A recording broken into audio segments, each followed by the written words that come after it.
also compress the heart. And simultaneously, you also compress the lungs. While you compress the lungs, lalabas ang hangin. Pagbitaw mo, recoil, nagre-recoil, pumapasok ng hangin. So, ganyan, no?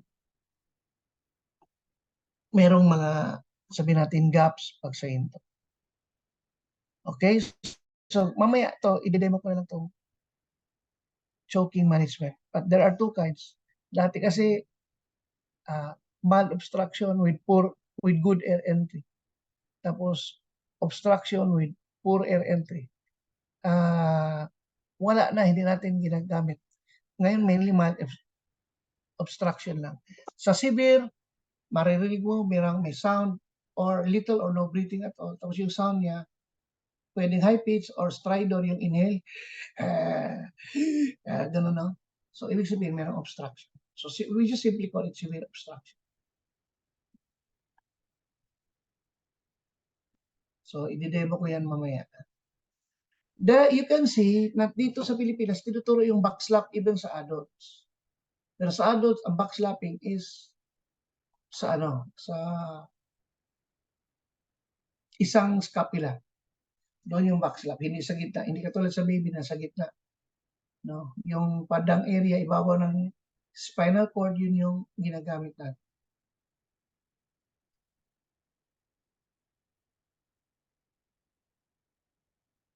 So, mamaya i-demo ko lang yan. And then we will go to the using of AED. So, AED, di naman siya rocket science. Maintindihan siya paano gamitin. Yung kailangan lang ay familiar ka kasi ang pag-on na sa AED, dalawa. Isang, meron talagang push button on and off. Very common. Pangalawa, sa lead lang, pag binuksan mo yung lead, bukas na yung defibrillator, nagsasalita siya. So, assuming you turn on the AED, meron siyang voice prompt, check responsiveness. Tapos ka na doon, huwag mo na siyang sundin. Babalik ko yung check responsiveness. There is a tendency na pag nakakita na parang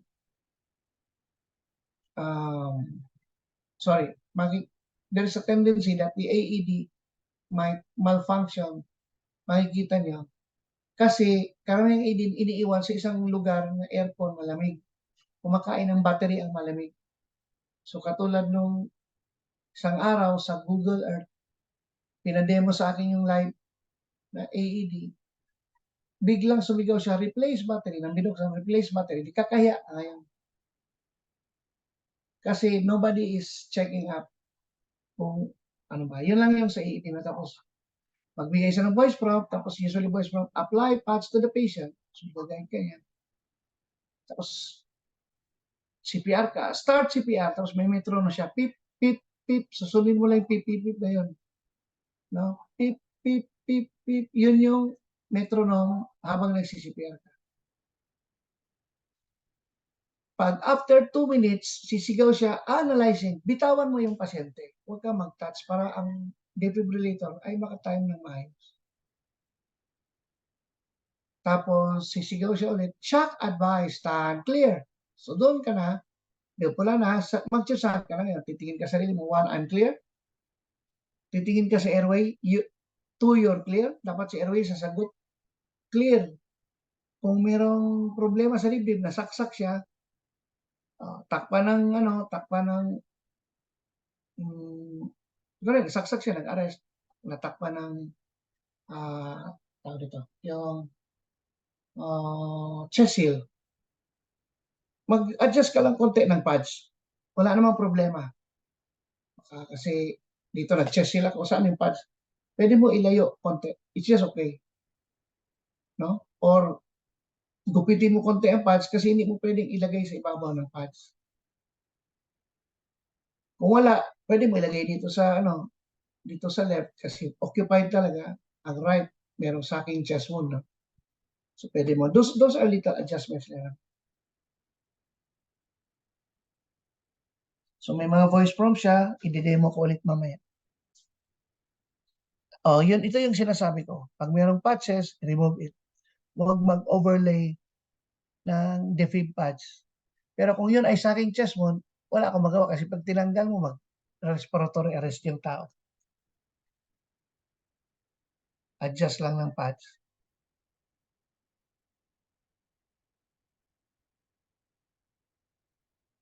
So, sino ang dinidefibrillate? Dalawa lang. Ventricular fibrillation saka ventricular tachycardia, of which the machine is programmed to identify and to do the necessary intervention, yung AED nyo. Okay. Meron ding non-shockable rhythms. Mainly yung asystole and pulseless electrical activity. So pag nakita kayo ng assuming uh, pasyente, no? Tapos hinok siya, tapos sisigaw, analyzing, bumitaw ka ngayon. Pag sinabing no shock advice, ibig sabihin, it's either buhay yan or nag-flatline yan.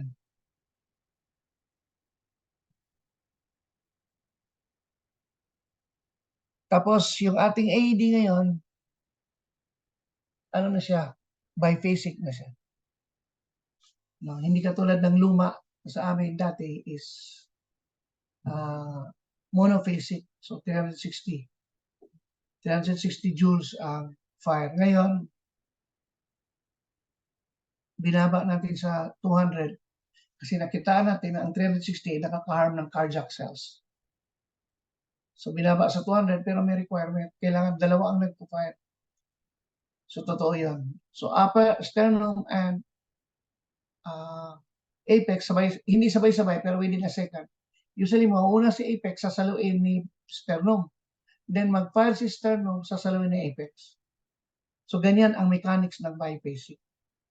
Kaya mas mahal si biphasic.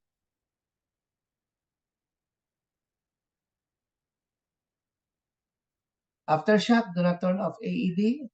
No? So, hayaan mo lang yung AED.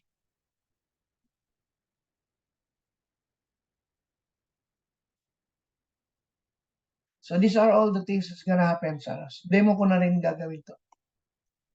Okay.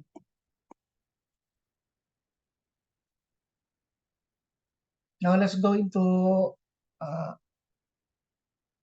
nasal spray. So, despite the fact na wala sa Pilipinas, saglit guys ha, nag-dry yung lips ko. Kukuha lang ako tubig. Standby.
Okay, sorry.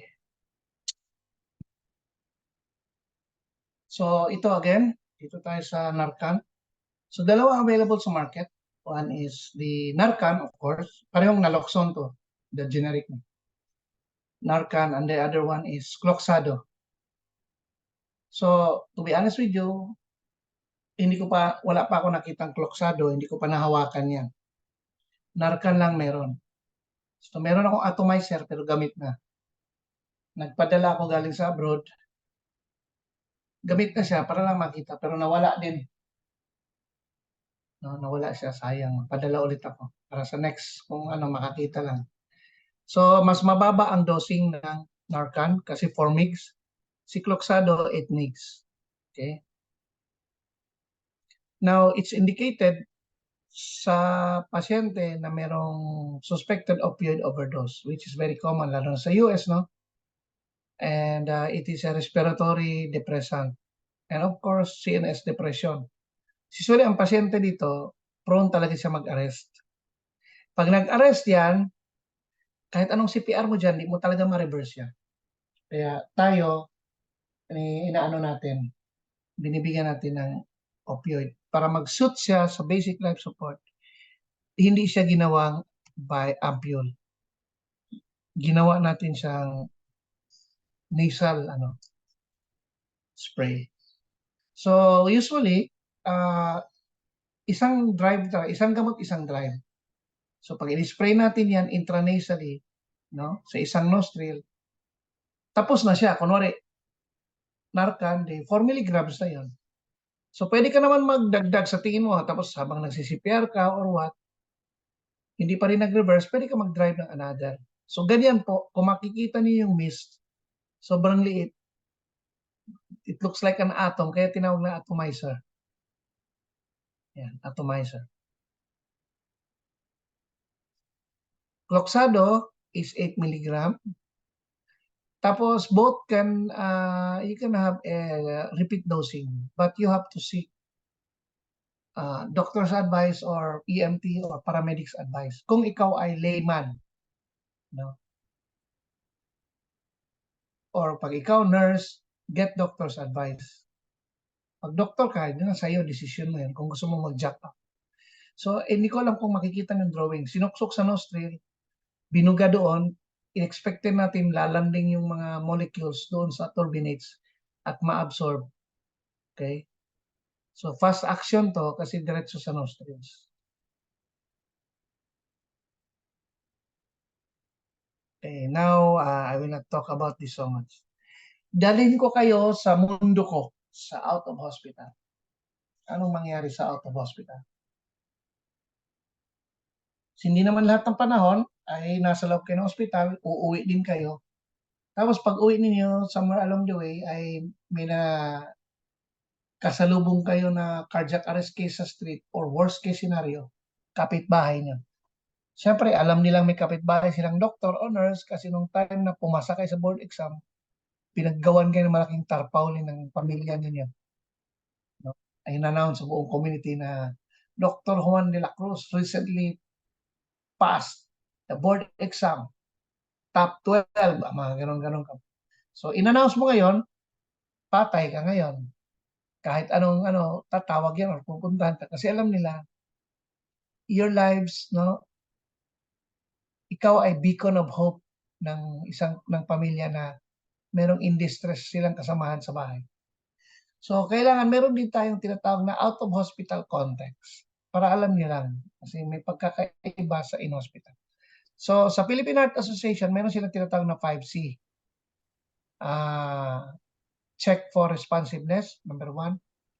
2, call for help. 3, cover the patient's nose and mouth. 4, compress. 5, connect to AED. Yan po yung 5. Sa akin, gumawa po ako ng 10C. Kung sila 5C, 10C. Hindi ko in-explain dito, mas magaling ako. Mas atras ko lang siya. Pinalawak ko lang yung scenario sa out of hospital. So number 1C, lahat ng tao dyan sa paligid mo, sa streets, di mo kakilala, consider it to be positive, COVID positive. So para meron ka ng start up sa protection mo.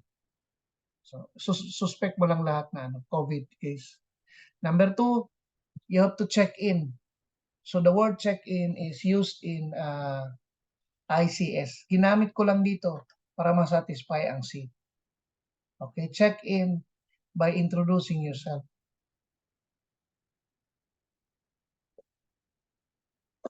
Paano yun? Ganito. Nurse po ako. O, pwede hindi mo sabihin nurse. Sabihin mo lang na, baka po makatulong ako. Laging use the word baka, no? Baka po makatulong ako. So, you check in. Inform the public. Then, kinonsider ko lang to. Maraming osyusero. Kukumpulan ka talaga. Pwede mong pagsabihan na bigyan niyo ako ng hangin para umatras sila kasi malay mo, merong COVID positive doon sa mga osyusero. Super spreading effect yun. So, ito, crowd control, and then 4, check for hazard.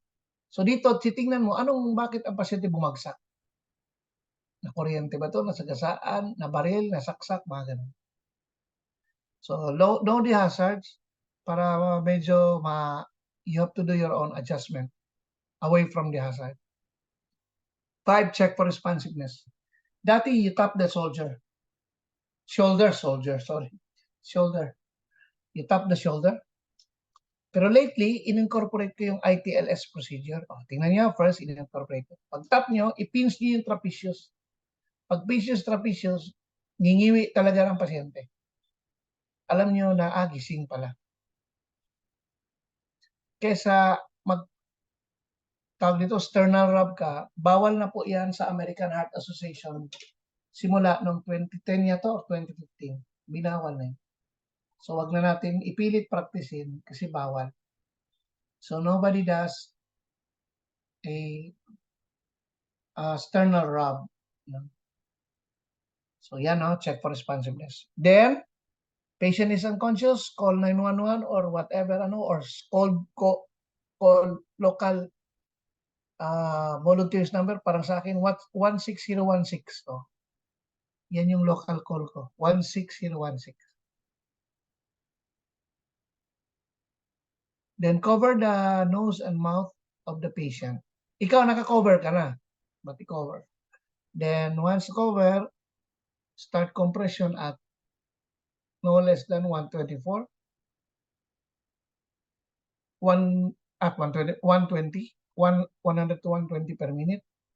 So, yung rundown of compression mo is 2 minutes. So, uubos ka ng 220 to 240. Okay? Until defibrillator arrives, then they connect to the defibrillator, the nights. So, makinig na kung anong order ng defibrillator. Then, call for ambulance or case evacuation. Okay. Karamihan, kasi ang ambulansya dati, kaya ginamit yung case evacuate. I-transfer mo sa likod ng tricycle, likod ng sasakyan, yan, mga ganyan, no? Kasi walang ambulance nung panahon na yan. So, ginamit ko yung word na case evacuation kasi sa military, pag tinransfer mo yung casualty gamit ang medical platform, ground and air, ang tawag doon is tactical evac. Pero pag ginamitan mo ng non-ambulance na sasakyan, katulad dito, ang tawag doon case evacuation. So, to satisfy my C, ginamit ko yung case evacuation. So, these are some things about BLS and ACLS. At later on, isasama na ang stroke. So, bago pa tuluyang makatake up yung on that side, on that aspect, lalo na sa ECC, ahead na tayo. So, sa stroke, titingnan mo lang naman to Itong tawag nito. Titingnan mo yung Cincinnati Pre-Hospital Care, which is the FAST. Pero revision, ginawang B-FAST. So, ano ang B? Loss of balance. Letter B, balance. Loss of balance. And or brain fogging, acute or sudden. Out of nowhere, hindi mo alam anong nasyari sa paligid mo. Siyempre, masya ka biglaan. balance, loss of balance. Tapos another brain fog, di makaalala, biglaan na. Meron pang behavioral change, biglaan, naging kakaiba, blunt affect, tapos masungit. Yun pala, may stroke na. E is blurring of vision or eyes. F is facial asymmetry, umiwi yung mukha. A is arms and leg dropping because nag-weak na yung one side. Then, arms, legs drop. Then, S, slurring of speech. Hindi makapagsalita na maayos. Then, last, time element, wag nating i-delay. Hirit ka agad dyan sa hospital. Ganyan ang rule of thumb. So, that's your Be Fast, ladies and gentlemen. So, this is a sample of, although ACLS na to. Sinakay si Raplano because of, karoon ng seizure disorder. So, summary, interim guidelines is simply, yung 2022 is simply to enhance the healthcare unit to be more cautious when it comes to influx of patient, particularly cardiac arrest, because the cardiac arrest will not talk. No? Di makapagsalita yung pasyente. So yung ating way of BLS is to establish the first level of it on how we can reconfigure ourselves to adjust to the needs of a patient with an arresting heart. So hindi ko nabasahin kasi ito talaga yung manual ng 2020 shortcut. Ito naman ACLS, Rapid Differential Diagnosis. So ito yung team dynamics. Kung titingnan nyo dito. Airway, ano si yellow? Compression, ano to si green? Defib, electrical therapy. Huwag nyo nang pakialaman to si blue, si indigo, si white, out. Tatlo ang minimum. By the time napagod, kunwari ito si yellow nag-defib, napagod si screen. Pag sinabi ng screen, analyzing.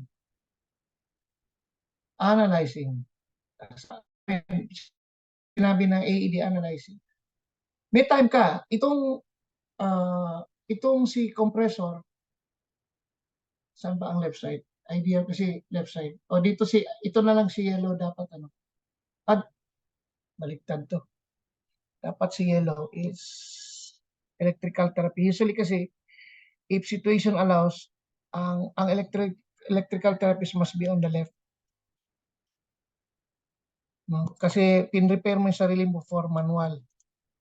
Sorry pinalitan ko lang.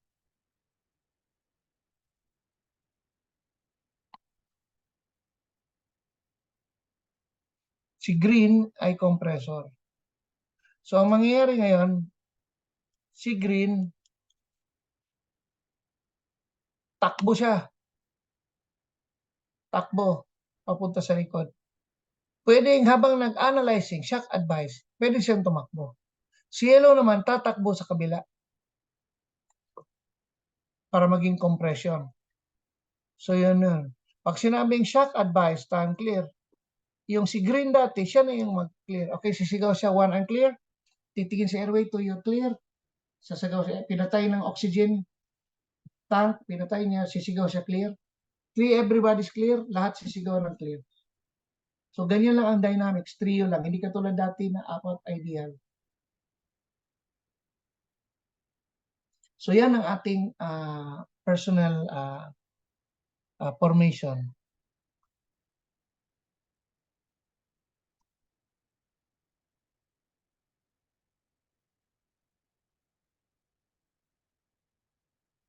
When do we stop CPR? Okay, number 1, S, spontaneous return of breathing and circulation. Bumalik na siya, galing sa arrest. Number 2, transfer to higher level of care. Assuming lang. EMT kayo, dumating ang nurse or doctor. Endorse yun na. Huwag na kayo pa-actor. Hindi ko naman ibig sabihin na ano no, bilang isang doktor. Pero by ethics, doktor talaga kasi sa legal, pag pumunta yan sa legal med, something happens to the patient, kawawa si doktor kasi siya yung mag-face doon sa judge. Yan yung tinatawag nating mga sa legal med. So transfer higher level of care, dumating siya, galang natin. Oh, operator is exhausted, ikaw yung nahilo. Pinilit mo pa, lalo ka ma-unconscious. T, physician's advice. Siyempre, doktor yan. Kung anong advice niya, sundin natin. And then the last, kasi may nag-CPR ka, may sumabog oxygen, kumalat apoy, huwag ka na mag-CPR, andyan na yung apoy. So, it's up to you, you run, or you run while helping the patient in distress. Kaya ngayon, ang mga government hospital is practicing drills no, sa hospital, paano immobilize ang patient pag may mga malaking sakuna, katulad ng lindol or sunog. What if you break a rib? So there's this article 12 paragraph 4 of the RPC. So and I read, any person who while performing a lawful, tandaan nyo, BLS is lawful. A lawful act with due care causes an injury by mere accident without fault or intention of causing it. So nabali ang rib, but wala pa akong saking chest wound, wala pang ganong sa effect. So yun yung ine-emphasize. I mean, sorry. Yung ganito pala, yung bone, a little bit anatomy, sorry nawala ko. Yung bone, galing sa likod yan. Pagdating sa harap, kung titingnan niyo ako, tingnan kayo sa video, hihinto yan dito. Hindi po yan pupunta sa sternum, hinto. Tapos cartilage na po yan. Pag pindot, ano bang term? Kapag nag-push ka sa cartilage during compression, ang naglalaro dyan ay hindi bone. Ang naglalaro, partly bone. Pero ang naglalaro dyan ay cartilage. Tandaan yan. So, siguro pag matanda na pwedeng nabali, tuloy-tuloy pa rin yung CPR. Kasi doesn't mean you stop. So, nabali siya. Pero, you will not go to jail because of this law.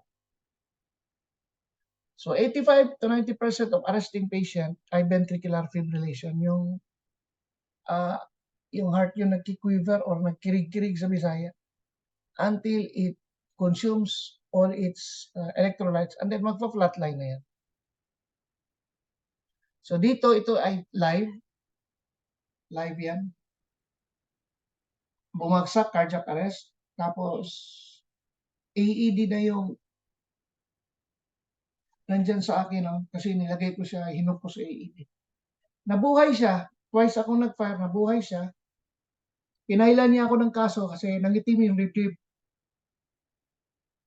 Dahil sa AED pads, electric yan Saka sa pag-CPR, laking mama kasi.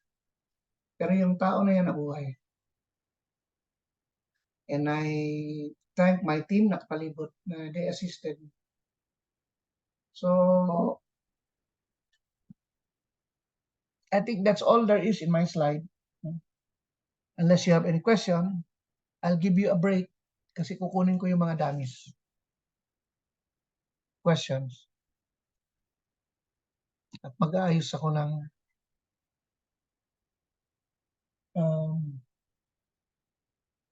camera. Question?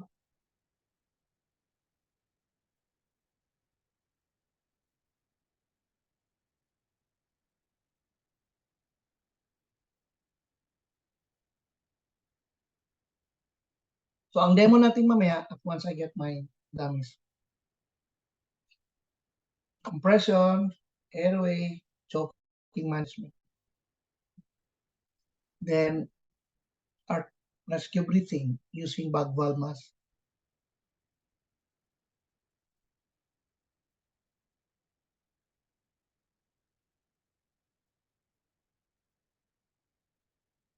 No question.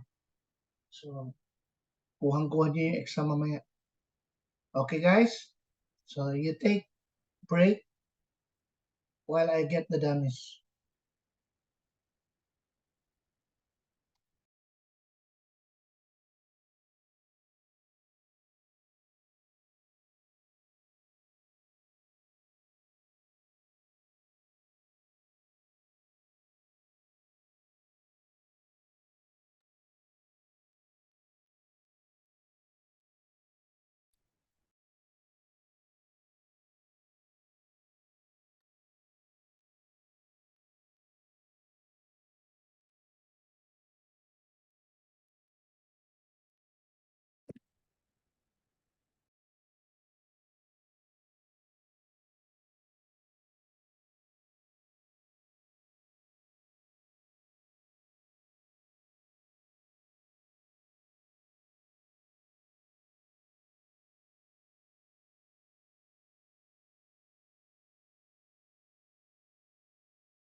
Hello po, good morning po. For your attendance po, kindly send your name po. Yung name niyo po na ilalagay is yung name po na mag-a-appear sa certificates niyo po. Also, ilalagay niyo din po yung training po na in-enroll niyo po. Magsisend po ako ng example sa meeting chat po. You can copy po the example. Thank you po.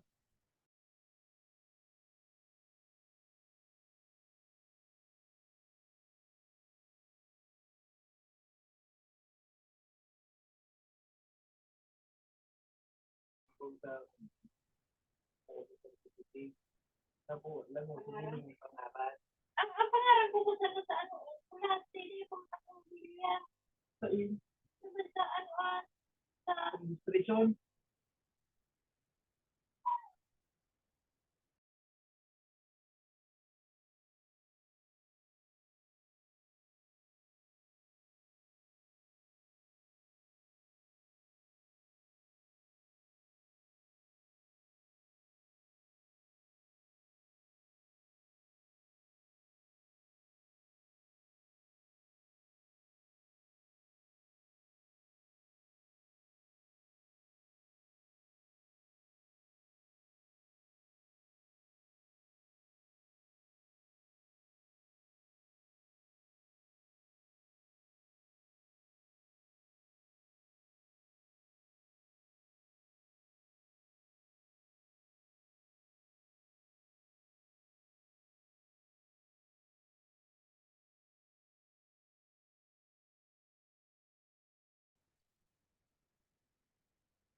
I'll start with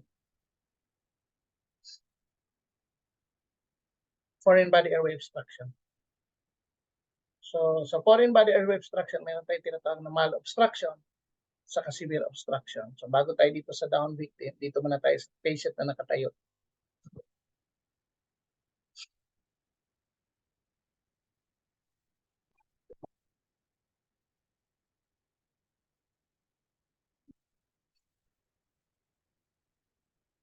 So, ang patient na nakatayo, may obstruction, may nakaupo or what. Pag merong mild obstruction yan, stay on the side of the patient. So, nasa side ako. Nasa side. Now, you just assure the patient on what to do. So, may breathing mechanics tayo. Ito yung in-emphasize sa Netherlands. Breathing mechanics. Saglit, may tanong yata. Question. Wala. Puro pangalan pala. No question. Okay. So, ang breathing mechanics, ganito. Sige, sir, ma'am, hinga, hinahinay. Gaganon siya. Gaganon siya, no? Hinga, hinahinay. Tapos, okay, cup. Tapik lang. Sige, cup. Cup out. Sige. Hinga, hinay, hinay lang.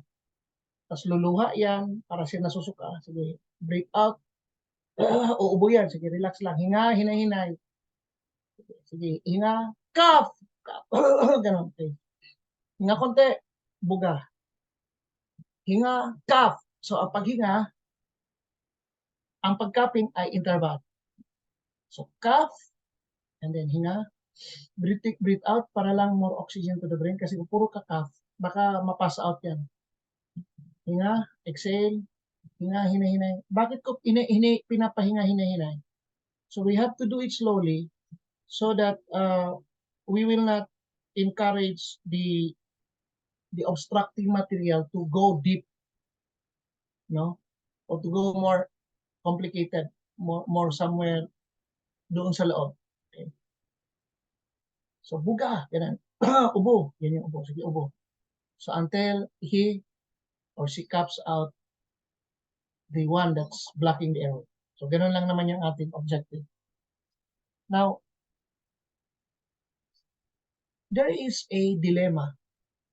If the patient, dalawa yan, if the patient is having a mild obstruction, but he was not able to cough it, but is still breathing, we bring the patient to the hospital on the same manner. Hinga, coughing out, hinga, coughing out. Kasi baka maya-maya mag-a-arrest na. Pangalawa, it took time before he was able to cough out the material. Obligatory mo hospital yan.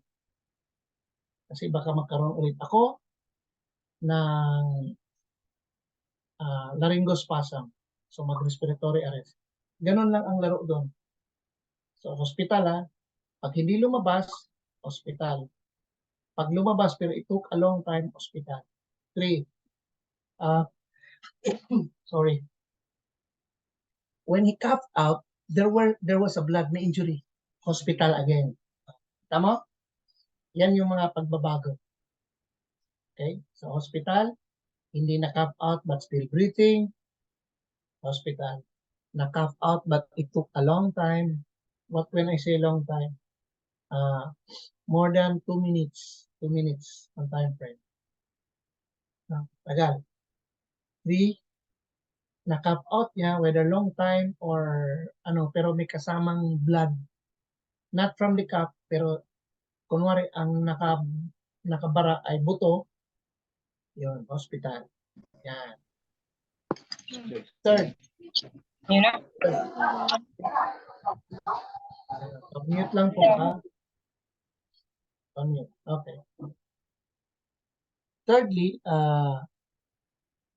the patient was able to cough out in an instant, no?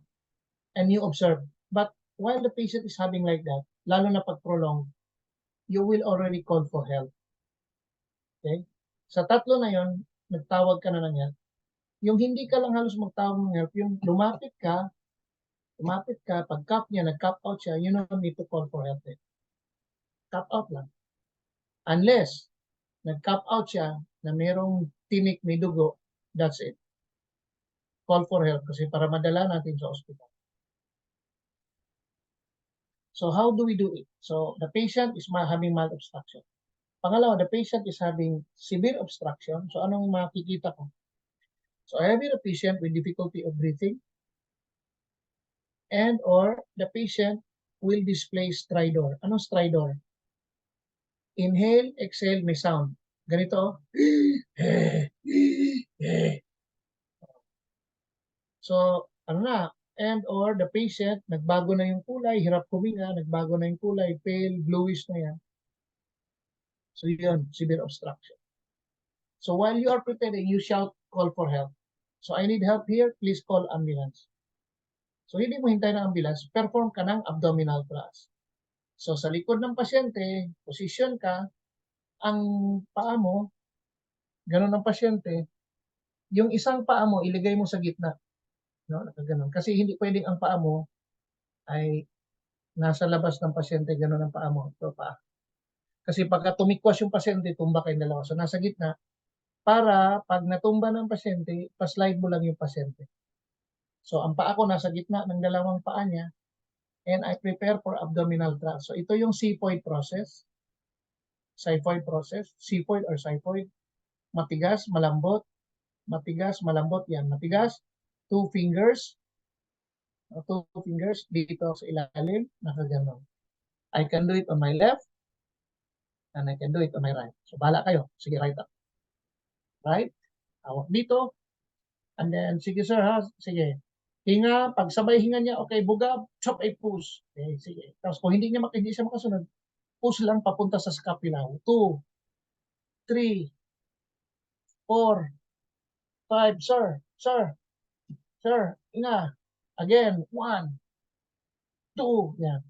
So, 5 blows, 5 thrust ka until the obstruction is removed. What if the obstruction is not removed and the patient, wala na. Sir, kikita mo lalay, magde-dead weight na yan. Pag nag-dead weight na yan, slide mo na siya, pababa. Then, you will perform the basic life support. Yan. So, another question. What if the patient is buntis? So, pag buntis po, hindi po tayo dito kasi malaki ang tiyan. Dito tayo sa ibabaw. Hindi na ganon. Kundi ito. Yan. Lagay dyan, in between the breast. Yan. Ito ako. Tingnan nyo. And then, thrust against the chest. 1, 2, 3, 4, 5. Yan, ha? So, ganyan tayo sa buntis, ha? Yan. Hindi na, there's no pointing of the, what do you call this, the first metacarpal. Ito, hindi. Walang ganyan. Kundi flat lang. Parang kamao lang. Fist formation, gano'n. Tapos, i-gano'n mo ang, ano, ang, the form of your wrist. Ganyan. Okay? So, ganyan ang ating maneuver for buntis sa foreign body airway obstruction management.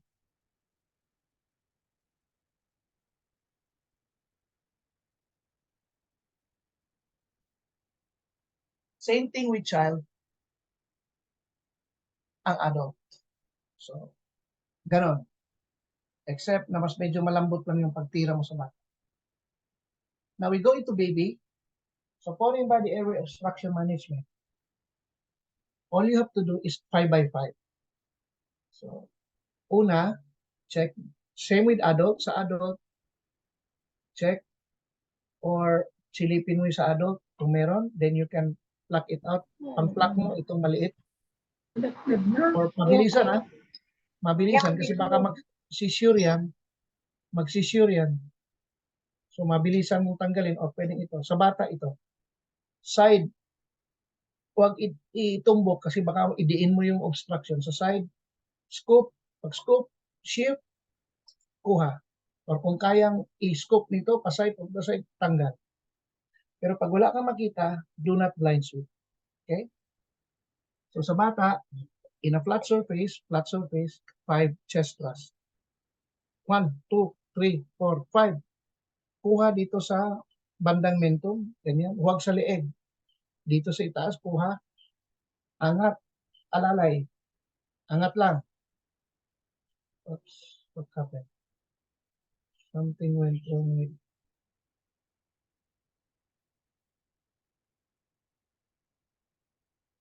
Angat, lipat, paglipat, nakaupo ka, nasa lap mo, ang kamay lalaylay pababa, itong isang kamay lalaylay pababa, back slap, ganito ang forma ng kamay, dito sa gitna, ganun, huwag tamaan ng spine, kaya nakaganon, ganun lang oh, 1, pataas 2, ang ulo, ibaba mo konti para hindi mo tamaan, baba konti, 1, 2, 3, 4, 5, scoop dito sa occiput, ha? Hindi dito, sa occiput, hawak, hawak, lipat, lagay sa flat surface, and chest thrust 5. 1, 2, 3, 4, 5 sa flat surface pa rin yun. Kunin sa flat surface, mabilisan, upo ka, sa lap mo, 1, 2, 3, 4, 5, until the obstruction is expelled.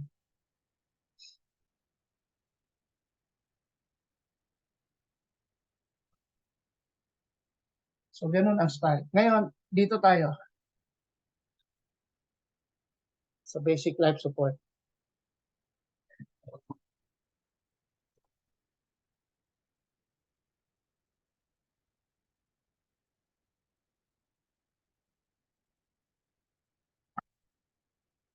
Airway muna.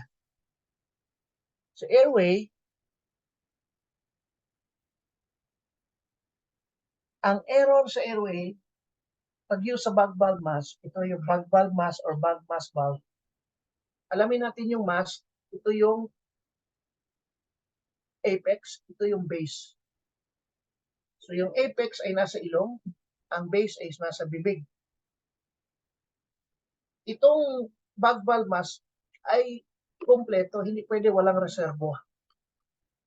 Kailangan nakakabit to sa oxygen, no? Kakabit sa oxygen, na kung saan ang flow rate ay 15 liters per minute sa arresting. So, hindi pwedeng 10. Kasi baka masilip tayo, nakuha ng video, katawa-tawa na naman ng Pilipino. So, 15 liters. Pag arresting, 15 liters. So, paano mag-apply ng bag valve mask? So, tandaan niyo yung letter C and letter E. C dito sa mask, ibabaw. So malapit sa pit niya, see? Ang E ay nasa mandible, sa bone. Hindi sa gitna kasi hindi makahinga. Dito sa bony part, sa margin. Tanggalin ko ulo. Ito yung mandible. Dito. Huwag dito.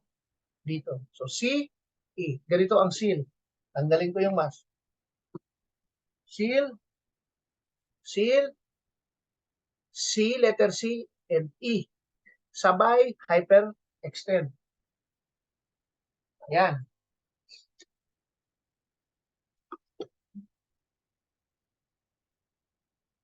Lagay ang mask.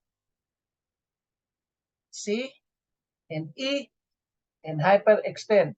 Neck, hyperextend. Para pag nag-hyperextend ako, sarado ang esophagus. Nakabukas ang airway. Bakit sumasara si esophagus? Because pag in-extend mo, the tendency of the cricothyroid membrane is mapupus siya posteriorly. Pag push sa posteriorly, iipitin ng esophagus against the anterior surface of your cervical spine which is rigid. So may iipit si esophagus. Kaya kahit ngayon, subukan nyo, tingala kayong lahat, tingala, lunok. Okay? So pag tingala nyo at naglunok kayo, hindi kayo makalunok, ibig sabihin, sarado si esophagus. Same principle dito. So, kalso nyo rito, or kung gusto, lagyan nyo ng Tootsie Roll sa ilalim. Tootsie Roll dito. Ibig sabihin yung pangkalso para umangat.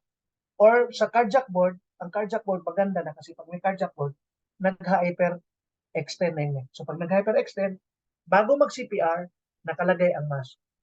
Hindi katulad dati, nauna ang CPR. Ngayon, hindi nauna ang airway. Lagyan mo na ng mask bago mag-CPR. Ang purpose ng interim guideline of 2022, bakit nakalagay, is para, kunwari may bagwal mask na, para pag nag-CPR, yung aerosol niya hindi lilipad papunta sa atin. Yan yung essence ng interim guideline of 2020. Okay. So, ulitin ko. So, yun yung yun yung sa bagwal mask. Ngayon, kunwari, AR ka lang, or rescue breathing ka lang, so 15 liters per minute, meron kang pulso, huwag mong hintayin mawala ng pulso. So, hyperextend, letter C, letter E, tightly seal the mask, kasi yan yung 2020 guideline, following the interim guidelines of 2022. And then blow, yan, huwag buo. Around, i-estimate mo na mga around 600 cc lang. Yan lang yung tidal volume ng Pilipino na lang. Okay? 1,000, 2,000, 3,000, 4,000, 5,000, 6,000. Blow. 1,000, 2,000, 3,000, 4,000, 5,000, 6,000. Okay. So kung rescue breathing lang, every 6 or every 5 pag sa bata. Okay? Okay, ganyan. Another thing. Assuming may nag-CPR. Tapos may nag-AED. AED na. Okay? AED. Nakalagay AED. Nagsabi ng AED, analyzing. Pag sinabing analyzing, ito tanggalin ko. Itong nakalagay sa tao. Pero naka-maintain pa rin ito. Shock advice, papatayin ko ang oxygen. Diyan lang siya. Pero wala na akong electrical contact kasi non-conductor. Okay, sabi ng electrical therapist, 1 eye clear, 2 eye clear, 3 body is clear. Clear. 1 eye clear, 2 eye clear. Pag sinabing 2 eye clear, tumitingin sa airway yon. So ako nasa airway, ako ngayon, nakapatay, nakasiro, sasabihin ko clear. Pwedeng dito, or pwedeng dito. Pero ang gusto nilang ideal, is dito. Bakit? Huwag alisin. Bakit? Kasi pag nag-fire ang AED, magkocontract din yung thoracic, lalabas ang hangin. Kaya dyan lang siya. Yan yung interim guidelines of 2022. So, pag contract, boom! Ulitin ko sa chat. 1 I'm clear, electrical therapist ang sumigaw. 2 you're clear, sisigaw ako, airway, clear. 3 everybody's clear, lahat sumisigaw, clear. Pinindot yung shock, nandito sa AED ko, pinindot ang shock. Boom! Nag-contract, laglag. Sigaw ang AED, shock given. Continue CPR. Pag continue CPR, i-on ko kagad yung oxygen, balik ulit ako dito. That's another thing sa airway. So sa suma total, yung airway ay hindi siya ideally dapat mauna mo na siyang ilagay bago mag-start ng compression to follow the interim guidelines of 2022. Okay. Ngayon,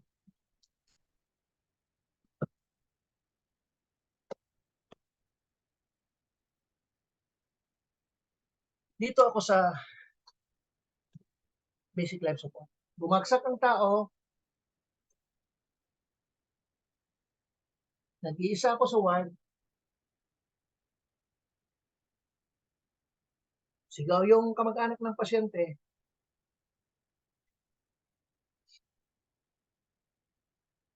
takbo ako, I assess the patient, incidentally the patient is unconscious. So I will say that patient is undergoing arrest. So lapit ako, sir, are you okay? Sir, are you okay? Patient is unconscious. No? Trapezius pins, hindi nag-react. Pag hindi nag-react, hahawak ako sa carotid area, hawak ako sabay sigaw. Depende kung sigaw, kung nasa room, mag-telephone ako. Okay, kunin ko yung telephone. Code blue ako, bed number 2 surgical ward. Code blue, bed number 2 surgical ward. Doon sa station, i-announce sa public address system na nag-code blue sa surgical. Pero wala na yun, hindi na sa atin yun. So code blue surgical ward, balik ako, continue ko yung pag-assess at 10 seconds, 1,000, 2,000, 3,000. 10 seconds, no pulse.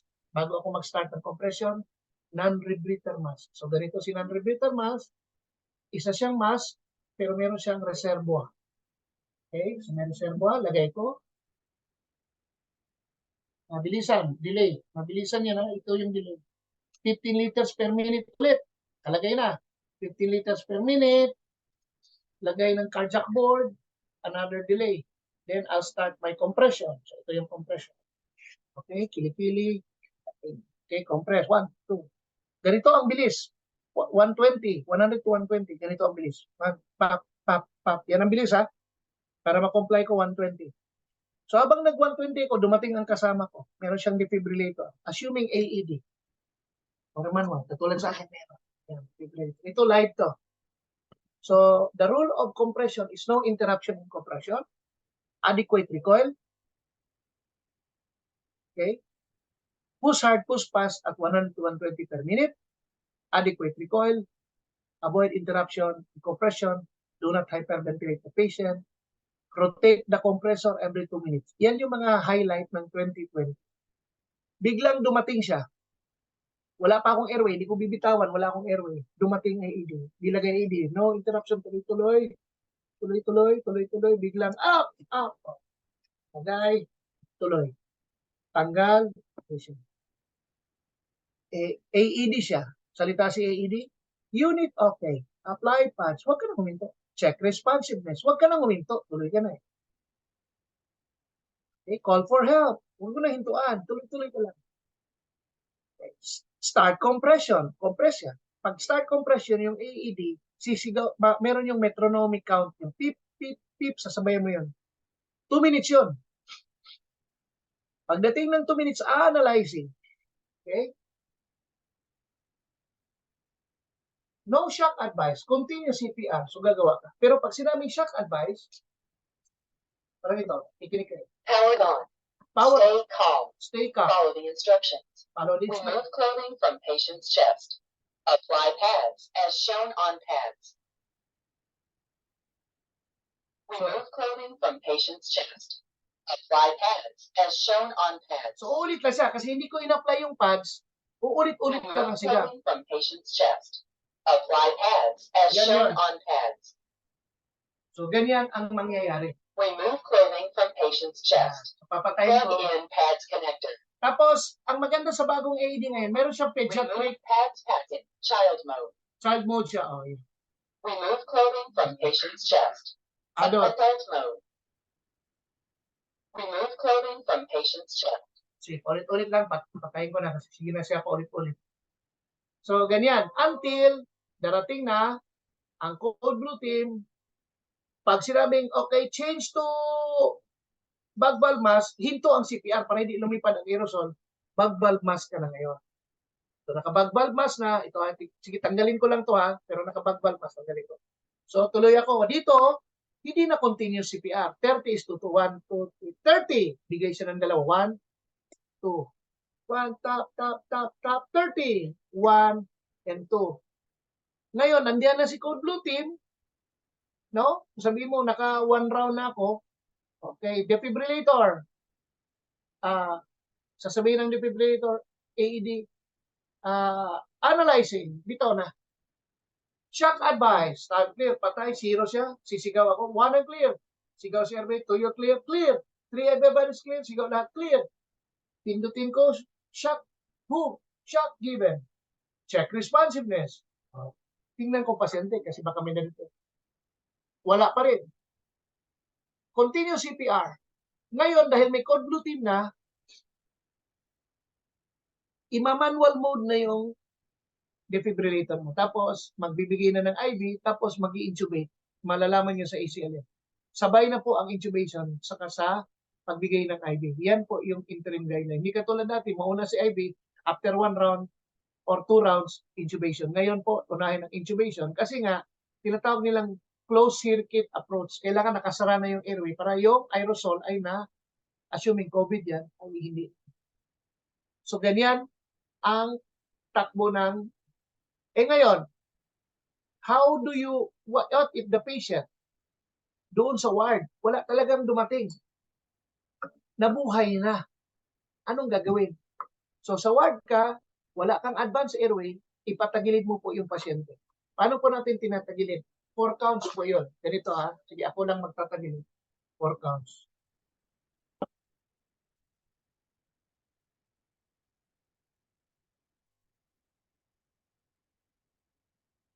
Okay, kita niyo 4 counts. 1, taas to. Kung itatagilid niyo ako on my left, taas, left. 2, ito, hawakan nyo ang elbow of the right. Bakit? Ilagay dito sa cheek. Pwedeng dito, pwedeng ganon. Hawakan nyo itong elbow. Pag hindi nyo hinawakan yan, babalik yan. Dead weight yan eh. Hawak. Yung isang kamay nyo, dudukutin nyo ang right lower lip. Pwedeng ganon o pwedeng ganon. Tapos, i-roll left side. So, hindi ako susubsob kasi merong ganito. Ganyan yung recovery position. Okay? Lalo na sa pre-hospital care, pwede. Pero kung ang pasyente, you don't need to put on the side. Kailangan kasi ang pasyente naka-flat para yung sirkulasyon nakakapagbigay ng dugo sa brain. Hindi pwede siyang naka-fowler. No? By virtue of tawag dito, by virtue of gravity, kung naka-fowler yan, kukulangin ang sirkulasyon sa brain, re-resuscitate lang. Hindi pa siguro gaano kalakas yung heart mag-pump. So, kailangan naka-flat ang pasyente, katulad sa akin, at naka-recovery position. Okay? Taas ulit. Ito, outside. Yan ang recovery position. Karamihan, hindi gumagawa sa hospital ng ganyan. Kasi, karamihan, pag nasa hospital, ini-intubate na, tapos ang pasyente binibigyan ng inotropes, okay naman kasi nasa shoulder ng inotropes yun. Okay? So, that's how you run your basic life support. Code blue. Ang in-encourage ngayon ay ACLS dapat. Angat kagad for ACLS. Okay? So, AR, artificial resuscitation, gamit ang bag valve mask, bigay every 5 to 6 minutes. Okay? Nakahook sa 15 liters per minute. 15 liters per minute. 15 liters. Tapos, sa AED,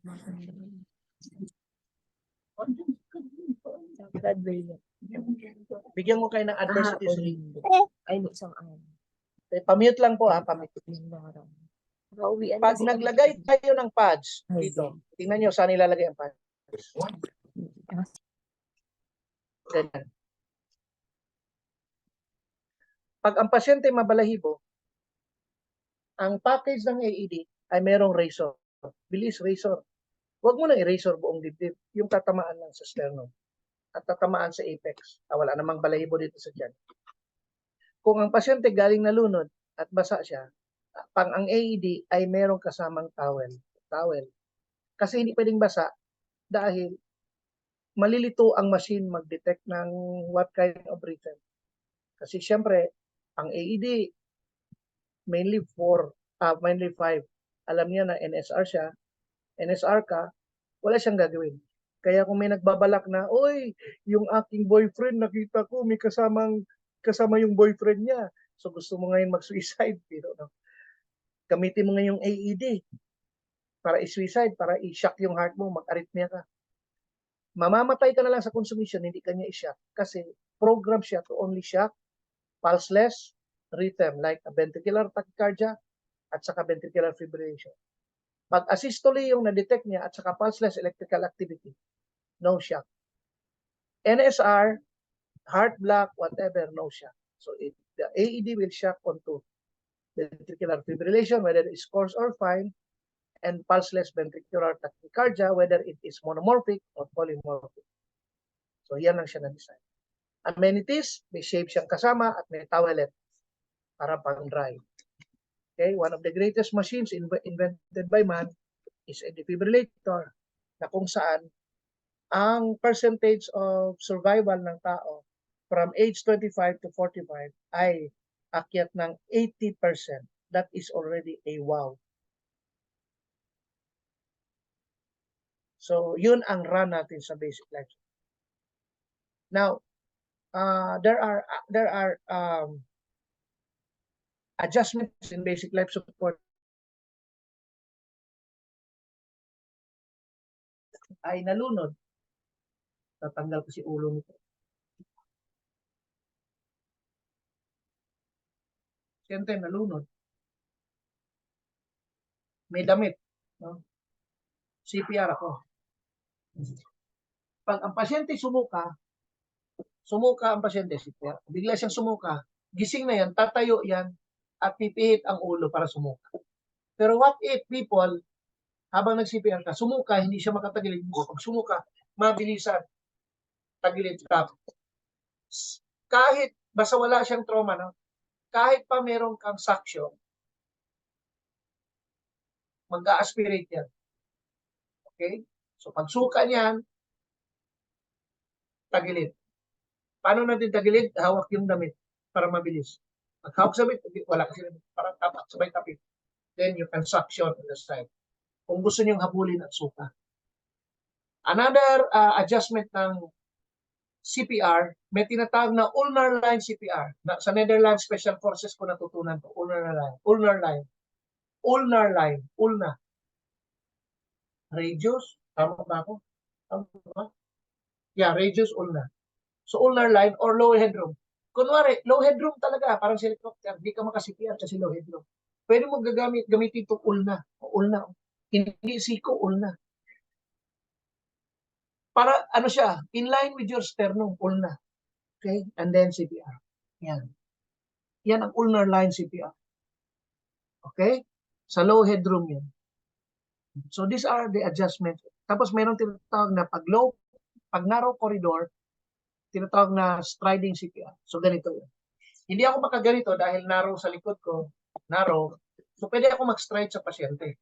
Ganito, no? Nasa ibabaw ang pasyente, hawak sa kilikili, ito yung striding CPR. Usually, we do it in the field. Sa helicopter, sa likod ng army truck yan. Kasi I was a military doctor before.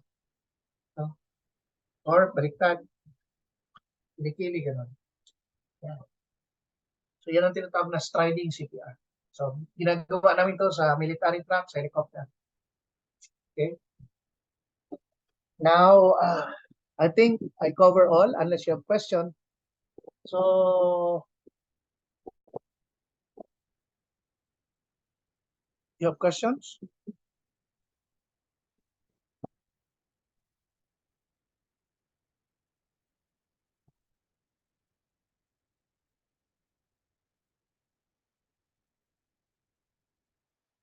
Walang tanong, ha? Okay. So if you don't have any question, I'll endorse you back to Ma'am Joy for your exam. And then meron lang kayong audiovisual presentation while taking the exam. So for those who will take advanced cardiovascular life support, ACLS, this exactly one of them. I'll be seeing it there. For those who will not join the ride, I hope that you will not have any arresting case. But in basic life support, I want you to be motivated.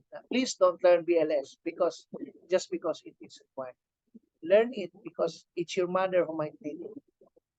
Kasi nung time na karoon ng problema dito sa bahay, no? Karoon ng cardiac arrest yung lola ng mga kids ko. Nabuhay nila, meron sariling defibrillator dito, oxygen. Kompleto ko rito para ICU yung bahay. Nabuhay ng mga, hindi yan doktor, hindi yan nurse, nabuhay nila. Kasi I was in the hangar, pauwi pa lang. No, pauwi pa lang ako. So nagkagulo, and they were able to revive their lola. Dating ko, may ambulance din sabay, dinala sa hospital. So I don't want you to learn just because it's compliance. I want you to learn because it might be your loved ones ang life skill yan. Ang life skill, pag meron ka, marami ka natutunan na sa life skill, basic life support, first aid, mga life skills na yan. By the way, yung first aid ko pala ituturo ay unusual siya kasi hindi bagay ang first aid for nurses at doctors. Professional tayo. Ang ituturo ko na lang ay yung medyo KBA ng Singapore, American Red Cross style na alam ko hindi nyo pa nadalanan. Pero first aid pa rin siya. So nag-adjust ang first aid. Matutuwa kayo kasi kakaiba. Anyhow,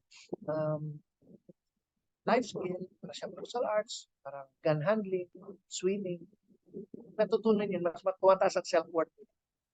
Kasi may extra skill kayo, mas lumalawak, lumalalim, tumataas ang margin of survival. So that's the essence. Now, when you learn more life skills, you will know your life's worth. Life skill is life's worth. So the more skills, the more tumataas yung worth. So isipin mo, kunwari, ako marunong akong martial arts, tapos re-rapin ako, I know I can fight back. Marunong akong bumaril, magaling ako, tapos someone's gonna harm me, I can shoot those who are shooting at me. Buhay ako. Marunong ako mag-basic life support. Na disgrasya ang isang family member na buhay ko. Matindi ako. Ganon. So life skill is equals to life worth. The more skills, the more the worth. Okay? So endorsing to Ma'am Joy and see you 1 o'clock.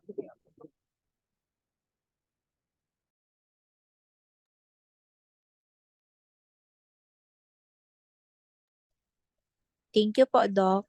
Okay.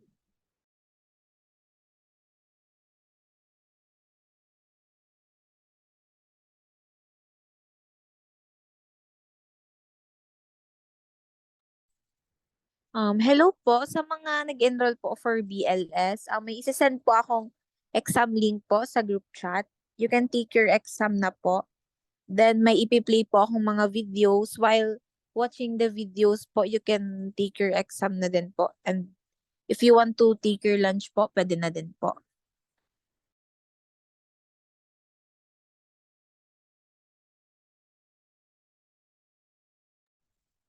Nasa meeting chat na po yung link ng BLS exam.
Basic life support, or BLS, is emergency medical care provided by first responders, healthcare providers, and public safety professionals to persons experiencing respiratory or cardiac arrest or an obstructed airway.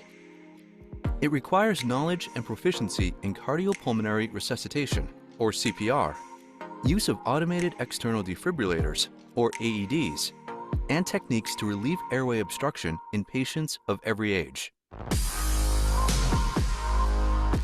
This BLS training program is intended for healthcare providers and other public safety professionals working in a wide variety of occupational settings, in and out of hospital, and individuals enrolled in healthcare and public safety career courses. The purpose of this BLS training program is for participants to gain or improve knowledge and skill proficiency in high-quality CPR skills for the adult, child, and infant. This training program will allow you, the BLS provider, to learn and practice skills according to your experience and in the context of your setting, utilizing different practice methods such as video-guided and scenario practices. Cardiac arrest is the loss of the heart's ability to pump blood through the body due to inadequate or absent cardiac function. The most dramatic occurrence, sudden cardiac arrest, or SCA, can happen anywhere with little or no warning. It was a beautiful, sunny, warm July 31st, and Lynn, my wife, and I had gone grocery shopping. It was otherwise kind of a typical summer day. We were unloading the groceries. Lynn and I schlepped some in, and then I went out to get the rest. We can tell by retracing my steps that I had put some things in the pantry and was headed back out to the car, but I never made it because I went down. Was only gone about 60 seconds. In that small amount of time, my world changed. I turned her over on her back, and her face was turning blue, and I heard these sounds like she was trying to breathe. Sound like she was gasping for air, and it's a sound you just don't want to hear your wife have. You just don't want to hear that sound. Hello? Hi, I need an ambulance right away. At what address? I dialed 911 right away, and I put the phone down next to her and proceeded with the chest compressions and the breaths. It's my wife. She's turning blue. She's turning blue. I gotta give her CPR. Is she breathing? No. Okay, lay her flat on the ground with nothing under her head. Do you know how to do CPR? Yes, a little bit. Okay, I'm pushing. When the call came in and we heard the information, it was a cardiac arrest. If I knew that the crew was not here, they were out training at another station. Knowing it was a cardiac arrest and the importance of getting there quickly and starting care, myself and the battalion chief made the decision to respond to that. Is your door unlocked? Yes, I'm right in the Many middle. minutes went by while I was administering CPR before I heard sirens outside. I entered through the front door and I was able to see CPR being performed in the living room. I found her laying on the floor. Quickly encouraged the husband to continue doing CPR and push hard and push fast on the chest. No, I found her. She was loading groceries from the car into the house. She was helping load them, and then I found her just like this. Please check the pulse. Keep going, push hard. Push hard. These last moments of my opportunity to give CPR, and that's how I regarded it, was a great opportunity to actually participate in the rescue. My neighbor, who's a physician's assistant, heard the sirens and she came over to see what was going on. As I was putting the AED on, the patches, the neighbor identified herself as medically trained. Yeah, you know CPR? No, I'm a PA. Hey, go. I asked her to go ahead and to relieve the husband from doing chest compressions at that point and had her start performing CPR. So she hopped in there to take over because I was kind of freaking out. I mean, right now, even thinking about it is really bringing back the memories. It was terrifying. I felt helpless. I mean, it was now all in their hands. I had done all I could do. Analyzing heart rhythm. After analyzing the rhythm of the patient, the AED identified that it was a shockable rhythm, and we delivered a 1 shock. At that point, I went ahead and took over CPR compressions, and Annie started giving airway assist. And after giving CPR for about a minute, I noticed Lynn starting to make noises with my chest compressions. I asked him, do you have a pulse? And he said, yes, we have a pulse. And I tell you, that was a beautiful sound to hear that. So we stopped doing chest compressions and we continued breathing for her. That's when the crew, the paramedics, and the firefighters were coming through the front door. And I was able to then step back and give a report to the lead medic that was coming in and that was going to do the transport. And they got my heart started again, loaded me onto the gurney, and rushed me to Corvallis Samaritan Regional Medical Center, where they continued to save my life. When I woke up, they had put posters on the wall in front of me, and it was very orienting. It said, Kent called 911, did CPR, he saved your life, you're at Corvallis Good Samaritan Regional Medical Center. The CPR being performed by the husband was huge. I'm sure it was probably 2 to 3 minutes. And during that time, if CPR wasn't being performed, that's 2 or 3 minutes that she's not receiving blood. A lot of things went right for this call and for Lynn, the chain of survival. So it was a team effort, a chain, and that includes our dear neighbor, Annie. Learning CPR, knowing how to do it, and then actually doing it are really important because you can literally save somebody's life. BLS providers play a key role in the resuscitation effort following cardiac arrest, both out of hospital and in hospital or clinic settings. By training and practicing, BLS providers can help ensure the links in the chain of survival are strong in any setting for every patient. In order to clearly demonstrate high-quality skills, BLS providers in this training program may not always be shown wearing appropriate personal protective equipment. Local medical protocols are emergency medical service treatment guidelines approved by the local EMS medical director. Local protocols outline the permissible medical treatments that may be given by EMS providers outside the hospital to patients experiencing a medical emergency. EMS providers should always follow their local physician-directed medical protocols.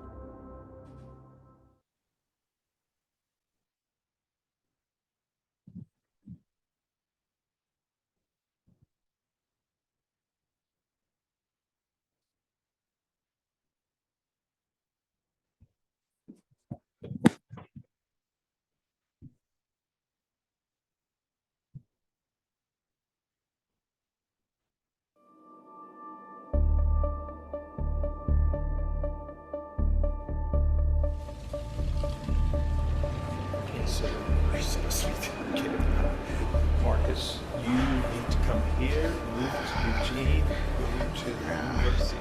Think about dropping out. Sudden cardiac arrest occurs when the normal electrical impulses in the heart cause it to beat too quickly, inefficiently, or in an unsynchronized manner. When the lower chambers of the heart beat too quickly or quiver, the heart cannot pump blood.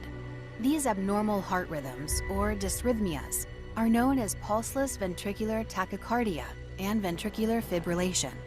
Blood flow to the body, along with the oxygen it carries, abruptly stops. Within minutes, brain cell death starts to occur from the lack of oxygen. A victim of SCA may suddenly collapse. Grandpa, hey, stay with me. Hey, I need some help. Grandpa, stay with me. Grandpa, don't. What's going on? Is he okay? I don't know, he just fell out. I need you to call Occasionally, 911, please. SCA victims will experience 10 to 20 seconds of seizure activity when the brain Hey, I need stops some receiving help. oxygen. Hey, I need some help. Normal breathing stops. Abnormal gasping may last for several I have no minutes. clue what happened till he just fell down. Okay. Let's get those back. Can you hear me? Sir, can you hear me? I have one person down in the main lobby who's unresponsive. Start me 911, get an AED.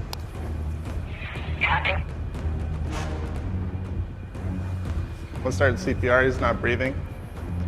1, 2, 3, 4, 5, 6, 7, 8, 9, 10, 11, 12, 13, 14, 15, 16, 17, 18, 19, 20, 21. CPR is the immediate treatment for suspected SCA. CPR can restore limited oxygen to the brain and other vital organs through a combination of chest compressions, an open airway, and rescue breaths.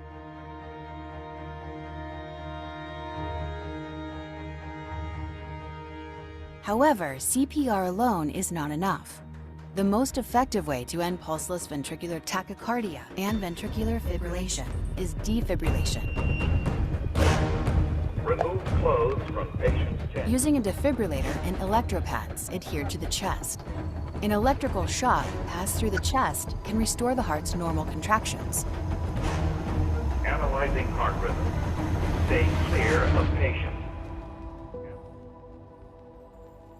Immediate, high-quality CPR and early defibrillation with an AED can more than double the likelihood for survival. These two elements are parts of the adult chain of survival, a series of 6 interdependent links that describe the best approach to cardiac arrest care. Each link in the chain is essential for the most positive outcome. If a single link is missing, the chances for survival are greatly reduced. There are 2 adult chains of survival. The links in the chain differ slightly depending on the cardiac arrest setting. The chain of survival for pre-hospital or out-of-hospital cardiac arrest consists of early recognition of cardiac arrest and prompt activation of EMS, immediate high-quality CPR beginning with chest compressions, early defibrillation with an AED when indicated, effective advanced life support treatment, effective post-cardiac arrest care at a hospital, and recovery. The adult out-of-hospital chain of survival includes continued resuscitation by EMS and transportation to the hospital for all patients with a chance of survival. Cardiac arrest inside a hospital or facility usually occurs when a known medical condition worsens, so the in-hospital chain of survival focuses on how resuscitation fits into ongoing medical care. The chain of survival for in-facility cardiac arrest includes monitoring, prevention, and treatment of pre-arrest conditions, and early recognition of cardiac arrest, prompt activation of the emergency action plan and response by teams of medical professionals, immediate high-quality CPR beginning with chest compressions, prompt defibrillation when indicated, effective post-cardiac arrest care, and recovery. The greatest chance of survival exists when all the links of the chain of survival are strong. The majority of cardiac arrests happen at home or in the workplace. Early recognition of SCA and activation of EMS or an emergency action plan gets help coming right away. Immediate high-quality CPR improves the victim's chance of survival by providing oxygen to the heart and brain. After activating EMS, an untrained layperson should provide chest compression-only CPR, ideally with their phone on speaker mode and with the assistance of an EMS dispatcher. Attaching an AED as soon as it becomes available speeds up the time to defibrillation if indicated. Effective advanced life support treatment with a focus on return of spontaneous circulation, or ROSC, and transport to a hospital for all patients with a chance of survival supports the most favorable outcome. Effective post-cardiac care, including monitoring and the use of medication, helps prevent the return of cardiac arrest and improves the likelihood of long-term survival. Recovery supports the patient's physical and emotional needs that are ongoing after hospital discharge.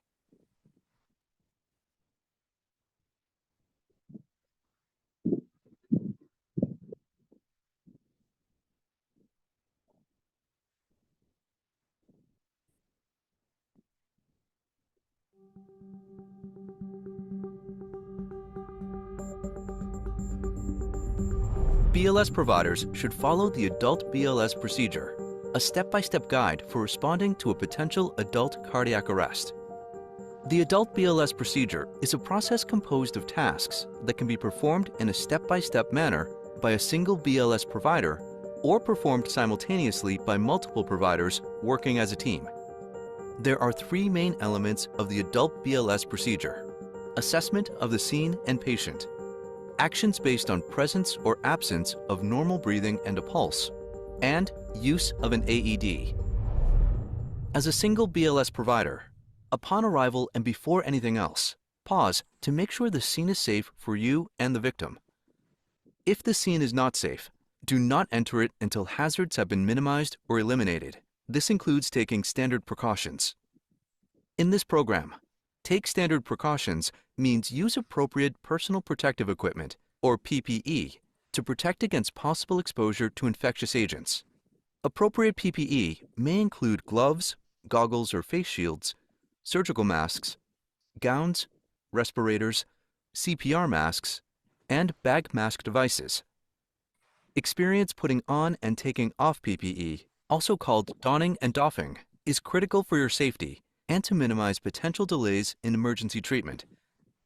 Train and practice according to local medical protocol or your healthcare facility's established PPE procedures.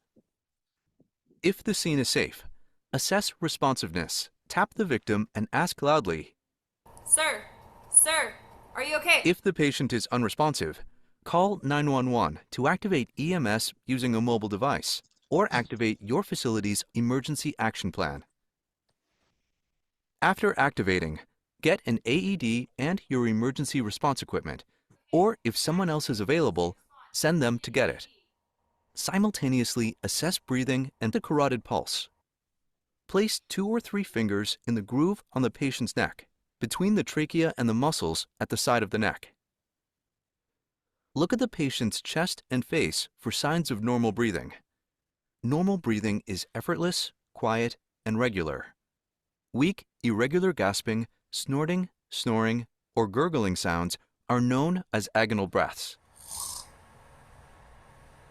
This is not normal breathing. It is a sign of cardiac arrest.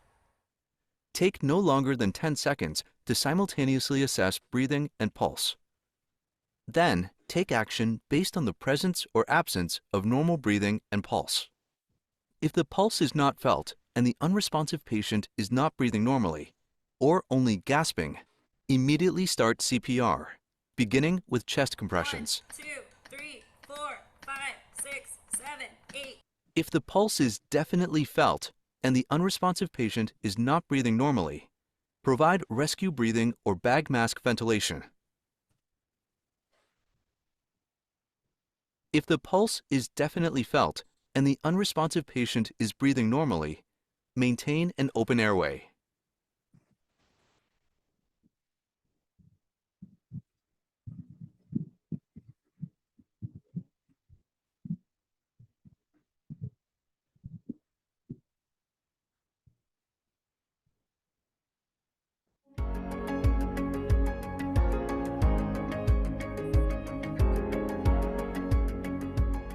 High-quality CPR is the primary influence on survival from cardiac arrest. High-quality chest compressions are the foundation of high-quality CPR. External compression of the chest increases pressure inside the chest and directly compresses the heart, forcing blood to move from the chest to the lungs, heart, brain, and the rest of the body. When chest compressions stop, blood flow decreases significantly. When compressions start again, it takes several compressions to restore blood flow. The more times chest compressions are interrupted and the longer the interruption, the less the blood flow to the brain, heart, and other organs. Minimal interruption improves blood flow. If the pulse is not felt and the unresponsive patient is not breathing normally or only gasping, immediately start CPR, beginning with chest compressions. CPR should be performed where a victim is found as long as it is safe to do so.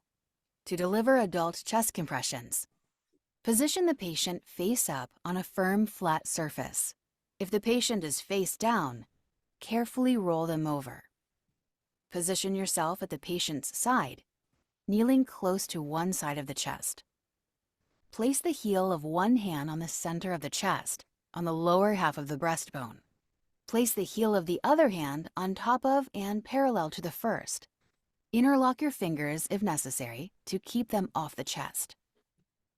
Alternatively, you can place one hand on the center of the chest and use your other hand to grasp your wrist for support. Position your shoulders directly above your hands and straighten your arms to lock your elbows. Push hard and deep, straight down, using your upper body weight to compress the chest at least 2 inches or 5 centimeters. Chest compressions are most often performed too shallowly.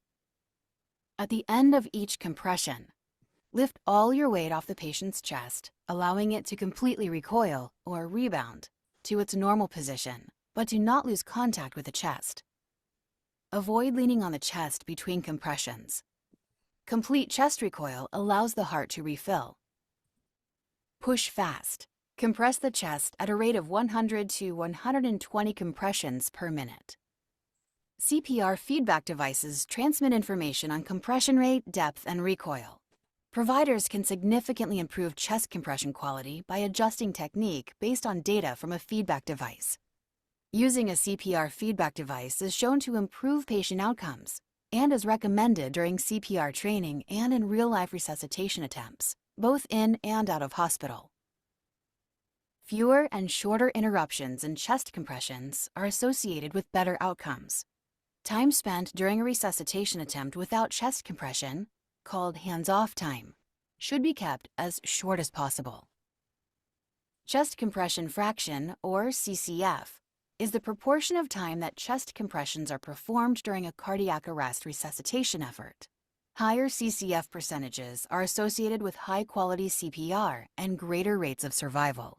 A CCF of at least 60% is recommended, but higher percentages are desirable and achievable.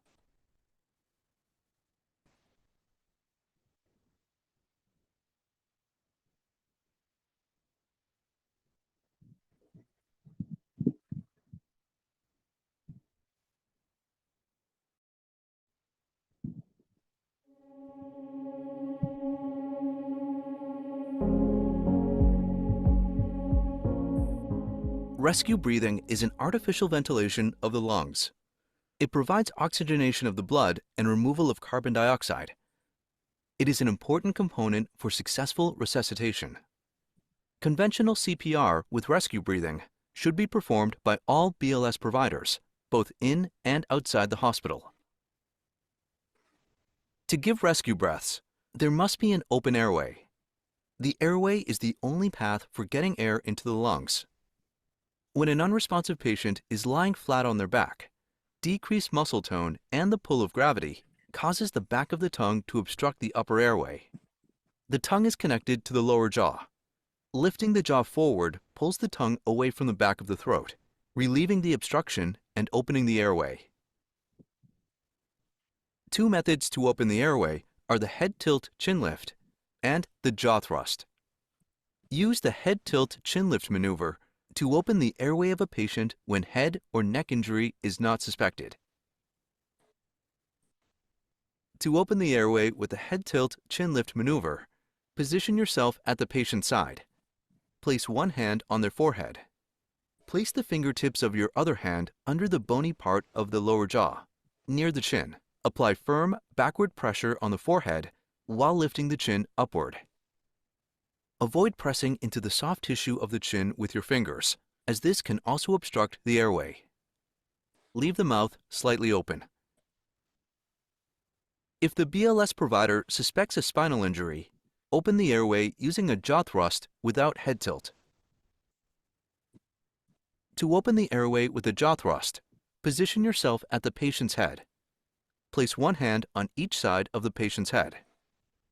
Place your fingertips under the angle of the lower jaw and lift it upwards until the lower teeth are higher than the upper teeth. If the patient's lips close, use your thumbs to push the lower lip open. An open airway is a higher priority than protecting a possible spinal injury. If the jaw thrust does not open the airway, use the head tilt chin lift maneuver. Both the head tilt chin lift and jaw thrust maneuvers should be performed correctly and quickly to minimize interruptions in chest compressions.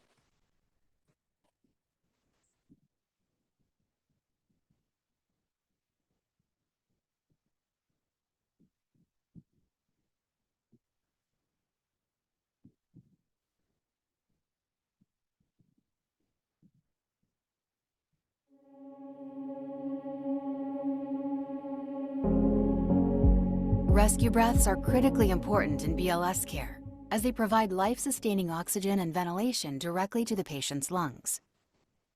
In addition to SCA patients, BLS providers are likely to provide care for victims of respiratory arrest and secondary cardiac arrest, for whom effective rescue breaths are essential. Rescue breaths are given by blowing the BLS provider's exhaled air into the valve of a CPR mask, or by pushing air into the lungs through the airway using a bag mask device. Gasping in SCA is common but is not normal breathing. If the pulse is not felt and the unresponsive patient is not breathing or is gasping, immediately start CPR, beginning with high-quality chest compressions.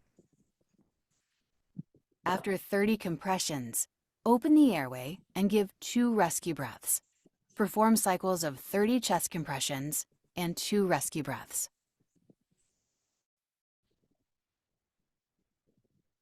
In respiratory arrest, breathing has stopped, but the heart continues to beat. This is a life-threatening medical emergency caused by diseases such as pneumonia or other conditions such as stroke, choking, drowning, and drug or alcohol overdose. If rescue breathing is not provided during respiratory arrest, the patient's heart will stop within minutes. This is secondary cardiac arrest. If the pulse is definitely felt, but the unresponsive patient is not breathing normally, provide rescue breathing. Open the airway and give 1 breath every 6 seconds or 10 breaths per minute. If you suspect an opioid overdose, give naloxone according to local medical protocol. Check the pulse about every 2 minutes. If the pulse is not felt and the unresponsive patient is still not breathing, immediately start CPR. Excessive ventilation, too many breaths or breaths that are too large, can be harmful. They can cause the stomach to fill with air and increase pressure in the chest, making it difficult for blood to enter and exit the heart. Air in the stomach can also cause regurgitation of food, liquids, or vomit into the airway. BLS providers should avoid excessive ventilation during rescue breathing. Give enough air to make the patient's chest rise, but no more than that. Take standard precautions when providing adult rescue breaths. Use a CPR mask or bag mask device in addition to other appropriate PPE. Some CPR masks and bag mask devices allow you to attach a high-efficiency particulate air, or HEPA, filter to provide further protection during CPR. The HEPA filter fits between the valve and mask, in the path of the patient's exhaled gas. HEPA filters can trap airborne virus particles. BLS providers can give rescue breathing using their own exhaled breath and a CPR mask. Room air contains about 21% oxygen. Exhaled air contains between 16 and 17% oxygen. This exhaled oxygen is enough to support life. To use a CPR mask, position yourself at the patient's side. Place the mask flat on the person's face with the top of the mask over the bridge of the nose. Use your thumb and forefinger to provide uniform pressure around the top of the mask. Use the thumb of your other hand, lifting the chin, to control the bottom of the mask. Hook your fingertips of the hand controlling the bottom of the mask under the bony ridge of the jaw. Open the airway with the head tilt chin lift maneuver. Lift the patient's face up into the mask to create an airtight seal. Give a rescue breath by blowing through the valve opening. Each breath is 1 second in length. Give enough air to create a visible rise of the chest, but no more. Stop ventilating as soon as you see the chest rise. Remove your mouth and let the patient exhale. A bag mask is a handheld device used to inflate the lungs. The device consists of a bag attached to a face mask. BLS providers can give rescue breathing using a bag mask and room air. It can also deliver high concentrations of oxygen when connected to an oxygen delivery system. To use a bag mask device as a single provider, position yourself above the patient's head. Place the mask flat on the patient's face, covering the nose and mouth, with the top of the mask over the bridge of the nose. Use your thumb and index finger on one hand in a C position to press the edges of the mask to the face. Use the remaining fingers in an E position under the bony ridge of the jaw. Tilt the head and lift the jaw up into the mask to open the airway. Give a rescue breath by squeezing the bag.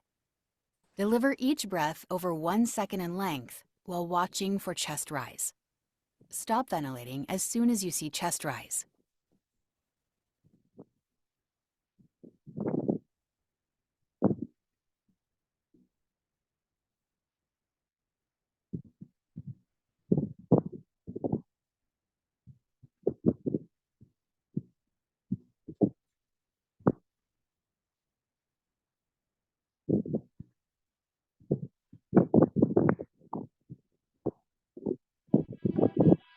An automated external defibrillator, or AED, is a portable computerized device that is simple to operate.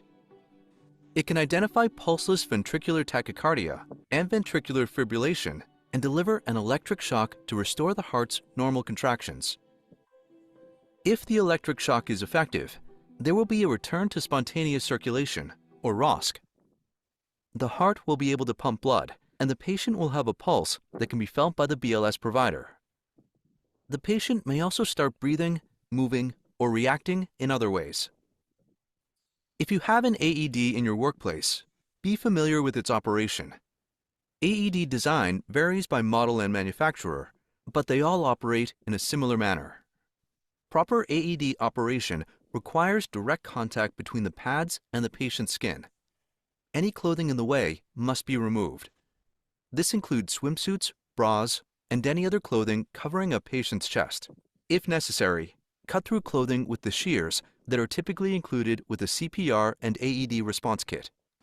Opening the lid will turn on the power for some AEDs. With others, simply press the power button. This starts voice prompts and readies the device for use. Plug in pads connector. Use adult AED pads for patients 8 years or older. Locate and pull out the defibrillation pads. The pads have pictures on them to show proper placement. Peel the pads from the backing sheet one at a time and place each according to the pictures. Press the pads firmly in place. Avoid placing pads over medication patches or implanted devices. Try to apply the pads within 30 seconds after the AED arrives. When the AED voice prompts you, do not touch patient. Clear the patient. Be certain that no one is touching the patient.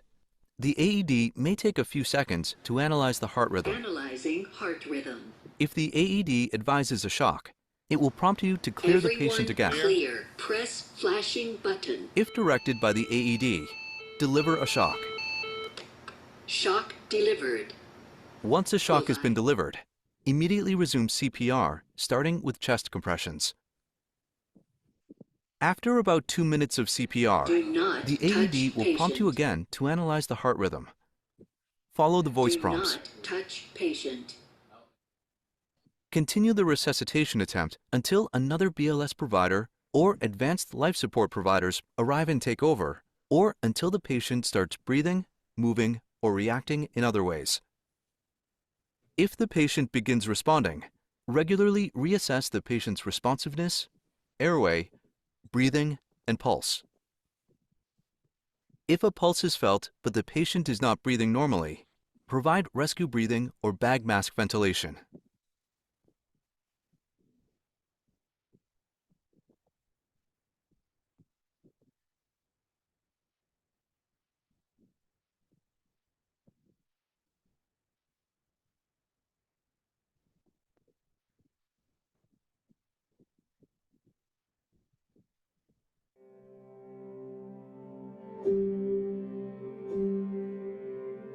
A BLS provider may face some circumstances or patients that require additional considerations or tasks for effective care. Act quickly if anything affects AED use to keep this link in the chain strong. Thick chest hair may prevent the AED pads from adhering to the skin.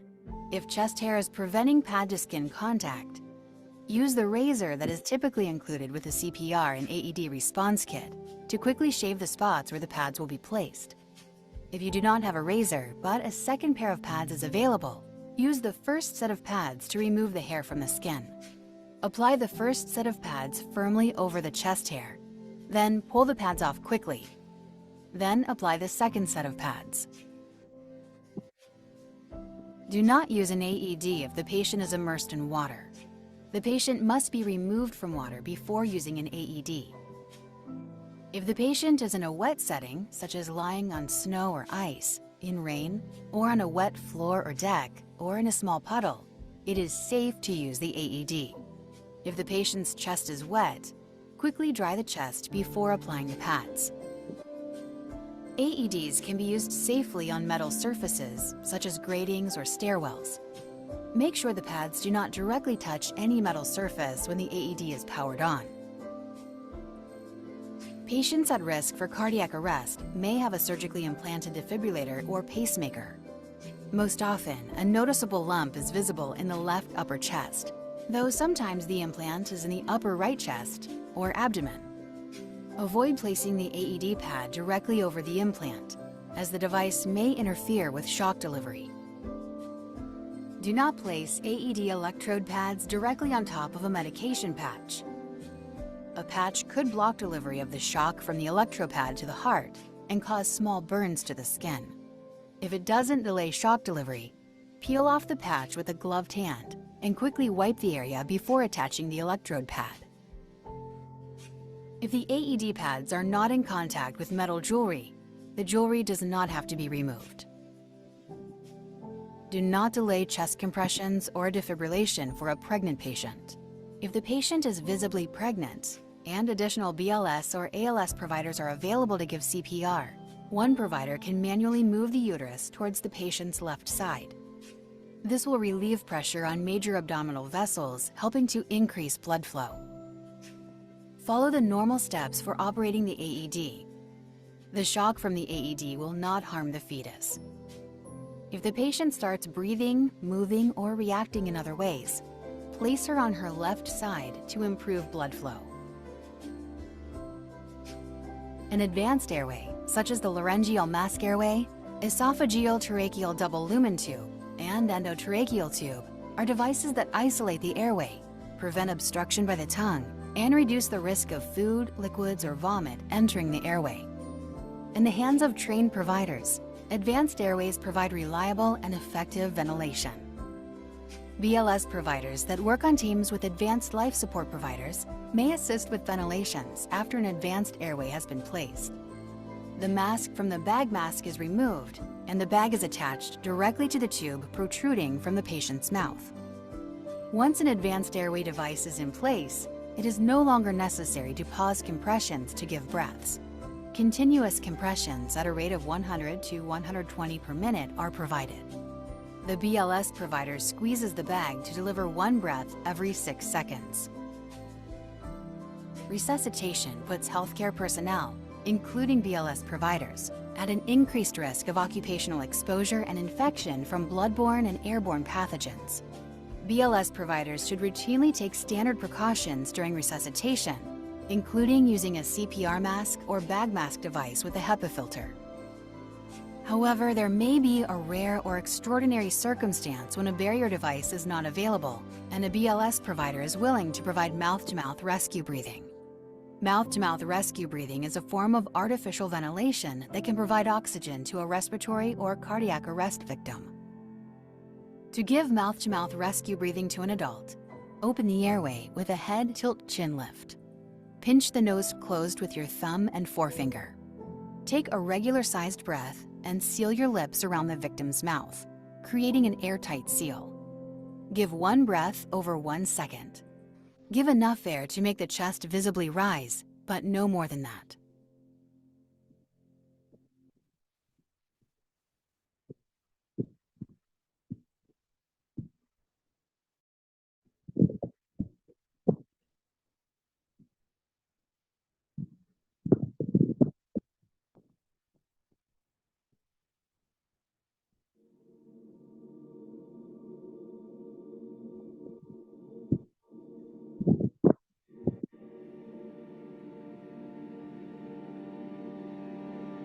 Drug overdose deaths continue to increase in the United States.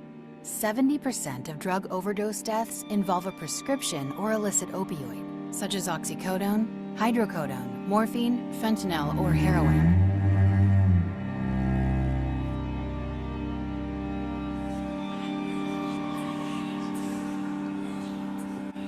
Opioids can cause death by slowing and eventually stopping a person's breathing.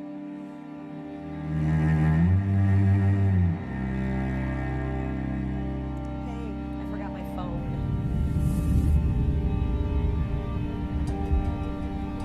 Steve. Honey? No, not again. Steve. Steve. Honey! Help! Help! Housekeeping, is everything Steve. okay? No. My husband. Call 911. Is he breathing? Is he breathing? I don't know. I think he took something.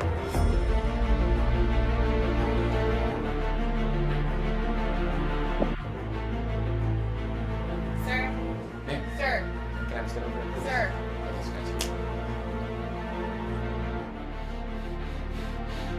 Breathing's really shallow. We need to get him on the floor.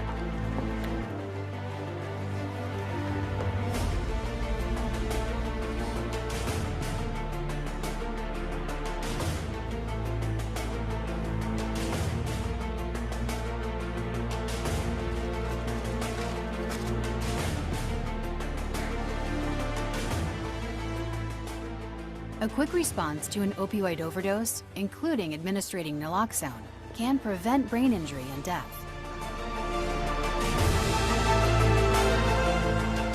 Naloxone is an opioid antagonist. It can reverse and block the effects of opioids.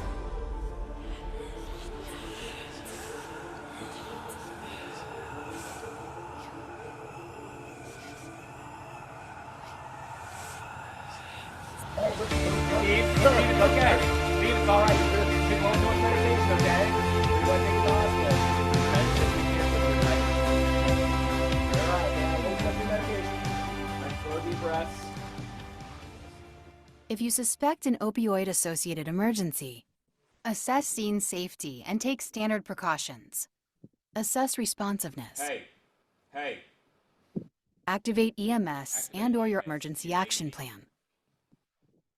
If you're alone, get naloxone and an AED if available.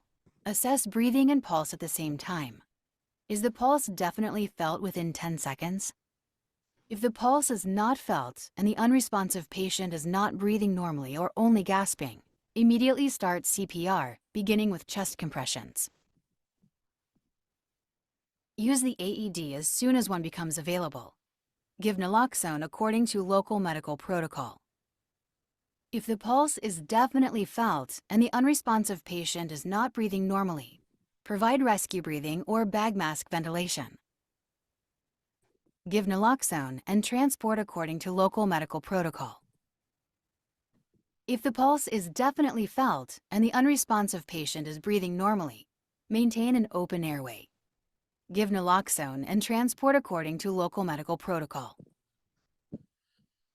Narcan nasal spray is the most commonly prescribed opioid reversal medication. To use Narcan nasal spray, remove Narcan nasal spray from the box. Hold the device with your thumb on bottom of the plunger and your first and middle fingers on either side of the nozzle.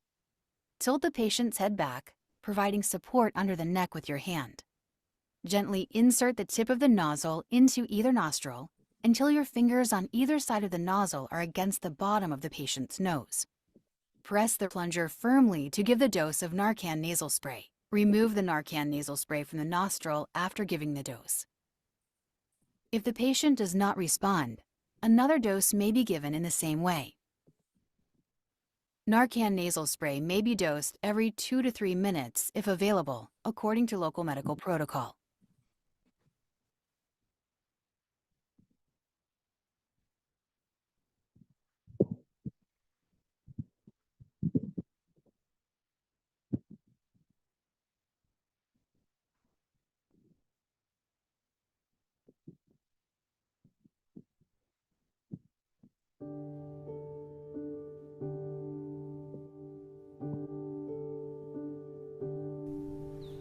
James? Oh, you know, kids. James? Doing it. Are you out here? James? James? James! James! Oh no! No! Somebody help! Somebody help me! James! James! James! James, honey!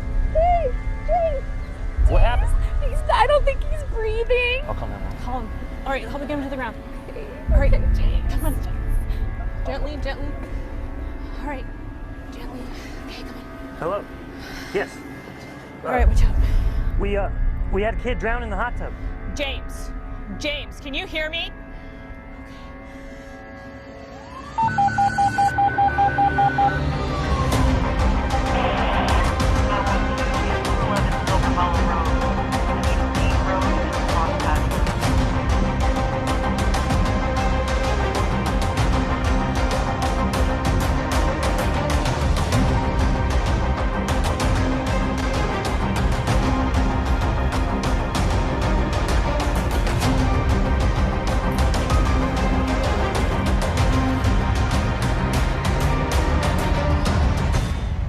Sudden cardiac arrest in children is not typical, but it can and does occur in children of all ages.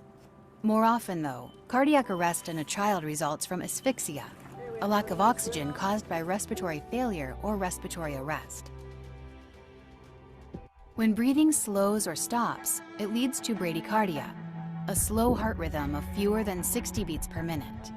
At that rate, the heart is not able to pump enough oxygen-rich blood to the body. The lack of oxygen causes the heart to stop within minutes. Causes of respiratory failure or respiratory arrest and subsequent cardiac arrest include airway obstruction, lung infections or diseases, drowning, choking, and shock resulting from injuries, such as motor vehicle accidents, burns, falls, and child abuse. Prevention is critical in reducing pediatric cardiac arrest deaths. In the out-of-hospital setting, prevention includes the use of essential safety equipment, such as child passenger safety seats and bicycle helmets, and proper supervision. In the hospital, cardiac arrest prevention focuses on early recognition and treatment of at-risk children. In this BLS class, a child is defined as 1 year of age until the onset of puberty. Puberty can be identified by breast development in females and the presence of armpit hair in males. For those with signs of puberty, provide adult BLS. Like the adult chain of survival, the pediatric chain of survival consists of a series of 6 interdependent links that describe the best approach to cardiac arrest care. Each link in the chain is essential for the most positive outcome. If a single link is missing, the chances for survival are greatly reduced. There are 2 pediatric chains of survival. The links in the chain differ slightly depending on the cardiac arrest setting. The chain of survival for pre-hospital or out-of-hospital cardiac arrest consists of prevention of causes of cardiac arrest, respiratory failure or respiratory arrest, prompt activation of EMS, immediate high-quality CPR and defibrillation, advanced resuscitation, effective post-cardiac arrest care at a hospital, and recovery. The pediatric out-of-hospital chain of survival includes continued resuscitation by EMS and transportation to the hospital for all patients with a chance of survival. Cardiac arrest inside a hospital or facility usually occurs when a known medical condition worsens, so the in-hospital chain of survival focuses on how resuscitation fits into ongoing medical care. The chain of survival for in-facility cardiac arrest includes monitoring, prevention, and treatment of pre-arrest conditions, and early recognition of cardiac arrest. Prompt activation of the emergency action plan and response by teams of medical professionals. Immediate high-quality CPR and defibrillation. Advanced resuscitation. Effective post-cardiac arrest care. And recovery. The greatest chance of survival exists when all the links of the chain of survival are strong.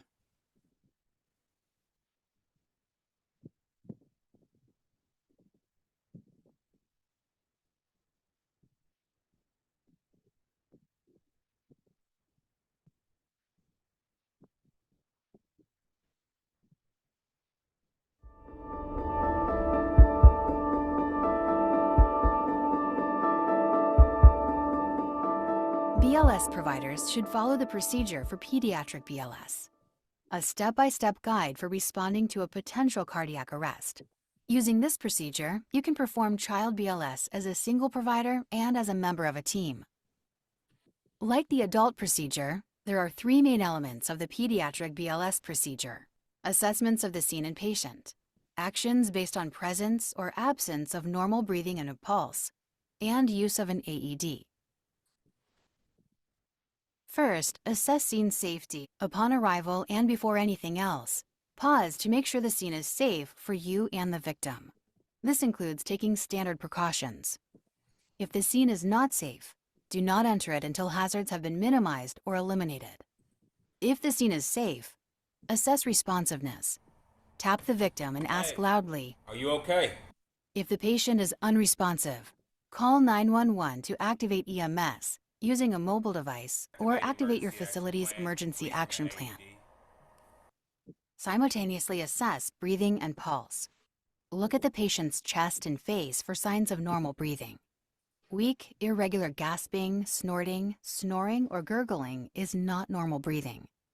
It is a sign of cardiac arrest. At the same time as assessing breathing, check the child's carotid or femoral pulse. To locate the carotid pulse, use the same technique as you would on an adult. To locate the femoral pulse, place 2 or 3 fingers midway between the hip bone and the pubic bone, just below the crease where the leg joins the torso.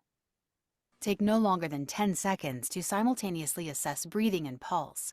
Then take action based on the presence or absence of normal breathing and pulse. If the pulse is definitely felt and the unresponsive patient is breathing normally, maintain an open airway. Regularly reassess responsiveness, airway, breathing, and pulse. Monitor and care for the unresponsive patient according to local medical protocol. If the pulse is definitely felt and the unresponsive patient is not breathing normally, provide rescue breathing or bag mask ventilation. Give 1 breath every 2 to 3 seconds, about 20 to 30 breaths per minute. Give enough air to create a visible rise of chest, but no more. Stop ventilating as soon as you see chest rise. Perfusion is the circulation of oxygenated blood through tissues. The signs of poor perfusion include pale, mottled, or blue lips or skin, decreasing responsiveness, weak pulse, cool extremities, particularly the hands and feet. Poor perfusion is an indication that cardiac arrest is imminent. If the pulse is felt, but there is not normal breathing and the heart rate is less than 60 beats per minute with signs of poor perfusion, start high-quality CPR. Beginning CPR prior to full cardiac arrest can improve likelihood of survival. If the pulse is not felt and the unresponsive pediatric patient is not breathing normally or only gasping, take action based on whether or not the arrest was witnessed. A witnessed cardiac arrest is one that is seen or heard, or an arrest that occurs when the patient is connected to a heart monitor. If the sudden collapse of a child was witnessed, you may assume that the child has suffered a sudden cardiac arrest. If you are alone and an AED is nearby, get the AED right away. Activate EMS or your facility's occupational emergency action plan if you haven't done so already. Quickly return to the patient, use the AED, and perform CPR. If the arrest was not witnessed and you are alone, immediately start CPR, beginning with chest compressions. As cardiac arrest in children is most frequently caused by asphyxia, about 2 minutes of CPR is recommended before leaving the child to get an AED and activate EMS. Immediate CPR with an emphasis on effective rescue breaths may provide the only chance for survival.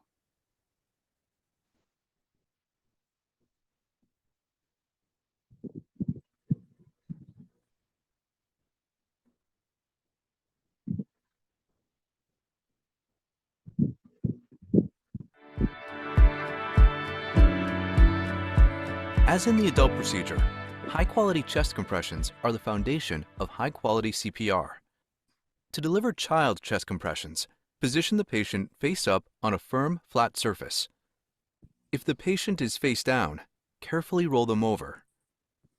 Position yourself at the patient's side, kneeling close to one side of the chest. For child compressions, place 1 or 2 hands on the center of the chest. For a small child, 1 hand may be enough. For most children, the compression technique is the same as for the adult. Position your shoulders directly above your hands and straighten your arms to lock your elbows. Whether you use 1 or 2 hands, push hard, straight down, using your upper body weight to compress the chest at least 2 inches or 5 centimeters. At the end of each compression, lift all your weight off the patient's chest, allowing it to completely recoil or rebound to its normal position without losing contact with the chest. Avoid leaning on the chest between compressions. Complete chest recoil allows the heart to refill. Compress the chest at a rate of 100 to 120 compressions per minute.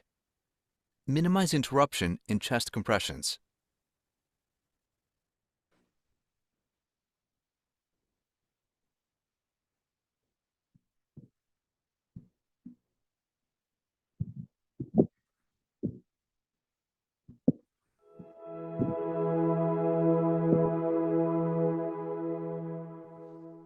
As with an adult, there must be an open airway to give rescue breaths to a child. The two methods to open the airway are the same: head tilt, chin lift, and jaw thrust. Use the head tilt, chin lift maneuver to open the airway of a child when head or neck injury is not suspected. Rescue breaths are extremely important for children because cardiac arrest typically results from asphyxia. If the pulse is definitely felt, but an unresponsive patient is not breathing normally, provide rescue breathing. Open the airway and give 1 breath every 2 to 3 seconds, or 20 to 30 breaths per minute. If you suspect an opioid overdose, give naloxone according to local medical protocol. In the case of drowning, begin with rescue breaths. As soon as the unresponsive victim is removed from the water, open the airway and assess breathing. If there is no breathing, give 2 rescue breaths that make the chest rise. Excessive ventilation, too many breaths, or breaths that are too large can be harmful. They can cause the stomach to fill with air and increase pressure in the chest, making it difficult for blood to enter and exit the heart. Take standard precautions when providing child rescue breaths. Use a pediatric CPR mask or bag mask device in addition to other appropriate PPE. Use a child-sized mask as you would for an adult. Position yourself at the patient's side. Place the mask flat on the child's face, with the top of the mask over the bridge of the nose. Use your thumb and forefinger to provide uniform pressure around the top of the mask. Use the thumb of your hand lifting the chin to control the bottom of the mask. Hook your fingertips of the hand controlling the bottom of the mask under the bony ridge of the jaw. Tilt the head and lift the chin to open the airway. Lift the child's face up into the mask to create an airtight seal. Give a rescue breath by blowing through the valve opening. Each breath is 1 second in length. Give enough air to create a visible rise of chest, but no more. Stop ventilating as soon as you see chest rise. Remove your mouth and let the patient exhale. Pediatric bag mask devices are available in child and infant sizes. Select a child-sized bag mask. To use a pediatric bag mask device as a single provider, position yourself above the patient's head. Place the mask flat on the patient's face, covering the nose and mouth, with the top of the mask over the bridge of the nose. Use your thumb and index finger on one hand in a C position to press the edges of the mask to the face.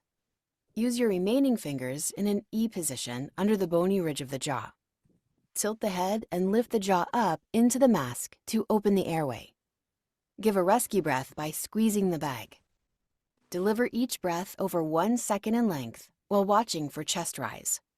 Stop ventilating as soon as you see chest rise. Check the pulse every 2 minutes. If the pulse is felt, but the heart rate is less than 60 beats per minute with signs of poor perfusion, start high-quality CPR.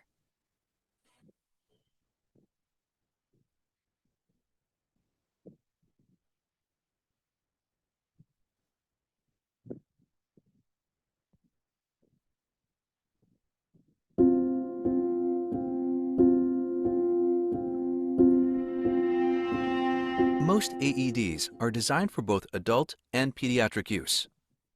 The energy level of the shock for pediatric use is reduced from the standard adult energy setting. The shock is reduced by an electronic device called an attenuator, which frequently comes with pre-connected pediatric pads. The attenuator may also be built into the AED and activated using a button, key, or another type of switching mechanism. Pediatric pads are recommended for children below 8 years of age. If the child pads are not available, use the adult pads. The standard adult shock will be higher, but a higher energy shock is better than no shock at all. Do not apply child pads to patients 8 years of age and older because the energy level of the shock will be too low. Turn on the AED and bare the patient's chest. Remove all clothing from patient's chest. If there is a button, key, or another type of mechanism for switching to child use, activate it. Child mode. Peel the pads from the backing sheet one at a time and place each according to the pictures. Some pads require a front and back position. Others require a left-right position. Press the pads firmly in place. Do not allow them to touch each other. When the AED voice prompts you, Do not touch patient. clear the patient. The AED may take a few seconds to analyze the heart rhythm. Analyzing heart rhythm. If directed by the AED, Everyone clear. be certain that no one is touching the patient. Press flashing button. Deliver a shock. Once a shock has been delivered, immediately resume CPR, starting with chest compressions. After about 2 minutes of CPR, Do not touch patient. the AED will prompt you again to analyze the heart rhythm. Analyzing heart rhythm. Follow the voice prompts. Press flashing button. Shock delivered. Continue the resuscitation attempt until another BLS provider or advanced life support providers arrive and take over, or until the patient starts breathing, moving, or reacting in other ways. If the patient begins responding, regularly reassess the patient's responsiveness, airway, breathing, and pulse. If a pulse is felt but the patient is not breathing normally, provide rescue breathing or bag mask ventilation.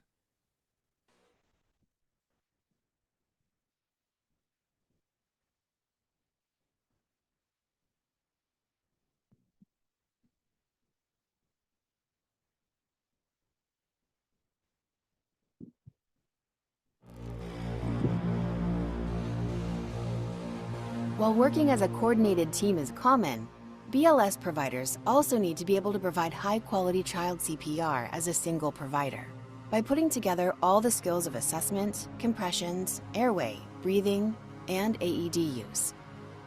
If the pulse is not felt and the unresponsive patient is not breathing normally or only gasping, one BLS provider can provide high-quality child CPR. First, assess scene safety and take standard precautions. If the scene is safe, assess the patient's responsiveness. If the patient is unresponsive, call 911 to activate EMS using a mobile device, or activate your facility's emergency action plan. Assess the patient's breathing and carotid or femoral pulse at the same time for no more than 10 seconds. For witness sudden collapse, if you are alone and an AED is nearby, get the AED. Activate EMS or your facility's occupational emergency action plan if you haven't done so already. Quickly return to the patient, use the AED, and perform CPR. For unwitnessed arrest, if you are alone, immediately start CPR, beginning with chest compressions. Perform 2 minutes of CPR before leaving the child to activate EMS or your facility's occupational emergency action plan and get an AED. Position the patient on a firm, flat surface. Perform 30 high-quality chest compressions. Position 1 or 2 hands on the lower half of the breastbone. Use upper body weight to compress. Compress at least 2 inches or 5 centimeters. Compress at a rate of 100 to 120 times per minute. Allow the chest to fully recoil at the top of each compression. Use a CPR mask or pediatric bag mask device. Open the airway and give 2 rescue breaths. Ensure each breath is 1 second in length and creates visible rise of the chest. Immediately resume high-quality chest compressions. Repeat CPR cycles of 30 compressions and 2 breaths for 2 minutes. As soon as an AED is available, Power on the AED. Bare the chest. If there is a button, key, or another type of mechanism for switching to child use, activate it. Use pediatric pads for children below 8 years of age. Correctly apply the AED pads according to the pictures. If the child pads are not available, use the adult pads. Do not touch patient. When the AED voice prompts you, clear the patient.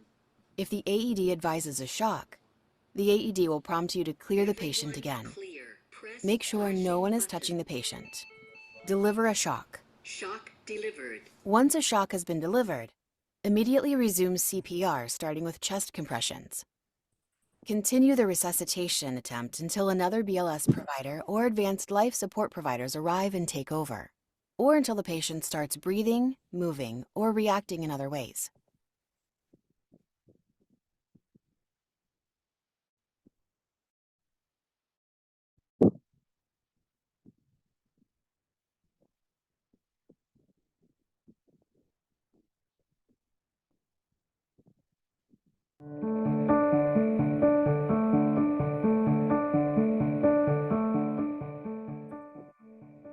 In BLS, an infant is defined as younger than 1 year of age, excluding newly born infants.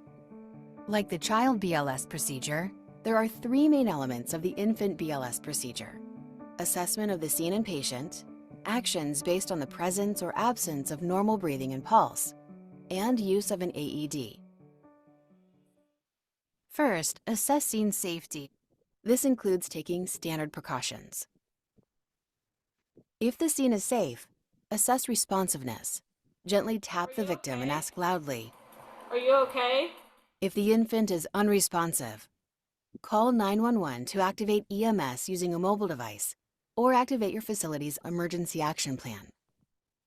If you don't have a mobile phone nearby, bring the infant with you to activate. Simultaneously assess breathing and pulse. Check the infant's brachial pulse.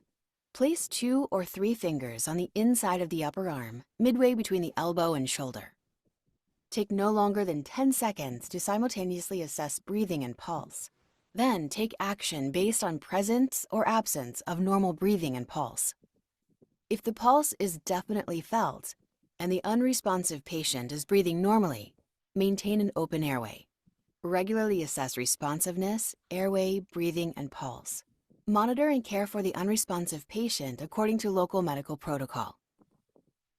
If the pulse is definitely felt and the unresponsive patient is not breathing normally, provide rescue breathing or bag mask ventilation. Give 1 breath every 2 to 3 seconds, about 20 to 30 breaths per minute. Give enough air to create a visible rise of chest, but no more.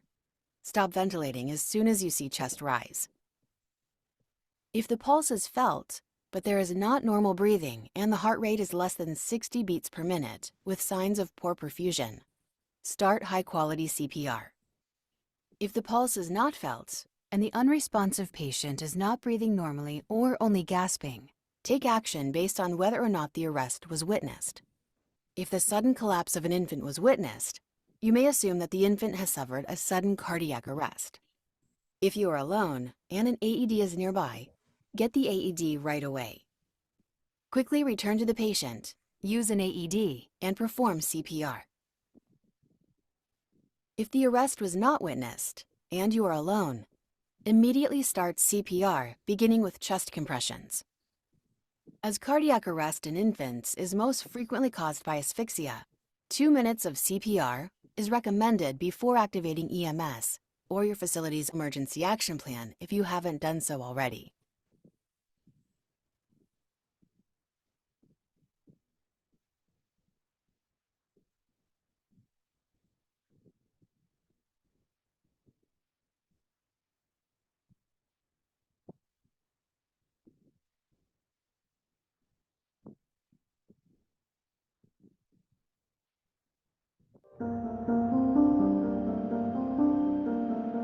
As with the adult and child, there must be an open airway to give rescue breaths to an infant. The 2 methods to open the airway are the same: head tilt chin lift and jaw thrust. Use the head tilt chin lift maneuver to open the airway of an infant when head or neck injury is not suspected. Keep an infant's head in a neutral sniffing position. Tilting the head beyond a neutral position that results in hyperflexion or hyperextension may block the airway. Rescue breaths are extremely important for infants because infant cardiac arrest typically results from asphyxia. In the case of drowning, begin with rescue breaths. As soon as the unresponsive victim is removed from the water, open the airway and assess breathing. If there is no breathing, give 2 rescue breaths that make the chest rise. Air in the stomach can cause regurgitation of food, liquids, or vomit into the airway. BLS providers should avoid excessive ventilation during rescue breathing. Give enough air to make the infant's chest rise, but no more than that. Stop ventilating as soon as you see chest rise. Take standard precautions when providing infant rescue breaths. Use an infant CPR mask or bag mask device in addition to other appropriate PPE. Use an infant-sized pocket mask in the same manner as you would for an adult or child. Position yourself at the patient's side. Place the mask flat on the infant's face with the top of the mask over the bridge of the nose. Use your thumb and forefinger to provide uniform pressure around the top of the mask. Use the thumb of your hand lifting the chin to control the bottom of the mask. Hook your fingertips of the hand controlling the bottom of the mask under the bony ridge of the jaw. Open the airway with a head tilt chin lift maneuver. Tilt the head and lift the chin to open the airway. Maintain a neutral sniffing position. Lift the infant's face up into the mask to create an airtight seal. Give a rescue breath by blowing through the valve opening. Each breath is 1 second in length. Give enough air to create a visible rise of chest, but no more. Stop ventilating as soon as you see chest rise. Remove your mouth and let the patient exhale. To use an infant bag mask device as a single provider, select an infant-sized bag mask device. Position yourself above the patient's head. Place the mask flat on the patient's face, covering the nose and mouth, with the top of the mask over the bridge of the nose. Use your thumb and index finger of one hand in a C position to press the edges of the mask to the face. Use your remaining fingers in an E position under the bony ridge of the jaw. Tilt the head and lift the jaw up into the mask to open the airway. Maintain a neutral sniffing position. Give a rescue breath by squeezing the bag. Deliver each breath over 1 second in length while watching for chest rise. Check the pulse about every 2 minutes. If the pulse is felt, but the heart rate is less than 60 beats per minute with signs of poor perfusion, or there is no pulse, start high-quality CPR. There may be a rare or extraordinary circumstance when a barrier device is not available, and a BLS provider is willing to provide artificial ventilation without a barrier. For infants, the preferred technique is mouth-to-mouth and nose rescue breathing. To give mouth-to-mouth and nose rescue breathing to an infant, open the airway with a head tilt chin lift. Take a regular-sized breath and place your mouth over the infant's mouth and nose, creating an airtight seal. Give 1 breath over 1 second. Give enough air to make the chest visibly rise, but no more than that. If the chest does not rise, repeat the head tilt chin lift, make a better seal, and try again. It may be necessary to move the infant's head through a range of positions to provide effective rescue breathing. If you have difficulty making an effective seal over the mouth and nose, try using the mouth-to-mouth technique.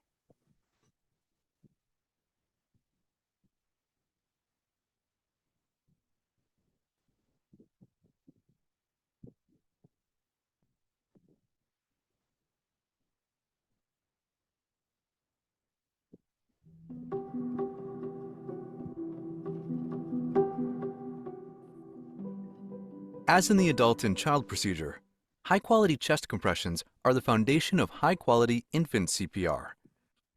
To deliver infant chest compressions, position the patient face up on a firm, flat surface. If the patient is face down, carefully roll them over. For infant compressions, use one of 3 hand position techniques: the 2-finger, 2-thumb encircling hands, or the heel of one hand. For the 2-finger technique, Place 2 fingertips in the center of the infant's chest, just below the nipple line on the lower half of the breastbone. Do not press the tip of the breastbone. Use both fingers to compress the chest. For the 2-thumb encircling technique, place the pads of both thumbs side by side in the center of the infant's chest, on the lower half of the breastbone. Your thumbs may overlap on very small infants. With the fingers of both hands, encircle the infant's chest and support the back. Use both thumbs to compress the chest. For the heel of one hand technique, place the heel of one hand on the center of the chest, on the lower half of the breastbone. Position your shoulder directly above your hand and straighten your arm to lock your elbow. Use the heel of one hand to compress the chest. This technique may be useful for larger infants, or when the BLS provider has difficulty compressing to the appropriate depth using fingers or thumbs. Whichever technique you use, push hard, straight down, compress the chest approximately 1 1/2 inches or 4 centimeters. This depth should be at least 1/3 of the diameter of the infant's chest.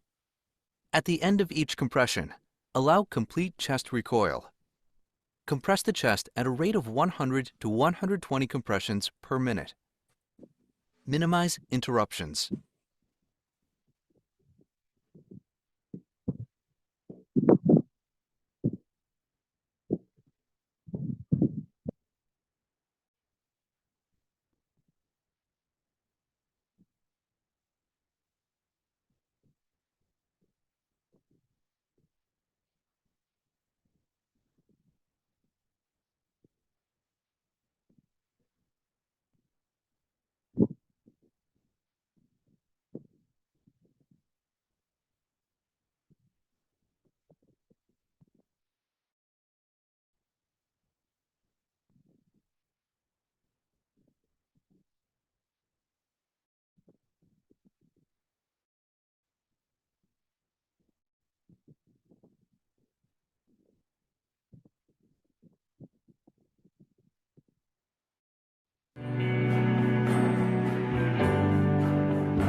Pediatric pads are recommended when choosing AED pads for an infant. If pediatric pads are not available, choose the adult pads. The standard adult shock will be higher, but a higher energy shock is better than no shock at all. Turn on the AED and bare the patient's chest. If there is a button, key, or another type of mechanism for switching to pediatric use, activate it. Peel the pads from the backing sheet one at a time and place each according to the pictures. The front and back pad position is common for infants. Press the pads firmly in place. Make sure the pads do not overlap or touch each other. Not touch patient. Analyzing When the heart AED rhythm. voice prompts you, make sure no one is touching the patient. Everyone clear. If Press directed by the flashing AED, button. deliver a shock. Delivered. Once a shock has been delivered, immediately resume CPR, starting with chest compressions.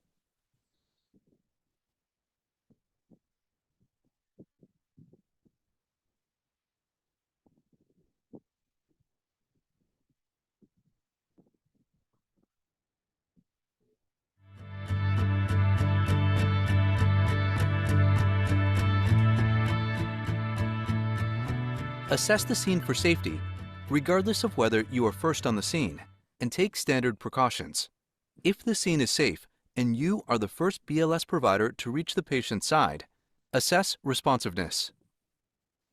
As second BLS provider, activate EMS or the Emergency Action Plan and get the AED and emergency response equipment if available.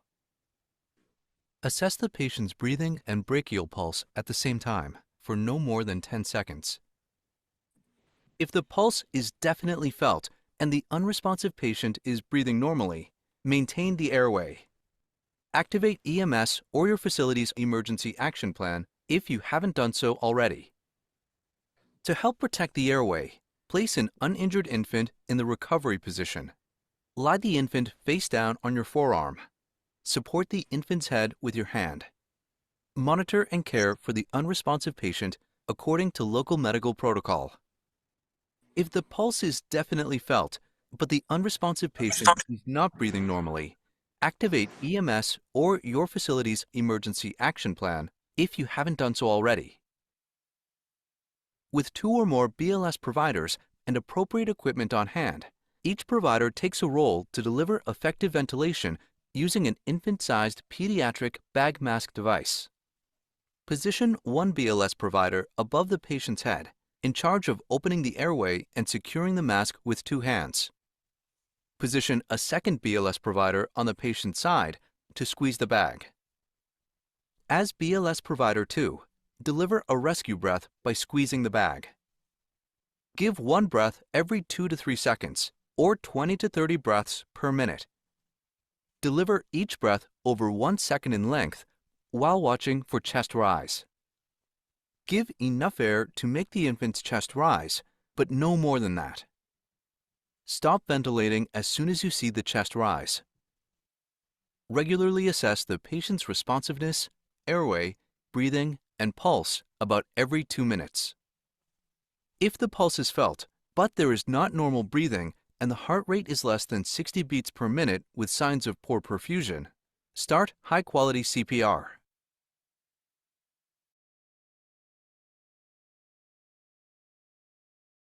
If the pulse is not felt and the unresponsive patient is not breathing normally or only gasping, the first BLS provider should immediately start high-quality CPR, beginning with chest compressions. The second provider should activate EMS or the facility's emergency action plan if you haven't done so already. When 2 or more BLS providers attempt to resuscitate an infant, use a compression to ventilation ratio of 15 compressions to 2 rescue breaths. Compress fast at a rate of 100 to 120 times per minute. Compress the chest approximately 1 1/2 inches or 4 centimeters. Allow the chest to fully recoil at the top of each compression. After 15 compressions have been given, the second BLS provider should open the airway and give 2 effective rescue breaths using a pediatric bag mask. Keep the infant's head in a neutral sniffing position. Repeat cycles of 15 compressions and 2 effective rescue breaths.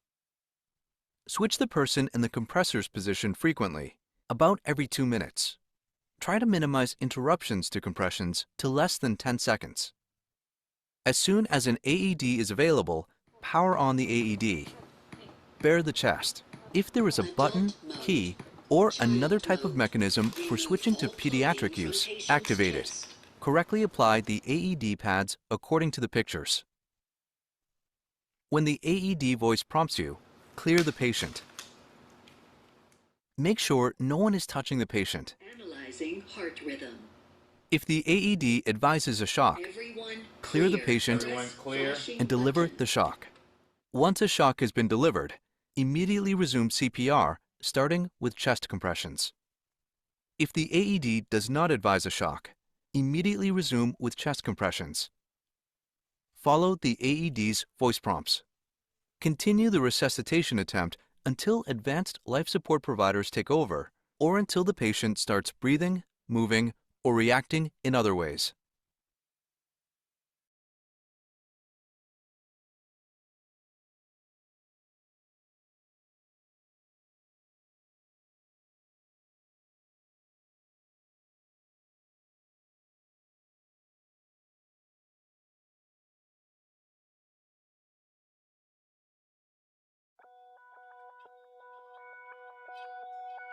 Choking, also known as foreign body airway obstruction, can occur when a solid object, such as a piece of food or a small object, becomes stuck in the upper airway.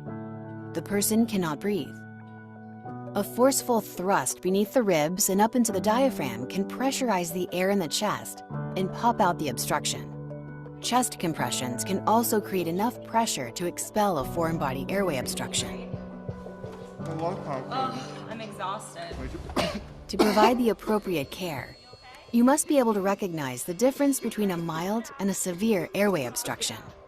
With a mild obstruction, the patient can speak and cough. They may wheeze between coughs. A mild obstruction is typically cleared naturally by the patient through forceful coughing. Cough it out. Come on. If the person can inhale and exhale, encourage the patient to continue coughing. Watch for signs of the airway obstruction becoming severe. It's intense. That was scary. Morning, Chrissy. How are you feeling? Much better, thank you. I need to get another set of your vital signs. When a severe airway obstruction occurs, the patient cannot get air in or out of the lungs. Are you choking? This is a life-threatening medical emergency. If the foreign body is not removed, the patient will quickly become unresponsive and suffer a secondary cardiac arrest within minutes. Signs of a severe airway obstruction include the inability to speak, a weak cough, or no cough at all. The patient may make a high-pitched noise when trying to inhale or make no sound at all. They may hold their hands to the throat. Try and get your breath. If the patient is an adult or child, ask, "Are you choking?" If the person nods yes or is unable to speak or cough, act quickly. If you are not alone, have someone use a mobile device to call 911 to activate EMS or activate your facility's emergency action plan. Stand behind the patient. If needed, kneel behind a child. Reach around and locate the navel. Make a fist with the other hand and place it thumb side against the abdomen, just above the navel and below the ribs. Grasp your fist with the other hand. Quickly thrust inward and upward into the abdomen. Repeat. Each thrust needs to be given with the intent of dislodging and expelling the object. Continue until the patient can breathe normally or becomes unresponsive. If the object is expelled and there is good air exchange, encourage the patient to be seen by a healthcare professional. Infrequent but serious complications from abdominal thrusts can occur. If the patient becomes unresponsive, carefully lower the patient to the ground. Begin CPR starting with compressions. Do not check for a pulse. Before opening the airway to provide rescue breaths, open the patient's mouth wide. If you see an object, remove it with your fingers. Perform about 2 minutes of CPR and activate EMS or your facility's emergency action plan if you haven't done so already. Continue the resuscitation attempt until advanced life support providers take over or until the patient starts breathing, moving, or reacting in other ways. If an infant appears to be choking but is responsive, watch for signs of the obstruction becoming severe. If there is good air exchange with a mild airway obstruction, the infant is coughing forcefully, has a strong cry, and can inhale and exhale, stand ready to help if things get worse. With a severe airway obstruction, the infant may cough weakly, be unable to cry, or unable to make any sound at all. There may be a high-pitched noise when the patient tries to inhale. If the infant is responsive and you are not alone, have someone call 911 to activate EMS using a mobile device or activate your facility's emergency action plan. Kneel or sit with the infant in your lap. Hold the infant face down over your forearm with legs straddled and with the head lower than the chest. Support the head by holding the jaw. Rest your forearm on your lap or thigh to support the infant.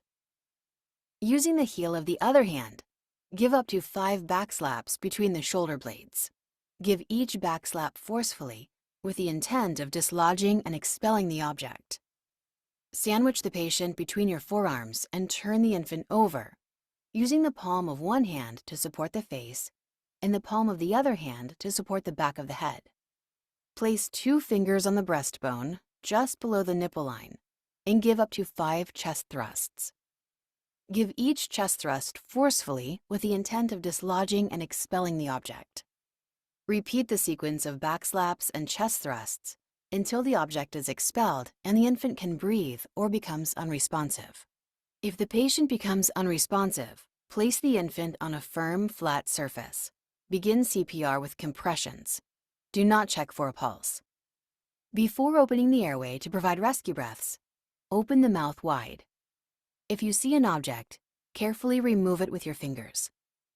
Don't stick your finger blindly in an infant's throat and attempt to sweep out an object. This can cause injury or push the object further down the throat, worsening the obstruction. Perform about 2 minutes of CPR and activate EMS or your facility's emergency action plan if you haven't done so already. Continue the resuscitation attempt until advanced life support providers take over, or until the patient starts breathing, moving, or reacting in other ways. If the patient is pregnant or obese, use chest thrusts instead of abdominal thrusts. Position yourself directly behind the patient. Reach under the armpits and place the thumb side of your fist on the center of the chest. Grasp your fist with the other hand and thrust straight backward. Try to not put pressure on the ribs. Give each chest thrust forcefully with the intent of dislodging and expelling the object. Repeat the chest thrusts until the object is expelled and the patient can breathe or becomes unresponsive.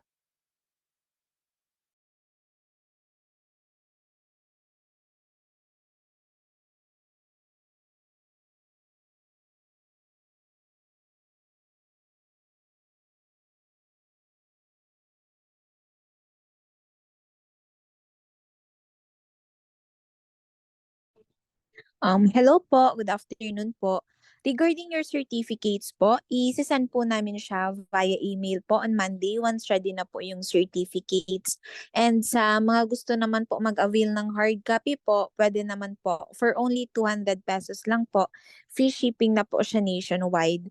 Then sa gusto po mag-avail, just message your coordinators po if you want to avail. Also, sa mga gusto po mag-upgrade to BLS, ACLS with first aid po, pwede din po kayo mag-upgrade po. Just message lang po your coordinators or you can message our official page po on Facebook which is We Pump Training Center po. Then sa mga for those who will attend po ACLS later, ang start po is 1 p.m. po. You can take your lunch na po. Then, see you later po at exactly 1 o'clock p.m. Thank you so much po.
adversity station.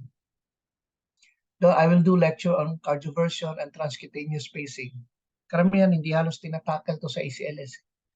But I'll do wala kasi akong I don't have a machine na dati merong pinahiram sa akin. Then how do we perform the mega code? So advanced cardiovascular life support is an advanced intervention wherein you will use clinical algorithms for treatment of cardiac arrest. No? Sinama si acute coronary syndrome or yung myocardial infarction, si CVA or stroke, and other life-threatening cardiovascular emergencies. So yung ACLS is not only about arresting the heart.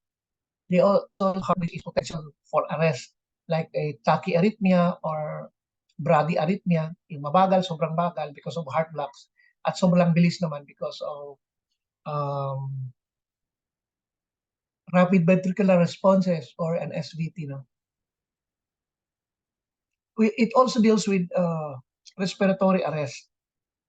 So, and how you use drugs along the way while managing those arrest and potential for arrest. Included in ACLS is the electrical therapy. Of course, yung defibrillation, pero manual na, and defibrillation and transcutaneous pacing, cardioversion, and another station which is endotracheal tube insertion or supraglottic tubes insertion. It must be done by people who are trained on ACLS. So mag-undergo talaga ng training. Tapos kung you're in the hospital, once you are trained and you turn out to be okay, so pwede ka makasama sa code blue team. Yan. No? So when you are being called, because there's an arresting case, then you ought to respond. Pag wala ka namang sa ward mo, wala kang pasyenteng hinahawakan na sensitive or sa ER, so you can run to the area where the code blue is being raised. So sino ang mag-undertake? Who will undertake the course? So of course, nurses, doctors, paramedics, EMT on an advanced level. Kasi hindi pwede yung EMT lang na basic. Pwede siya. So kung advanced level, pwedeng intermediate or yung advanced EMT at saka of course paramedic. The scope of our presentation will deal with understanding the class of recommendation, no, which is part of the protocol. And separate lecture ang ECG reading, ang ACLS drugs, airway. I will not teach intravenous. Alam naman lahat intravenous. Ang ituturo ko na lang sa demo is intraosseous. And then why the defibrillator, cardioversion, tapos capnography. No? Yung capnography is detecting the end tidal carbon dioxide. Then we have the transcutaneous phase, lecture on acute coronary syndrome and stroke, tapos paano ginagawa ang megacode, hypothermia. Pulse and NRP, hindi siya kasama kasi pulse and NRP are separate courses. ACLS is the cornerstone of all advanced life support programs. It is simply, pag trauma yan, pag hindi na reverse, magka-cardiac or cardiovascular arrest yan. Ganun lang naman yun eh. No? So doon siya mahuhulog. Kaya pag may ACLS ka, medyo yung ibang advanced life support, medyo madali na yun. So what are the 10 core cases? Okay, respiratory emergency, and then the 4 types of cardiac arrest. So ano yun? Yung ventricular fibrillation, yung pulseless ventricular tachycardia, no? Yung ventricular tachycardia can be monomorphic or polymorphic. Tapos, we have the asystole, yung flatline. At saka yung merong mga rhythm, no? Other than those I mentioned. Rhythm, usually it looks like a heart block, no? Or wide QRS lang. Ganun-ganun lang sa ECG. Pero walang pulso. So, tinatawag siyang pulseless electrical activity. We will also look at like respiratory emergency, no? Na hindi pa nag-pre-arrest. Di pa nag-arrest. Meron tayong tinatawag 4 types of pre-arrest emergencies. Yung bradyarrhythmia, bradycardia, stable tachycardia pero potential maging unstable. Yung stable tachycardia, pag hindi na-reverse, mapapagod yung heart or it can even result into unstable tachycardia. Tapos acute coronary syndrome. And the last is the stroke. So kung bibilangin natin sila, 1, 2, 3, 4, 5, 6, 7, 8, 9, 10. 10 cases lang. So yan ang pag-uusapan natin. So we will go into the chain of survival which sinabi ko kanina. Dito sa in-hospital, alamin natin yung pasyente, ano ang magiging trigger, ma-recognize natin so that we can prevent. And should an emergency happen, you know whom to call. Code blue, activate code blue. We start good compression, then defibrillation, and then the ACLS or post cardiac arrest care, which will happen in the ICU already or in the coronary care unit. And then once the patient is discharged, so we ideally there must be a very good community support doon sa recovery niya. Now, the cornerstone of ACLS ay evidence-based medicine. So pansinin niyo rito, pag nagbasa kayo ng libro ng ACLS, magugulat kayo na bawat i-mention niya na intervention, kunwari compression, when compression is first mentioned, merong lalabas na COR or class of recommendation na makikita niyo sa cursor ko. Ayan. COR or class of recommendation. And then LOE, levels of evidences. Level A, level B, level B, yan, level BR, level BNR, tapos level C, no? Na level C LD, saka level C EO. Yan. So, assuming na first make mention ang compression. After sa word na compression, merong open-close parenthesis. Ang i-mention doon, ilalagay doon is COR class 1. Ibig sabihin, strong evidence na ang compression ay maganda. Alam naman natin. Pero ganoon lang sa libro. Kasi evidence-based medicine. Tapos, may iba na lalagyan pa ng LOE. Hindi ko napansin yung compression kung may LOE. LOE, parang level A yata siya. So, compression is the best. Oxygen, kunwari sa RSOS, oxygen, non-rebreather mask at 15 liters per minute, mag-open close parenthesis. COR, class 1, level A.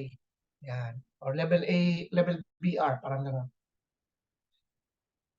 So, until maubos niya ang mga intervention sa drugs. So, once they first mention of any intervention or drugs, ito ang makikita niyong kasunod. So, dito makikita natin na the medicine is, the intervention has passed through some sort of meta-analysis. Which, it's so funny dito sa bansa natin.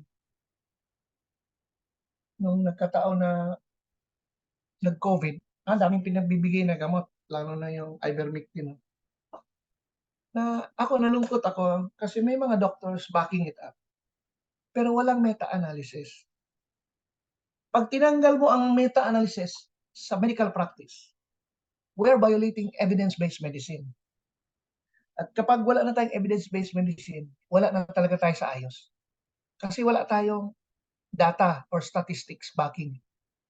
So that's where particularly ACLS, ang AHA, would like to take off.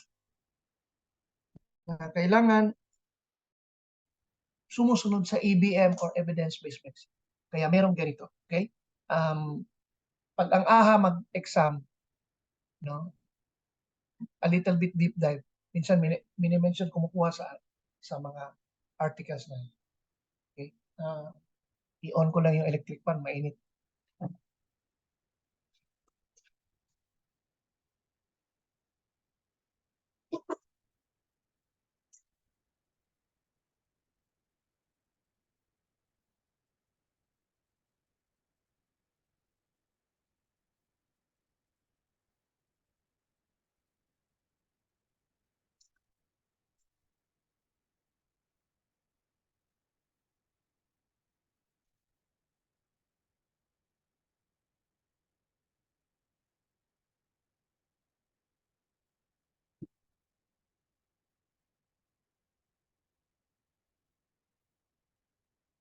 Init ng panahon. Pag umulan naman, grabe yung baha. Tapos ang Pilipinas is very vulnerable to the hazards of climate change. By the way, hindi na tayo climate change na yun. Climate crisis na. Because the climate change has entered into the shores of our country.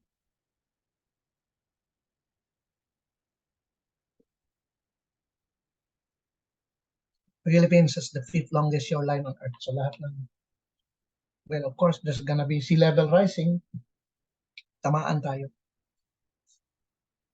Ay, nako.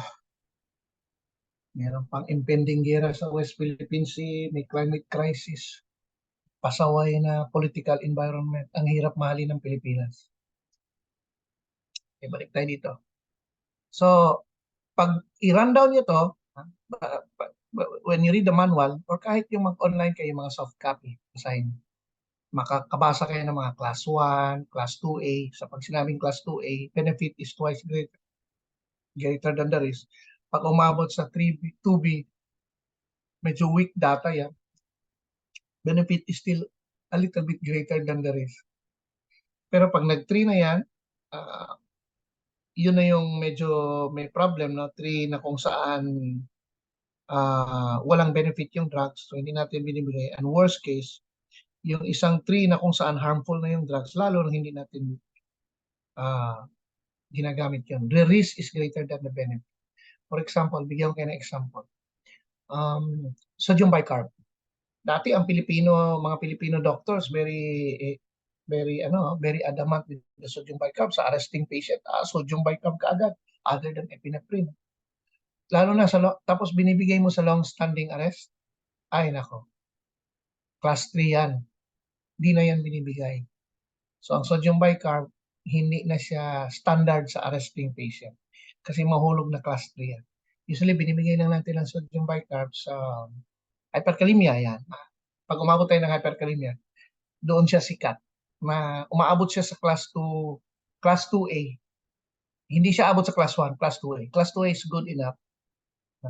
Kasi reasonable siya, no? Can be useful, effective benefits. No? Meron tayong tinatawag na comparative effectiveness phrases. Dumaan siya sa mga meta-analysis na, dito, no more sa arrest. I'm not gonna describe this. So, daanan ko isa-isa. Pwede nyo namang mahingi nyo slide. Pwede kong basahin. So, lukso ako dito sa luma. Dito sa BLS to ACS. Ito yung luma, ito yung bago. If you can notice, sa 2020 guidelines ng American Heart, parang sa BLS dito na start. Limit personnel, don't PPA, limit personnel. Tapos, consider resuscitation appropriateness. Ibig sabihin, yung mga tao na ilagay mo, kasi dalawa itong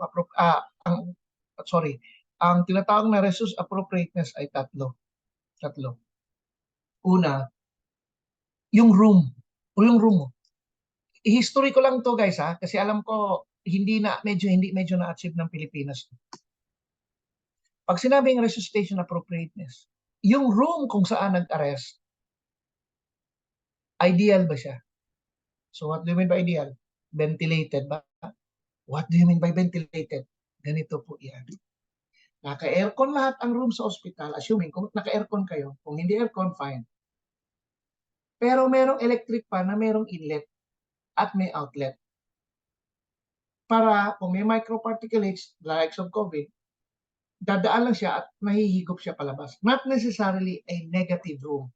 Social naman kung negative room. No? Napaka-social yun na. So, ang kailangan lang, meron lang ventilation. May inlet sa outlet. Alam ko, hindi nakasunod lahat. Tama na? So, medyo may pangit kasi hindi nakasunod lahat. Ano pa ang appropriateness? Personnel. So, ang personnel dapat naka-level 3, naka-level 4. Ideally. Pag airway ka, level 4.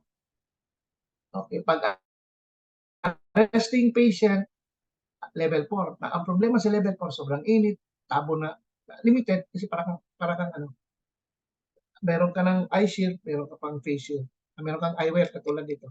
Itong eyewear ko na to, hindi po to sira na mata. Ewan ko kung marinig nyo.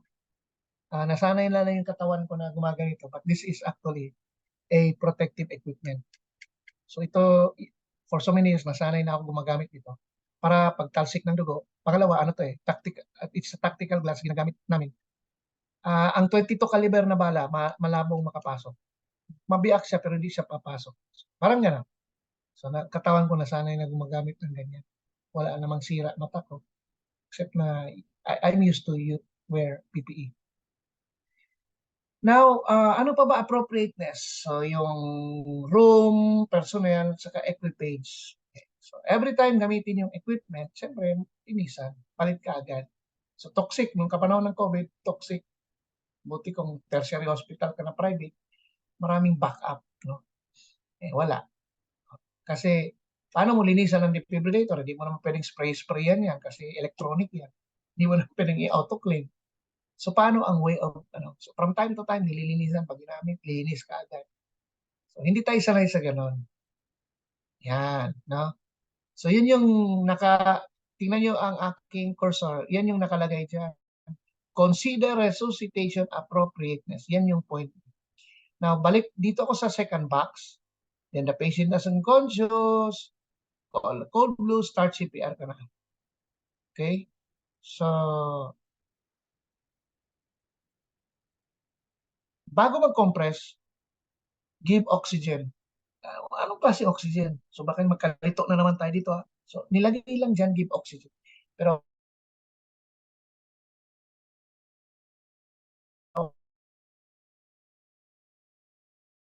okay. Kung sa libro yan, ako na magsabi sa'yo, naka-mask. Pag nag-CPR ka, gamit kang kanila, nakunan ka ng video, sikat ka. Hindi tayo gumagamit. Pag meron pang ganyan sa atin, ako, Diyos mio, huwag naman. Bugbong na ang Pilipinas, na bubuli na tayo na we really lack yung tinatawag nating appropriateness, kulang tayo dito. So, naka-mask. So, hindi katulad dati, nag-CPR, pag CPR, nauna CPR, tapos naglalagay ng mask or backpack mask. Ngayon, hindi. Bago ka mag-compress, kung merong airway ka na, ilagay mo na yung mask. Kasi ang point doon, pag nag-compress ako sa thorax, lilipad yung aerosol. Yan yun. That is your interim guidelines of 2022. Yan ang mga emphasis. Tapos, attach mo ang defibrillator. Attach ang defibrillator. Paano i-attach defibrillator? Pwedeng pads, naka-attach. Or pwede, kung gusto mo, paddle ka, tapos lagay mo lang sa paddle sign para yung paddle ay nagde-detect what kind of breathing. Tapos, prepare for intubation. Gulat kayo ha. So, sa 2020, ito po ay 2020. Ito nakita nyo. Pero pag makita nyo yung mga highlights, particularly color yellow, yan po yung interim guidelines of 2022. In-emphasize, pwede tumuhan yung kagad ng pasyente doon sa tinatawag nating first pass, just what we call first pass, tanggalin ko ha, palakihan ko lang. Kasi alam ko medyo mahirapan kayo. Hanapin ko yung first pass. Kikita niyo. First pass success. Ayan o, tingnan nyo. First pass success. Nabasa nyo? First pass success. So, dyan ako sa airway muna. Okay? Everyone, nabasa nyo ha? Minimize closed circuit disconnection. Ano ang ibig sabihin nun? Ganito. As much as possible, naka-seal ka agad ang mouth and nose. Pag naka-bag valve mask, naka-seal ang mouth and nose. Yan po yung closed circuit system. So, wag buha, iangat yung kasi yung mga secretion na nandoon, pwedeng lumipad. Use intubator. Intubator, ito yung nag-intubate with highest likelihood of first pass success. Ibig sabihin, pag nag-intubate, pasok ka agad. Hindi yung, sa esophagus na punta. Sa stop natin, kailangan, makuha kaagad niya first intubate, no? Yan yung tinatawag na first pass success. Okay? So nakakaano, no? So babalik ulit ako doon sa itaas, the appropriateness of resuscitation. Yun yung stopping. Stopping natin, yung mga stop na ilagay natin sa code blue. O, pansinin niyo to. Ayan o, kita niyo cursor ko? Consider resuscitation appropriateness. Ibig sabihin, sa code blue, kunwari tayo dito, together, ilan tayo ngayon? Oh, 78 na. Kunwari, sa 78 sa atin. Member tayo lahat ng code blue. Siyempre, magkakailangan tayo, isang ospital lang. Alam natin sino magaling mag-intubate. Ang pinakakandidato dyan, doktor na nasa anesthesia, siyempre. So yan kagad ang intubator natin. So pag may sumipot dyan na anesthesiologist, alam natin siya ilagay. Parang ganun lang. Sa mga drugs, kung may darating na taga-ICU, they are more appropriate sa drugs kasi trabaho talaga nila yan. So sila yung ilagay natin sa IVIO. Yun yung appropriateness. Okay? So balik ulit ako. Dito. So dito na ako sa Start CPR. Kita nyo cursor, ha? Tumingin kayo sa screen ko para makita nyo paano nag-run down ng ACLS na bago. 2020 hanggang 2022 interim guide. Ngayon, manual na. Manual na tayo. Hindi pwede ang Code Blue team ay nag-AAED. Tawanan naman tayo ng buong mundo. Manual na, manual. So nakita ko, shockable rhythm. Pwedeng pulseless, BTAC, or ventricular fibrillation. So dito ako ngayon, pakaliwa ko. Sa kaliwa ko, or kaliwa natin. Dito. Nag-shock ako. Sa first shock na na-deliver mo, ganun talaga tayo katindi. Sa first shock na deliver mo, tingnan mo anong pangalawang approach. It's either you give, it's not either. You will give IV and you will intubate. If you can intubate first, mas maayos. Kita nyo? Hindi katulad dati, IV. Para pag shock, bigay na ako ng epi. Ngayon, hindi. Sabay ang dalawa. So, habang nagsi-CPR, ito, tingin balik ulit ako, start CPR. Ito yung ideal. Pero hindi ganun ang Pilipinas. Okay. Gulat na lang kayo, hindi pala ganun ang Pilipinas. Ideal yan. Gulat kayo, hindi ganun Pilipinas. Nag-shock ka na. Dito pa lang, nag-shock. Sa first shock mo, tuloy-tuloy CPR, usually, bibigay na tayo ng IV. Assuming nag-IV ka, fine. Pero kailangan, pagdating pa ng ibang team na mayroong anesthesiologist or intubator, bigay tayo. Nag-shock ulit tayo. So, prioritize intubation during resumption of CPR. Paano tayo mag-intubate? So, i-demo ko po yan tomorrow. Ha? So, huwag kayo mag-expect na meron ngayon kasi ngayon puro lecture lang tayo.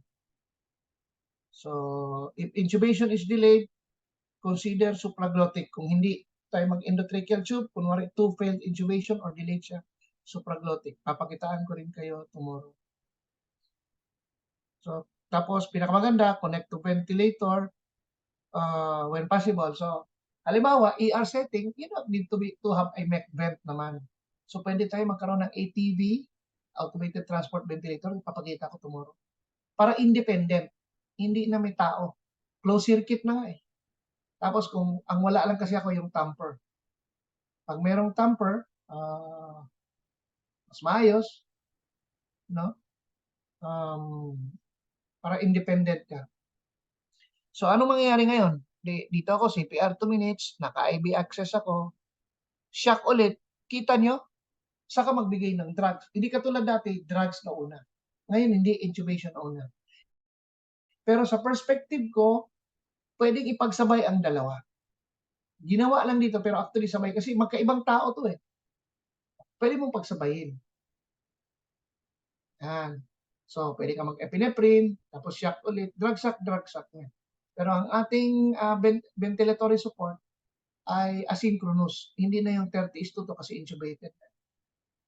Okay. So, i-demo ko yung tomorrow. So, down the line dito, drug shock. Bigay ng drugs hanggang mapupunta sa ROC or talagang wala na. Kung dito naman sa kabila, asystole, the more you will be aggressive in intubation. Okay, aggressive ka. So, na-intubate ka agad ng pasyente, bigay ka ng drugs, tapos CPR, tapos drugs, no shock kasi non-shockable rhythm.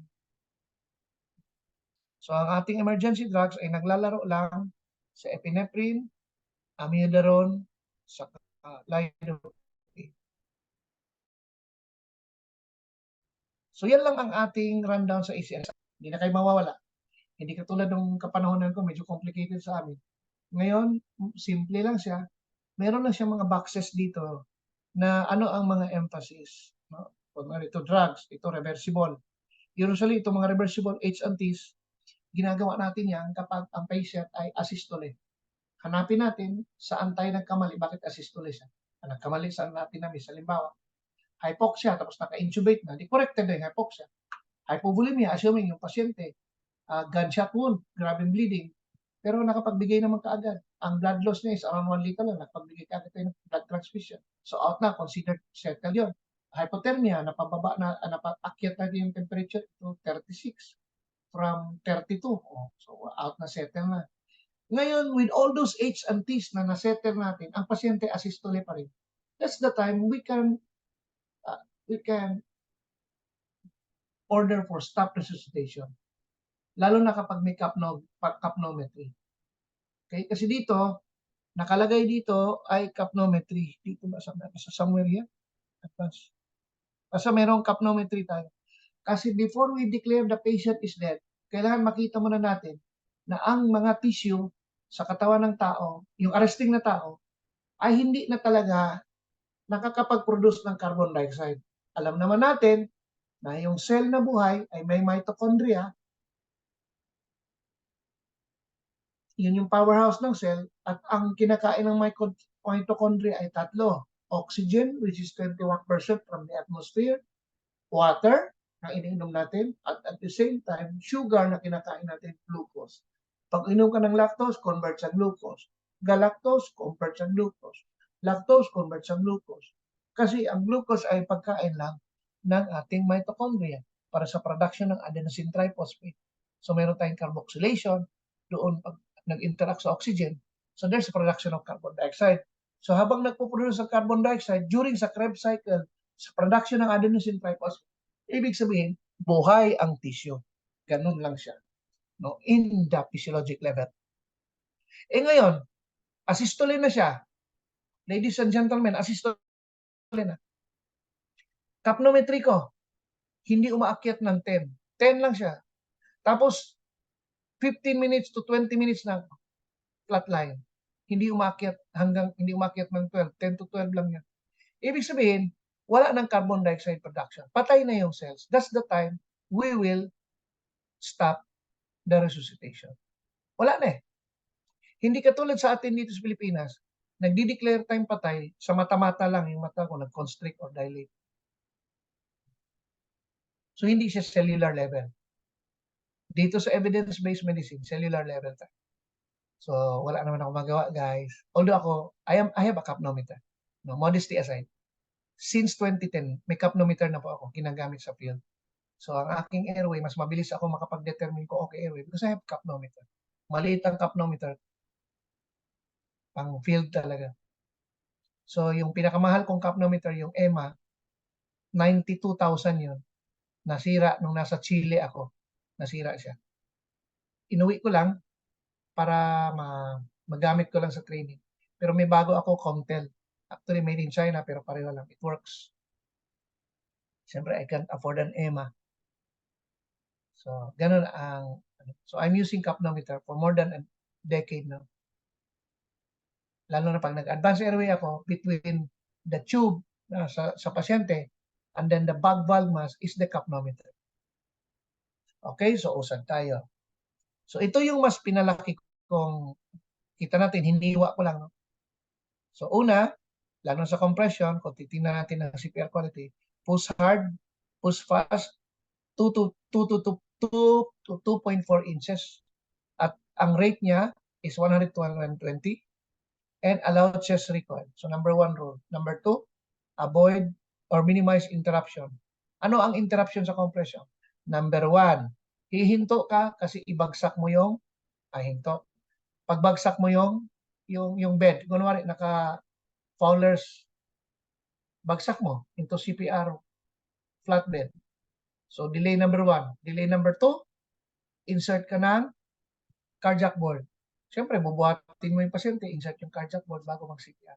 Delay number 3, kailangan may nakapatong muna sa mouth and nose na mask, 100-liter mask at 15 liters per minute before you start compression. So yun yung ating delays. As much as possible, ma-minimize natin yan. Then avoid excessive ventilation, no? Baka magkaroon tayo ng tension pneumothorax sa sobrang pagbigay mo ng bagging. Then change compressor every 2 minutes. So nakakapagod, totoo yan, no? So nakakapagod siya. Eh, ang problema pa naman, hindi tayo particular sa lakas, no? Lalo na mga healthcare provider, parang hindi tayo nag-exercise, parang siguro sa kabisihan. Buti, nakakatawa din, may ilang mga doctors and nurses who are into physical fitness. But majority, wala. Ang buhay natin sa kapagod siguro sa ospital, pasok, kain, after duty, kung may gala konti, gala-gala. But kinakain yung system mo. Kaya sa atin, mataas din ang morbidity ng doctors and nurses kami, cardiovascular, kakukulangan sa exercise. Okay, another thing is if no advanced airway, no, hindi naka-intubate, 30:2 ang ratio. 30 compression, 2 bagging. Okay. Pag naka-intubate naman, asynchronous siya. So, bagging every 5 to 6 seconds. Magka-count ka, 1,000, 2,000. Kunwari, nag-bag ako, bag, 1,000, 4,000, 5,000, 6,000, bag, 1,000, 2,000, 5,000, 6,000, bag, ganyan. Kung naka-intubate na, asynchronous na yun. Tapos ikaw naman, compression ka at a rate of 220 to 240 per 2 minutes. Okay, 2 minutes bago another shot. Now, we have this quantitative waveform capnography. Ito yung kumukuha ng end-tidal carbon dioxide. Pag less than 10, ibig sabihin, sablay ang CPR. Assuming good CPR ka na, patay na yung pasyente. Good CPR ka na akyat lang na yan ng 12. Pag hindi lumampas yan ng 12. Pero pag naglalaro yan sa 20 millimeters of mercury, may hope ka pa. Kung yan ang capnometry. Kasi the normal capnometry is 35 to 45 millimeters of mercury. Yan ang normal mo. Pag nasa 20 ka, may hope ka pa. So, sige, tutukan mo lang. Pero naglalaro lang 10 to 12, wala ka na. Kung meron naman tayong mas medyo, kung nasa ER na, meron tayong intra-arterial pressure, no? So, yeah, we can do that. But that's not really the main line in ACL. Now, gumagamit tayo ng defibrillator, ang pinaka-ideal is 200. Pag meron kayo dyan, 360 paluma na po yan. It can still be used, pero nakaka-harm na yan ang cardiac muscle. So, sa new approach ng defibrillation, dapat ang ginagamit natin biphasic. Hindi monophasic 360, but biphasic 200. Then of course, sa advanced airway, maximize closed circuit disconnection, use intubator with highest likelihood of first pass success. Kinuha ka ganyan. Maganda kung video laryngoscope, yung laryngoscope na merong screen. Mura lang naman yan, mga 30,000, kayang-kaya ng hospital.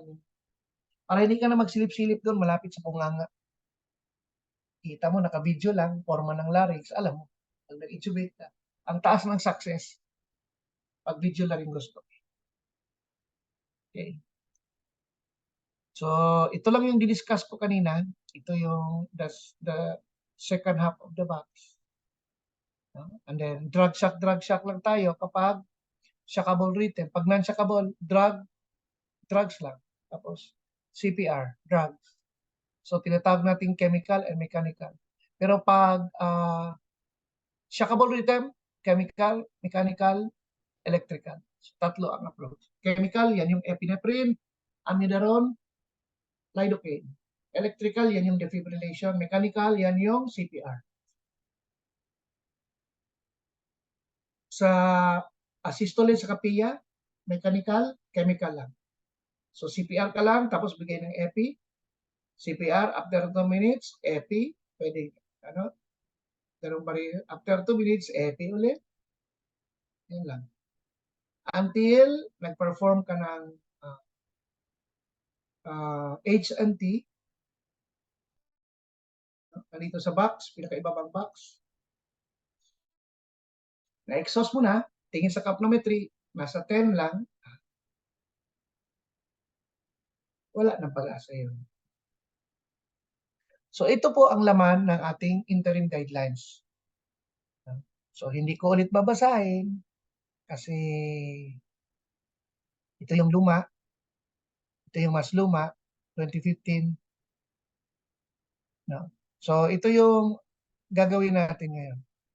So at first, sa isang arresting patient, CPR. Doon ng ano, tapos CPR ka, kompleto doon na ng PPE. CPR. Meron kang manual defib, gusto mo muna mag-AED override,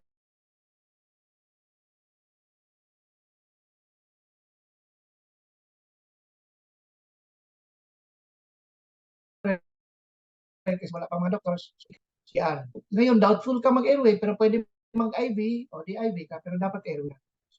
Or merong dumating ka agad code blue, very snappy, airway ka agad. Ngayon, ang pagbigay natin sa airway, huminto tayo. Nung panahon ko pa, unang panahon, humihinto din bago mag-airway. Then after 2015 yata yun, hindi na huminto ang compressor. Nag-intubate na si airway guy, habang nagsi-CPR, pabor din sa kanya kasi pag merong bumubula na secretion, alam mo doon yung airway. So, doon mo na isuksok yung tube. Yun yung lamang ng intubating while CPR is ongoing. Pero ngayon, sa new normal, interim guidelines, bawal. Pag nag-intubate ka, hinto. Kasi mapupunta yung aerosolized entities doon sa intubator. So, ito yung ikot-ikot lang yan. Drug therapy, shock, depende. Hanggang hanapin mo reversible cause. Ito lang yung ACLS in a nutshell. So, in-emphasize natin, push hard, push fast, 2 to 2.4 inches at 100 to 120 per minute. Yan yung rate, yun yung speed mo. Okay? Tapos, bawat CPR allow complete recoil. Dati, nung 2015, hiniwalay si recoil sa CPR. Push hard, push fast. Okay lang yun. Ngayon, in-incorporate. Push hard, push fast with adequate recoil. So, yun, incorporate. Number 2, minimize interruption in compression. 3, avoid excessive ventilation sa back valve mo. 4, rotate compressor every 2 minutes para hindi mahilong talilong yung compress. 5, if no advanced airway, the ratio is 30:2. Then you attach quantitative waveform capnography. Okay. So sa drugs natin, epinephrine pa rin tayo, IVIO, 1 gram, 1 milligram per ml. Then we have amiodarone as our after epi. Hindi pwedeng mauna si amiodarone sa epi. Si epi muna. Ay kung epi ka lang, wala nang problema. Puro epi ka lang. Pero ito kasi sila amiodarone, maganda rin, lalo na kapag mga beta, ventricular origin, maganda siya.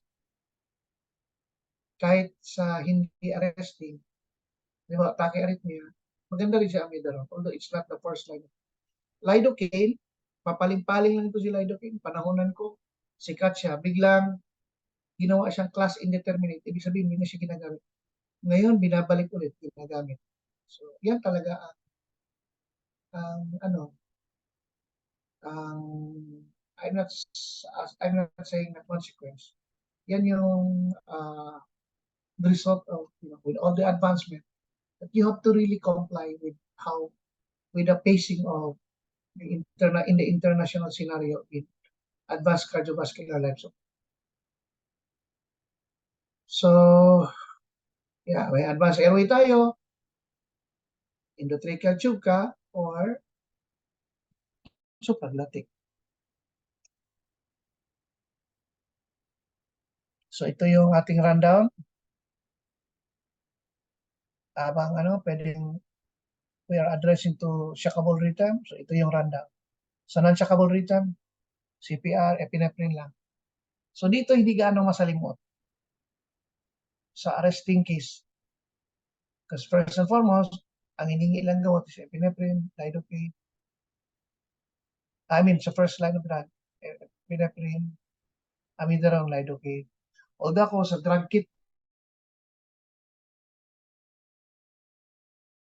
ko, hanggang ngayon, nandyan, kompleto ang gamot, ang gamay. No. So that's the whole package of your ACLS. Now we will go into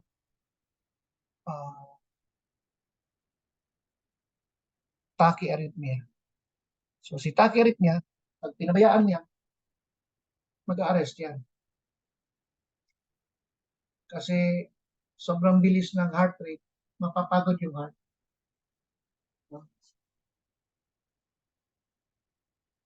Katulad ng rapid ventricular response, pag umakyat ang heart rate ng 150 up, huwag mong patagalin. Mag-arrest yan. Kasi mapapagod siya.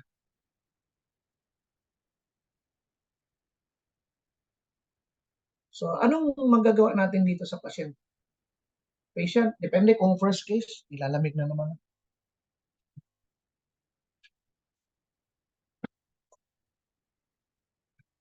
Yan, wala nang electric fan.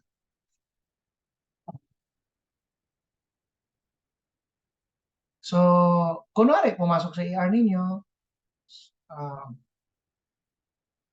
nakapipi kayo, dinala yung ER, you hook initially sa oxygen, cannula, may kamag-anak. Pag-hook sa vital signs monitor, kunwari BP 100 systolic, pagtingin nyo sa cardiac monitor, kita nyo nga agad na tachyarrhythmia. So ano yun sila? Pwedeng supraventricular tachycardia, SVT, pwedeng flutter, atrial flutter with rapid ventricular response, or atrial fibrillation with rapid ventricular response. So these are all potential. Kapag hindi mo na-reverse, mag-arrest yan by and by. So nihook ko na, maintain patient's airway, oxygen as indicated, lagay sa cardiac monitor. Ano ang BP niya? Kunwari ang BP niya 100. So wala akong signs of shock. Titingnan mo ngayon, dito sa blue box, is there hypotension? Wala. Kunwari, wala. Mental status, kausap mo, okay naman.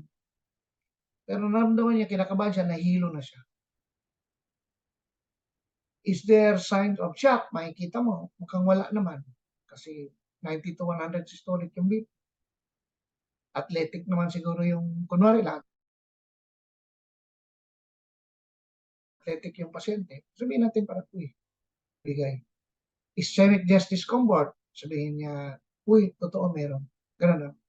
And or acute heart failure. So nanahok natin, nakita natin na kunwari, depression, mild ST segment elevation. So alam natin, there is some sort of ischemia. So pag yes, punta ka agad tayo dito sa synchronized cardioversion.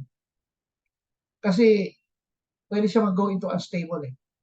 So patulugin natin kahit midazolam lang. Ako sa experience ko, midazolam matulog ko, lagyan ko ng pads para cardiovert ko. So yun yung cardioversion. Yung cardioversion, explain ko what's the difference of cardioversion and defibrillation. Pero itong nasa blue box ay hindi mo nakitaan sa pasyente. Wala ka nakita. Lukso ka sa X-ray, sa ECG. Wide QRS ba? Alam ko, hindi niyo pa masagot yung ilan dito kasi hindi pa ng ECG. After this lecture, mag-ECG tayo. Kaya maintindihan niyo kung wide complex or wide QRS versus narrow QRS pero sobra ka narrow naman. Sobra ka narrow na mayroong early take-off. Lalo na sa Warp Parkinson-White syndrome. So anyhow, walang white, kunwari, walang white. No. So, IV access tayo, vagal maneuver, bigay ka ng adenosine. Kung SPT, adenosine. 6 milligrams.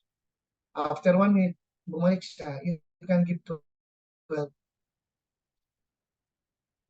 na adenosine. So, on both sides, whether it's wide QRS or narrow QRS, adenosine yung first drug.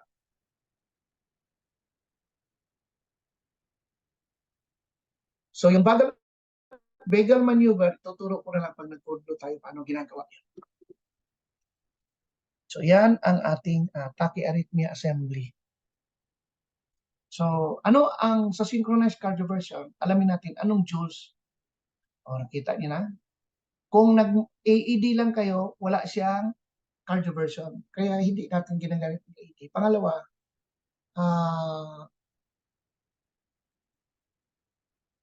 merong form of dosing. Depende anong klase tachyarrhythmia. So, number 1, makikita mo yung tachyarrhythmia, kunwari SVT, narrow regular. No? Tapos merong, kunwari, may sign of shock, may chest discomfort. So, i-detect natin siya. Pero narrow regular siya, we can start up your joules, yung energy mo at 50 joules. So, ang allowed sa narrow regular is 50 to 100.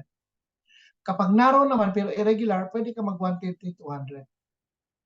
No? Pero wide pero regular, you can cardiovert at 100 joules. Pero wide at saka irregular, hindi mo na kailangan. Arresting yun. So, kailangan natin defibrillation. So, yun ang dose details ng ating cardioversion. Sa adenosine naman, pag nagbigay ka, first dose is 6 milligrams. Yung laman ng vial actually is 6 milligrams. Tapos, second dose mo is 12 milligrams. So, dati, si adenosine ay hindi binibigay sa wide. Ngayon, nakita na studies, pwede pala ibigay sa wide. Now, let's go into amiodarone. So, ang amiodarone, nabibili mo siya 150. So, 150 over 10 minutes. Hindi tayo dito nagbobolos kasi hindi siya arresting. Pag arresting yan, ang amiodarone natin ay 150 times 2, 300 mg. Dito, tachyarrhythmia yan, you can give amiodarone. No?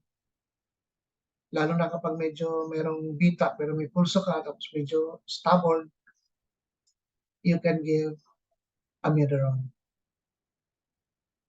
Meron ding mga anti-arrhythmic infusion for stable while QRS tachycardia. So, ang tawag doon, procainamide. So, si procainamide ay malaki yung ambule. Amber color, malaki. So, you can give procainamide as your infusion, 20 to 50 milligram per minute until arrhythmia ay nawala. So, ganito lang yung rundown niya. I will leave into you reading the others. No? Now, let's go into bradyarrhythmia. Ito naman, sobrang bagal. So, ganito, same pa rin. Airway, tingnan natin kung okay yung airway. Tapos, bigay tayo ng oxygen using non-rebreather mask, using cannula muna initially. Or a plain mask, depende. Okay, plain mask. Or Hudson mask. Ngayon, titingnan ulit natin. Balik ulit tayo sa hasiya. Meron bang hypotension? Meron bang acute altered mental status? Meron bang signs of shock? Or ischemic chest discomfort? Or acute heart failure? So, and or lang yan sila. So, pag meron dyan, pag wala, monitor. Pag meron, you can write atropine 1 milligram.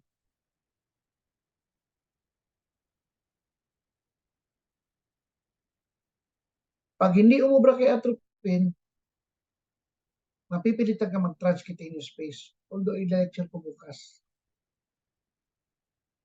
Or, buying time mo is dopamine. Ang dosing mo ay dapat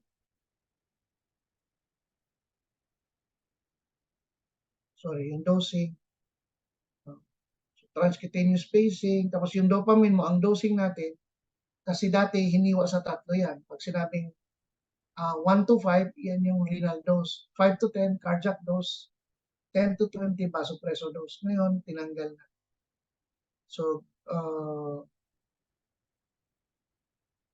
sorry, mali pala. So, tama, dopamine. So, dopamine, no? After atropine, hindi umubra, dopamine. So, tinanggal na yung 3 dosing ng dopamine. Ngayon, si dopamine, pinipigibak mo lang sa line, tina-titrate mo lang hanggang ang pasyente, ang heart, ay bumibilis ang tibok. Ngayon, medyo mahina pa rin, huwag mo lang bitawan si dopamine. Meron ng transcutaneous spacer, habang tina-transcutaneous space ko, papunta na yon into putting up an internal pacer. Kasi talaga mabagal eh. Mabagal yung heart rate mo, hindi siya makapush ng oxygen, madadali. Now, I haven't tried epinephrine infusion. Kasi I'm more of a fan hanggang dopamine. Epinephrine, hindi ako naka. So, consider kung nasa ER, naka-transcutaneous ka, pwedeng ipalit nila sa transvenous patient. Okay? When you have return to spontaneous circulation, huwag kaagad kayo mag-celebrate. Hindi ibig sabihin okay yan. Pwedeng bumalik na pero mahina pa rin ang hemodynamics. So all you have to do is maintain oxygen saturation 92 to 98. Tapos kung hindi ka nakapag-advance airway, pwede ka na mag-advance airway dito. Hook to capnography, and then bagging ka, pero do not overinflate. Pag ang hypotension mo, less than 90, gawin mo ng paraan na mabigyan mo siya ng IV bolus, suppressor infusion, and down the line. So ideally, dapat ang pasyente madala sa cardiac cath or sa cath lab, lalo na kapag merong ischemia, no? Assuming meron siyang ST elevation MI or unstable cardiogenic shock, mas maagapan. Okay, so yan po yung anong gagawin sa return of spontaneous circulation.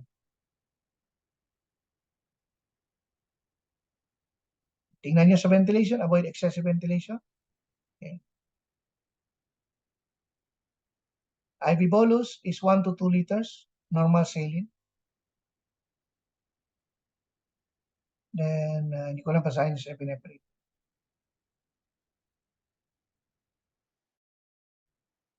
Magbibigay ng NOR-E. Bukas, ile-lecture ko sa pharma or kung makakaya ko yung pharma. And then, reversible causes, yung hypovolemia, bigyan natin ng blood, hypoxia, pataasin ng oxygen, hydrogen ion acidosis, pinapataas lang din ng oxygen dyan. Hypokalemia, bigay tayo ng kalium durol or yung anything na merong mataas ang potassium. Hyperkalemia naman, maraming gamot yan. Hypothermia, external corporeal rewarming lang tayo dyan. Unless invasive ka na, pwede ka mag-IV. Pero ang dumadaloy na sa hypothermia tayo, pwede ka yung mga warm IV, saka warm oxygen. Ganyan. Habang nakabalot, extracorporeal rewarming. Tension pneumothorax, ituturo ko paano ginagawa yan live and in color. Cardiac tamponade, ituturo ko rin. Then toxins. Then Thompson's pulmonary, thrombosis, pulmonary thrombosis. No? Pwedeng galing sa mga macromolecules ng rhabdomyolysis. Bumalagbag doon sa lungs mo, thrombosis. Then you have the ACS in the heart, thrombosis coronary. Okay. Punta tayo sa stroke. Nabanggit ko na ito kanina. Ito yung pre-hospital care. There is a sudden loss of balance and or brain fog. Ganyan lang. And then E, blurring of vision, eyes.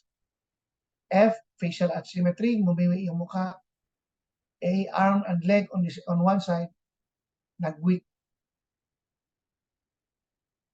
No? And then S, slurring of speech. And then the T, please bring it to the hospital. Yun yung time component.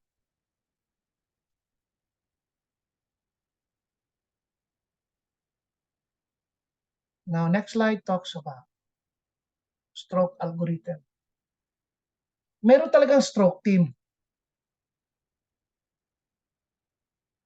Pero ang initial approach sa stroke is all under ACLS. The continuity of care under stroke team. Under advanced medical life support. Hindi na siya halos napapag-usapan dito. Saglit. Sobrang lamig naman ng aircon. Mag-electric pa na lang ako.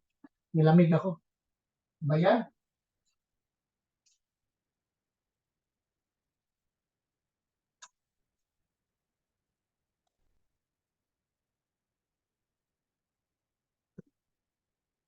Eh, salamat. So, anong mangyari? Dito, this is the scary part. No? The scary. Why? Kasi wala tayong ambulance. Hindi maganda ang ating EMS, Emergency Medical Services. Kasi dito, tingnan nyo sa cursor ko, by the time na na-stroke ka, kinuha ka ng ambulance, tumatakbo na dapat itong mga battery. Nabigyan ka ng oxygen, tapos nag-perform ng Cincinnati Pre-Hospital Scale, tapos mag-glucometer, nasa loob ka ng ambulance. Okay? Titingnan na, nagtawag na doon sa hospital para ma-endorse. So meron lang nangyayari kasi ang ganda ng intervention ng ambulance. Pagdating sa hospital, tumakbo na. Tingnan nyo dito sa kaliwa ko itong cursor. Within 10 minutes, dapat nasa hospital. Grabe, no? Ang labo naman ng gano'n. Hindi pwede sa Pilipinas. Pag nasa ER, kakain ulit ng 10 minutes to perform ABC, bigay ng oxygen, intravenous access, tapos pwede ka mag-12 lead ECG. So, ganoon siya kabilis. After that, no, together with the history, time of symptom, kasi ginagawa nating door to needle to. Simula sa door ng pasyente hanggang sa needle ng hospital. So, door to needle approach.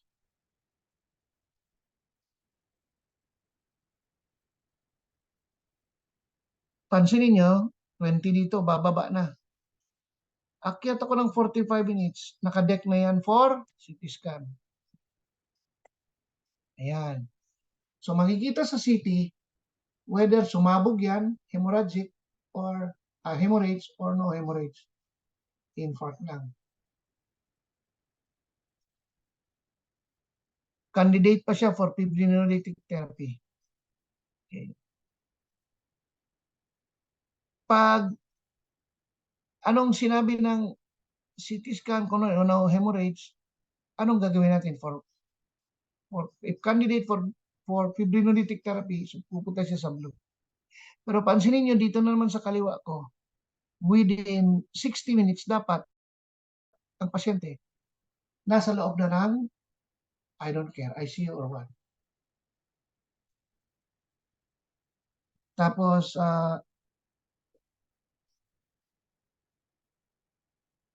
what else? Anyway, yan yung sa stroke. So, pag nag-in-depth pa tayo sa stroke is advanced medical life support. Hindi na atin. So, this, mas masalimot lang naman pag may hemorrhage eh. Dito lang nasasilimutan kasi halos wala kang basang maibigay to decompress. No? Now, let's go into advanced cardio,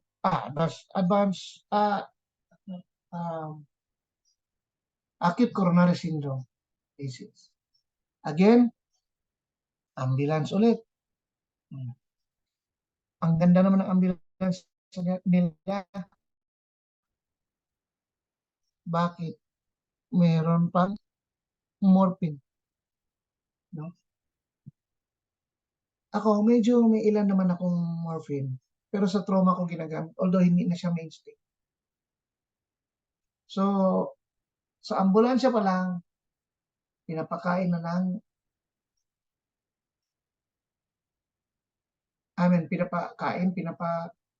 pinapainom na ng aspirin, 325 mg. Durog yan.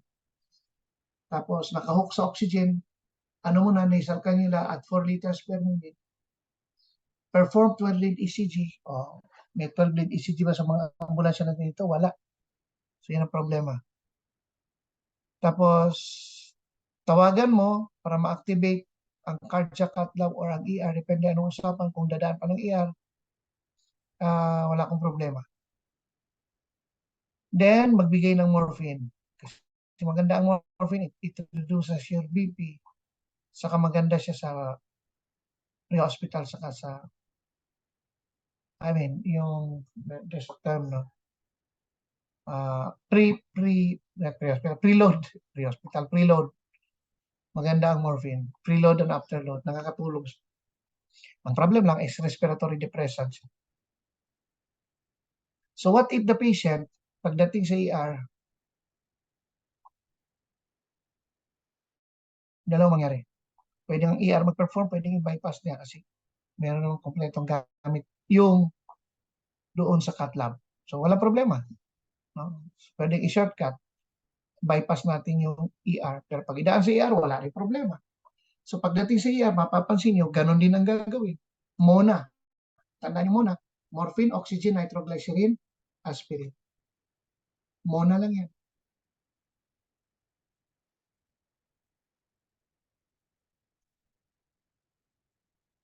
So ito yung ating rundown. So we have a suspected chest pain, ST elevation MI. Ito yung maganda, no? Pero pag napunta ka dito sa unstable, medyo pangit to. Nag-chest pain lang anytime, hindi yung exertion.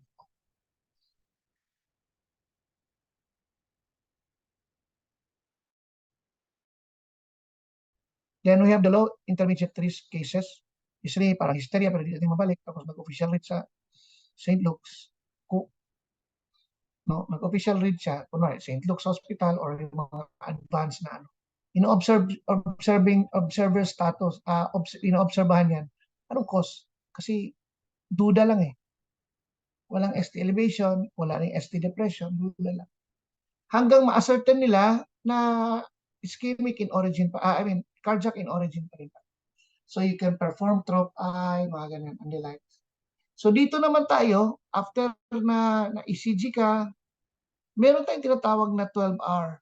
If less than 12-hour onset of symptoms, PCI ka agad, yung door to balloon hanggang door to needle. So, i-achieve natin ang door to needle, door to balloon within 30 minutes. Grabe na.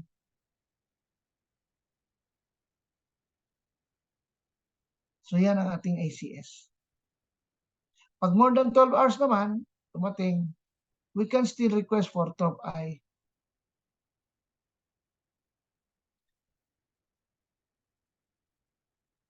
So, anong emphasis? Balik ulit tayo sa BLS.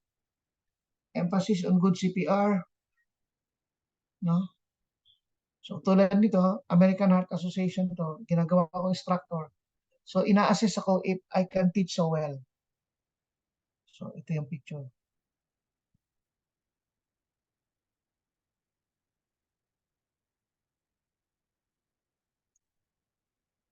So, this is your picture sa capnometry, ladies and gentlemen. Before intubation, wala ka. Biglang nag-intubate, sisipot siya ng ganyan. Ibig sabihin, sakto na sa lungs.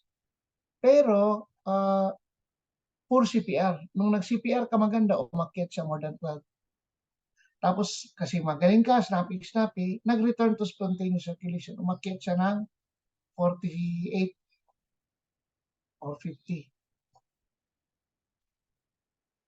So, yan yung paano natin nalaman yan? Doon sa capnometry, yung kinakabit nating end-tidal carbon dioxide monitor. Tomorrow, papakitaan ko kayo. So, yan o. Yan siya o, yung yellow. Kalit-lit, ang mahal-mahal.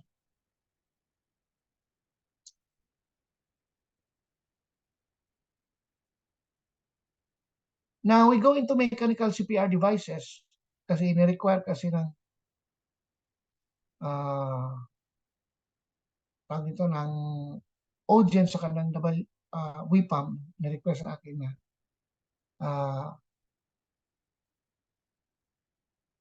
by lecture lang to kasi wala tayong ganitong gamit. So, yan po yung mga available. Yan, tamper. Para hands-free ka na pag nagbigay ng compression. Yan, tamper yan.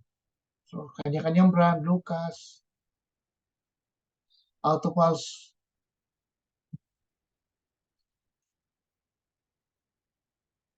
So, nilalagay natin, ayan o, pasyente, kunwari, live patient. So, halos hands-free ka. Nagsi-CPR, tapos yung ventilation, continuous lang. Ang tao naka-distance lang siya. You can see, no? Ganun, meron na ba kayo sa hospital niyo? Mga tamper? Katulad na nasa dibdib niyo. Yan. Yan na po yung ideal niya. Then, malay mo, makagamit kayo ng extracorporeal membrane oxygenation. Napakaganda nito. Parang it behaves like a dialysis. So, ang machine ang magpapahinga sa iyo at magpapump ng blood.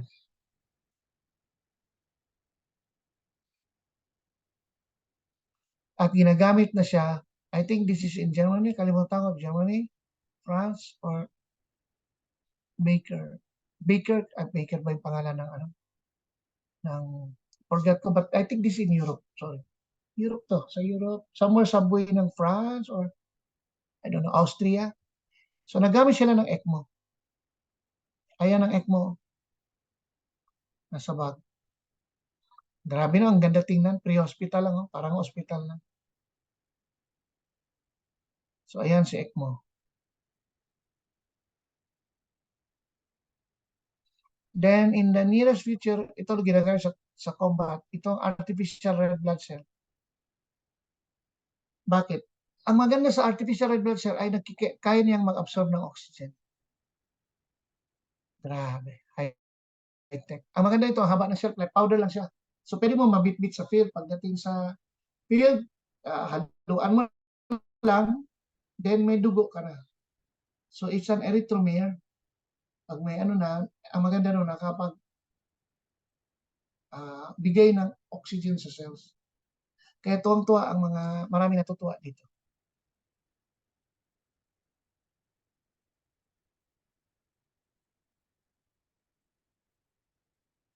Ayan, nabasa niyo, erythromer, artificial blood.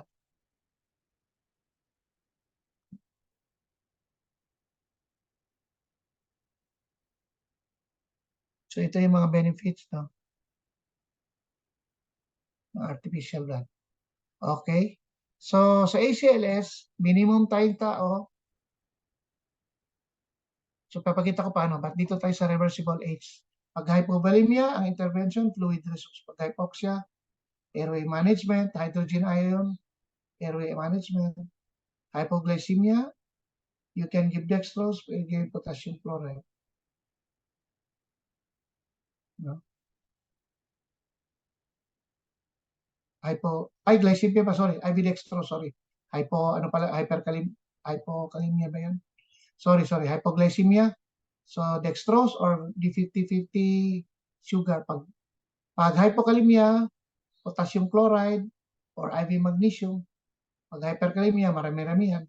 Calcium chloride or calcium gluconate, sodium bicarb, insulin glucose tandem, no? Kayexalate enema, salbutamol, and worst case,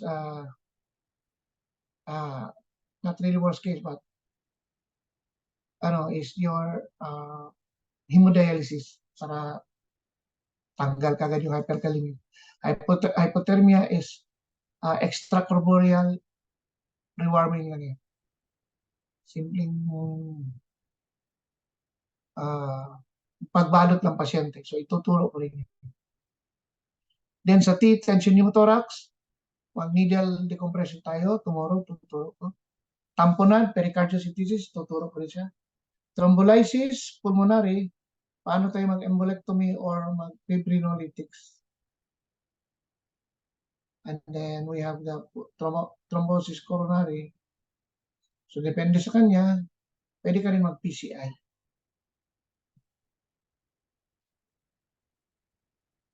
So let's go into hypoxia. Kailangan lang naman high tension oxygen. Okay? Depende yan para lang tumaas, no?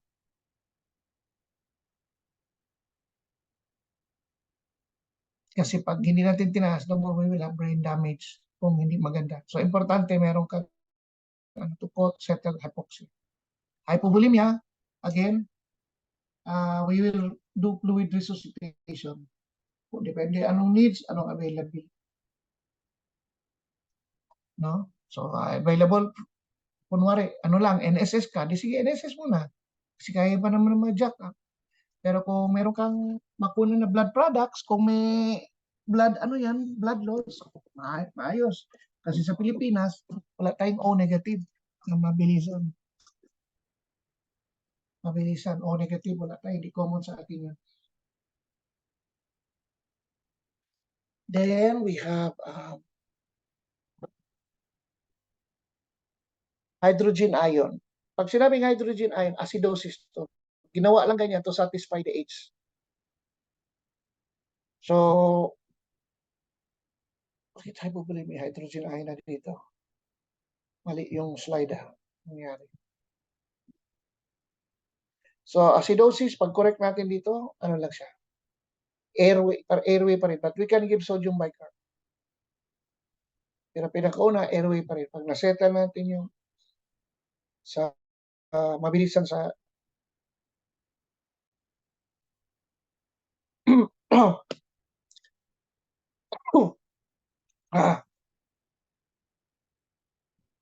no? Kung pwede bang itabi si sodium bicarb sa aggressive airway para lang magbago yung tinatawag natin yung oxygen curve. No? Yeah. So, mali itong slide na to.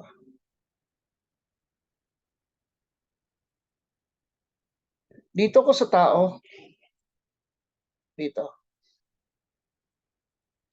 Ang ACLS kasi sa 2020 interim guideline, bawas na. May mababawas dalawa dito. Team leader, kasi ang team leader ay integrated na sa electrical therapist. Team leader saka documentation officer.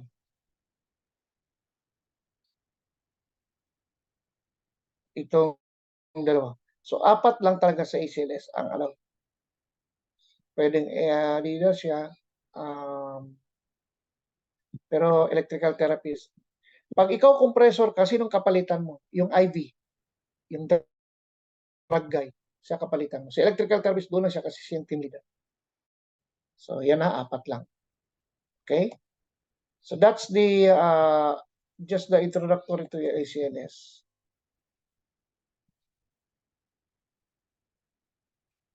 Now, let's go into ECG. Dito tayo medyo madugo-dugo itong ECG.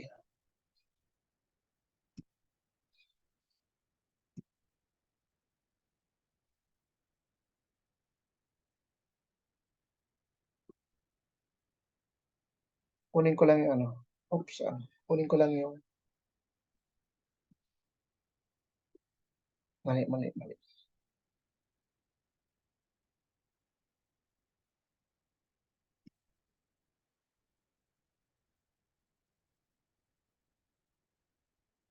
Okay. Stop na yun. Wala. Understanding ECG. Ayun.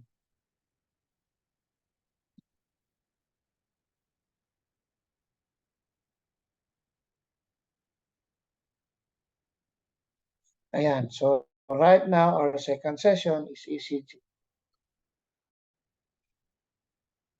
2003 ang slide ko, pero wala namang bago sa ECG, only the machine. So we will know ECG, pathological ECG lang ituturo ko for ACLS, hindi na ako magturo ng iba na walang kinalaman sa ACLS. So we have the limb leads and chest leads. We have to note that the heart is not only a mechanical organ, but it's also, hindi lang siya mechanical, hindi lang siya chemical organ. The heart is an electrical organ. So, bilang isang electrical organ, i-utilize natin siya para paano natin siya maintindihan. So, naka-invento ang machine, EKG.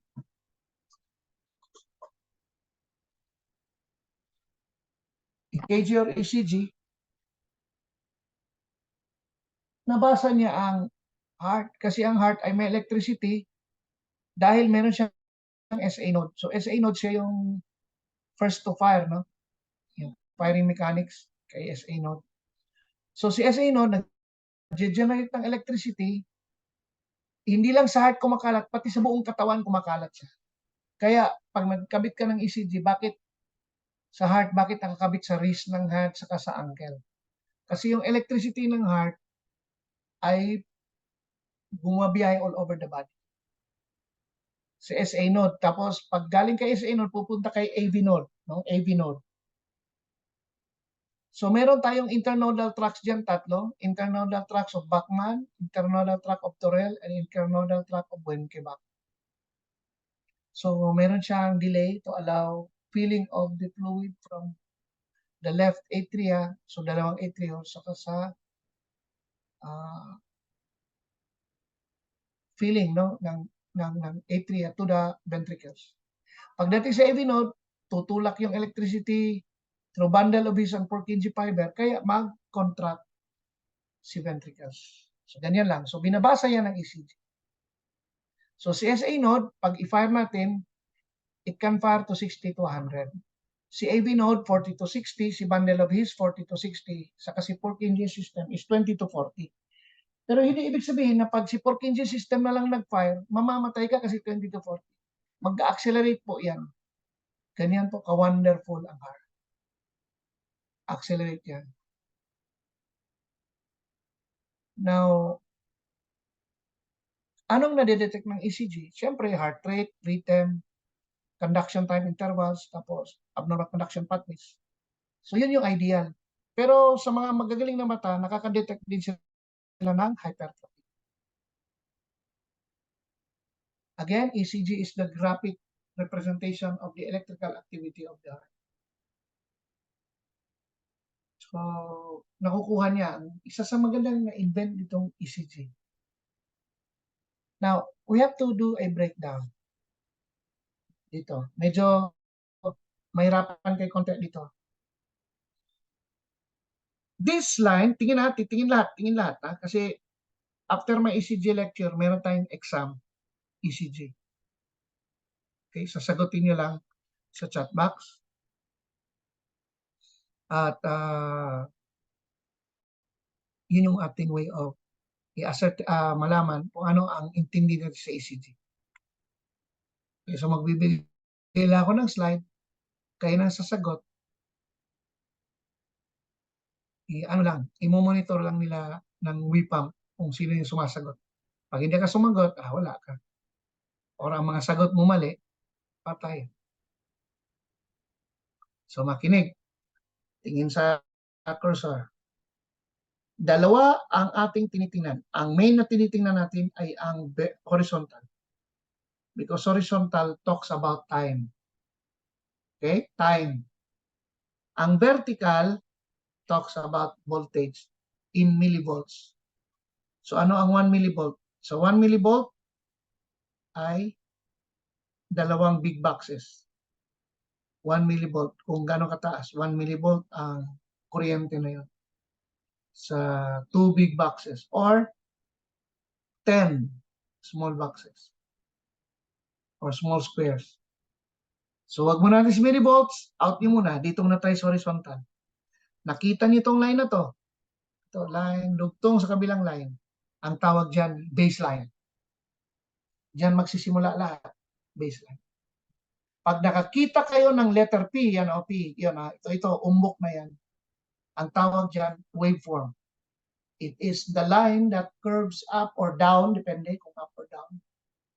Tapos balik ulit sa middle. Pag bumalik sa baseline, ang tawag waveform. Okay. Sige, meron na isang word. Ngayon, may another waveform, si Q. Okay. Huwag ko munang idiretso kay R, pupunta ka kay Q. Merong linya in between. Ang tawag ng linya in between is a segment. So segment is the line in between two waveforms.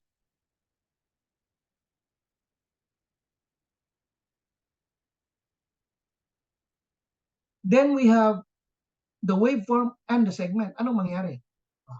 Tingin kayo ulit. Si waveform plus the segment, ang tawag sa kanya, interval. Okay?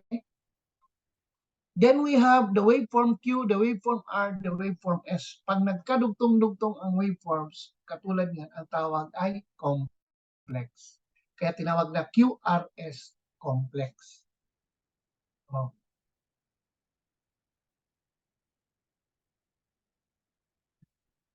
Kuha. Ulitin ko, si P-wave dito ay yan yung depolarization or contraction ng atria or auricles. Then meron akong segment, filling of the blood, nag-contract si ventricles, QRS yun.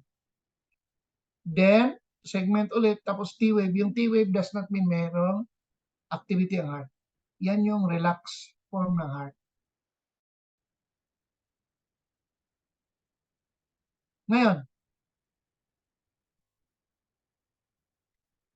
bibilangin natin yan. No? Anong mga squares na yan? So sa bungad, meron akong tinatawag na small, big square or big box, tapos small squares. Lipat tayo dito sa kanan na picture. Sa kanan. Yung big square na yan ay may laman na 25 small squares. Sa horizontal, pag ibiyahe mo ito horizontal, ang isang takbo, hindi tuwid, ang isang takbo is 0.20 of a second. Therefore, yung mga small squares ay 0.04. Okay, 0.04 times 5, 0.20. So ito, 0.20. Pag nakaubos ako ng 5 big square horizontally, corresponds to 1 second. Therefore, bawat titik ng isang relo, bawat isang segundo, ang ECG bumabiyahe ng 5 big squares. Bago guhit ng isang segundo. Okay? So, ganyan kadetalye ang ECG. Kaya matuto tayo kasi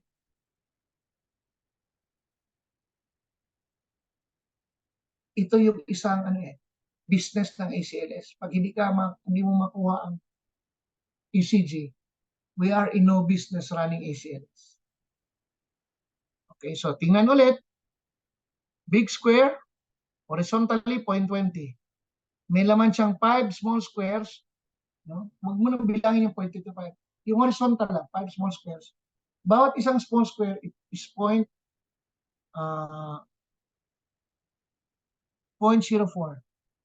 So 0.04 of a second times 1, 2, 3, 4, 5, 0.5 is 0.20 of a second.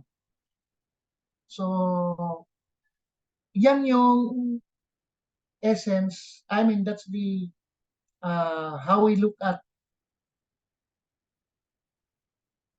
ECG and calculate it on that manner. Makikita natin lalo na mag-heart block tayo, tapos titingin tayo kung white QRS or not. Ayan. So we look at how the ECG is being interpreted by, your rhythm is interpreted by ECG. So yung first waveform, particularly upward sa in manner, no, is your P wave, the contraction of your ventricles. Pagkatapos niyan, merong filling of blood. Hinay lang natin. Pag filling ng blood, Yan yung PR interval. Then you have the ventricular contraction. So less than 3, bakit? Bibilangin natin yung kanyang QRS. 1, 1.5 na lang. Hindi lumampas ng 3. So dapat 0.12 of a second. No? Measures less than 0.12 of a second. Or less than 3 small squares. So 0.04 yung small box, di ba? 0.04 times 3.12. Pag lumampas na yan sa 0.12, meron ka na ang tinatawag na YQRS.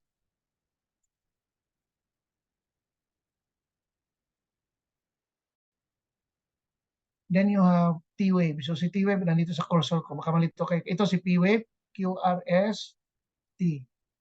So si T-wave dito, wala siya. Ventricular repolarization lang yan. Yan yung resting phase ng cardiac cycle. So now we will interpret ECG by looking at the heart rate, rhythm, presence of P-wave. Then we have the PRI, yung PR interval mo, and then the QRS complex if it's narrow or wide. So before I proceed, it's 2:30. I'll give you 15 minutes or 10, siguro 10. Break. No? Sige, let's have a break.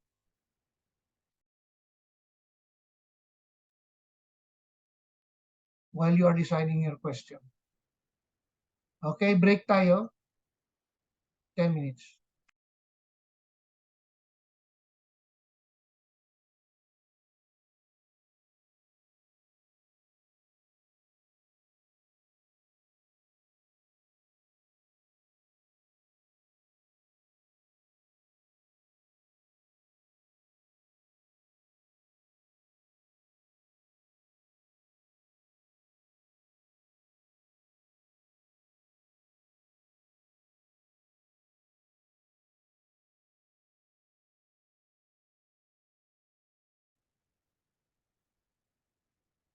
Sige. Now,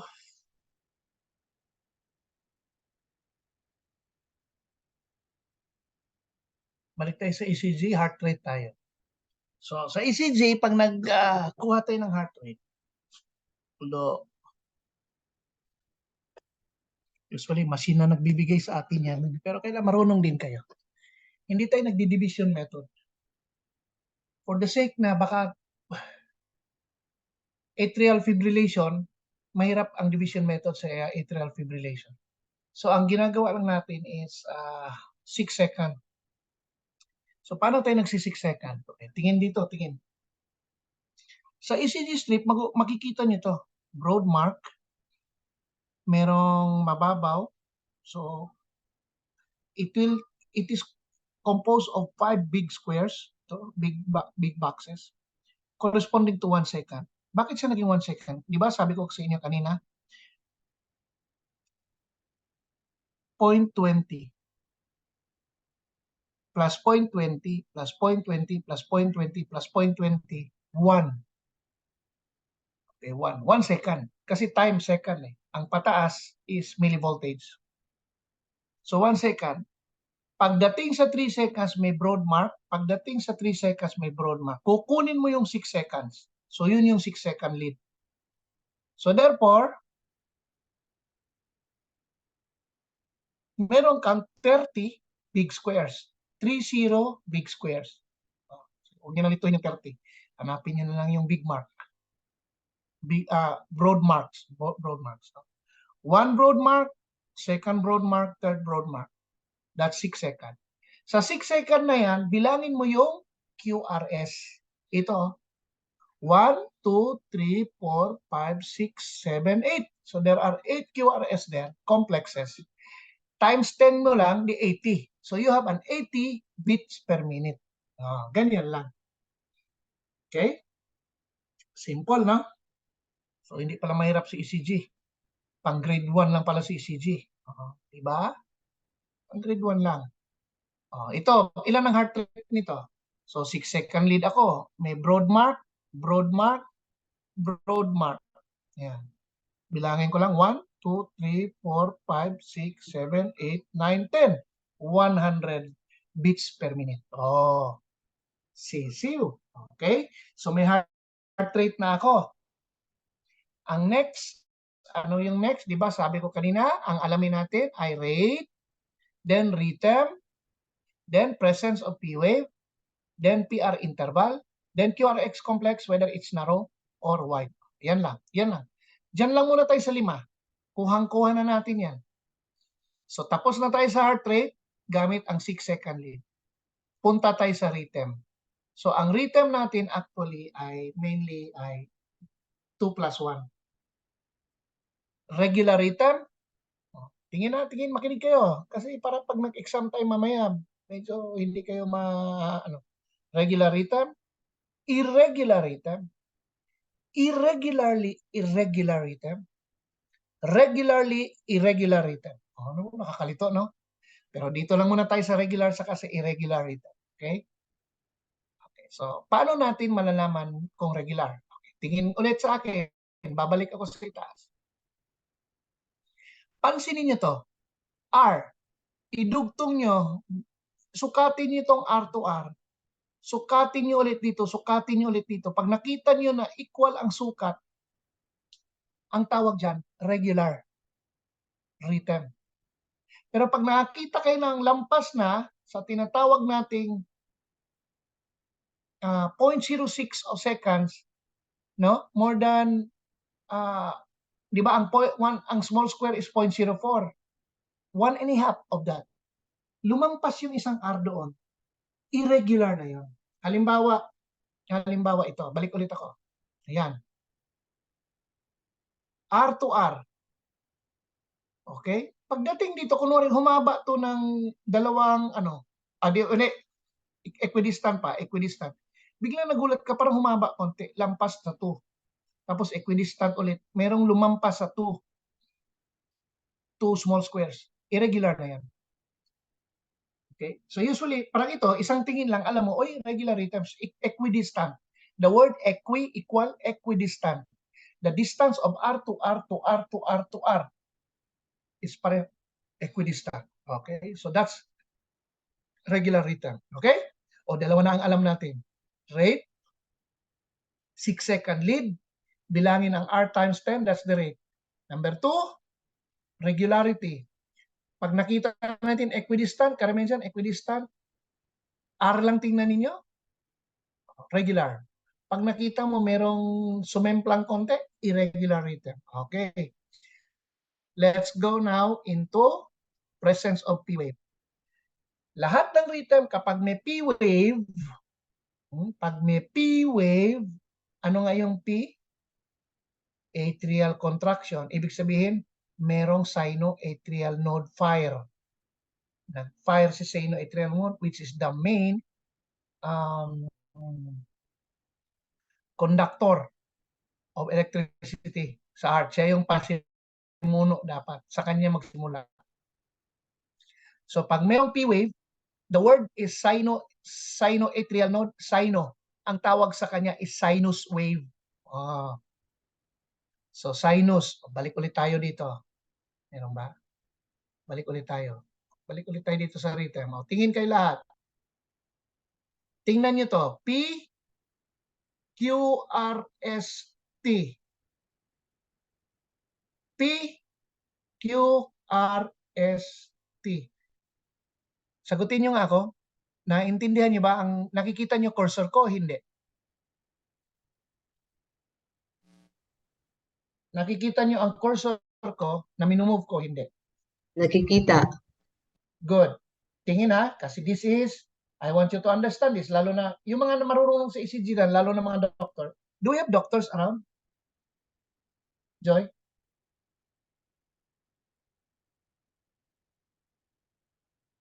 Doctor po ba tayo? Yes or no? Na nag-attend dito. Yes, understood. Nakita po. Okay. Sige. Tingin ha. Tingin. P, Q, RST. Dahil merong T, ang tawag sa kanya is sinus rhythm. Hindi ko pa alam kung normal. Paano maging normal? Bilangin natin ay 100 demarcation. So, ibig sabihin, ang rate ko within normal. Ano ang rhythm? Equidistant. So, equidistant ka, normal, not less than 60, not more than 100, plus may P-wave, ang tawag is normal sinus rhythm. Ginamit ng word na sinus because there is P-wave. Okay. Yun ang ibig sabihin ng third item dito. P-wave. If there's P-wave, put the word sinus. Sobrang bagal, pero may P-wave, equidistant, di normal sinus, merong or sinus bradycardia. Kasi may P-wave. Sobrang bilis, more than 100, pero may P-wave, sinus tachycardia. Merong more than 2 small squares,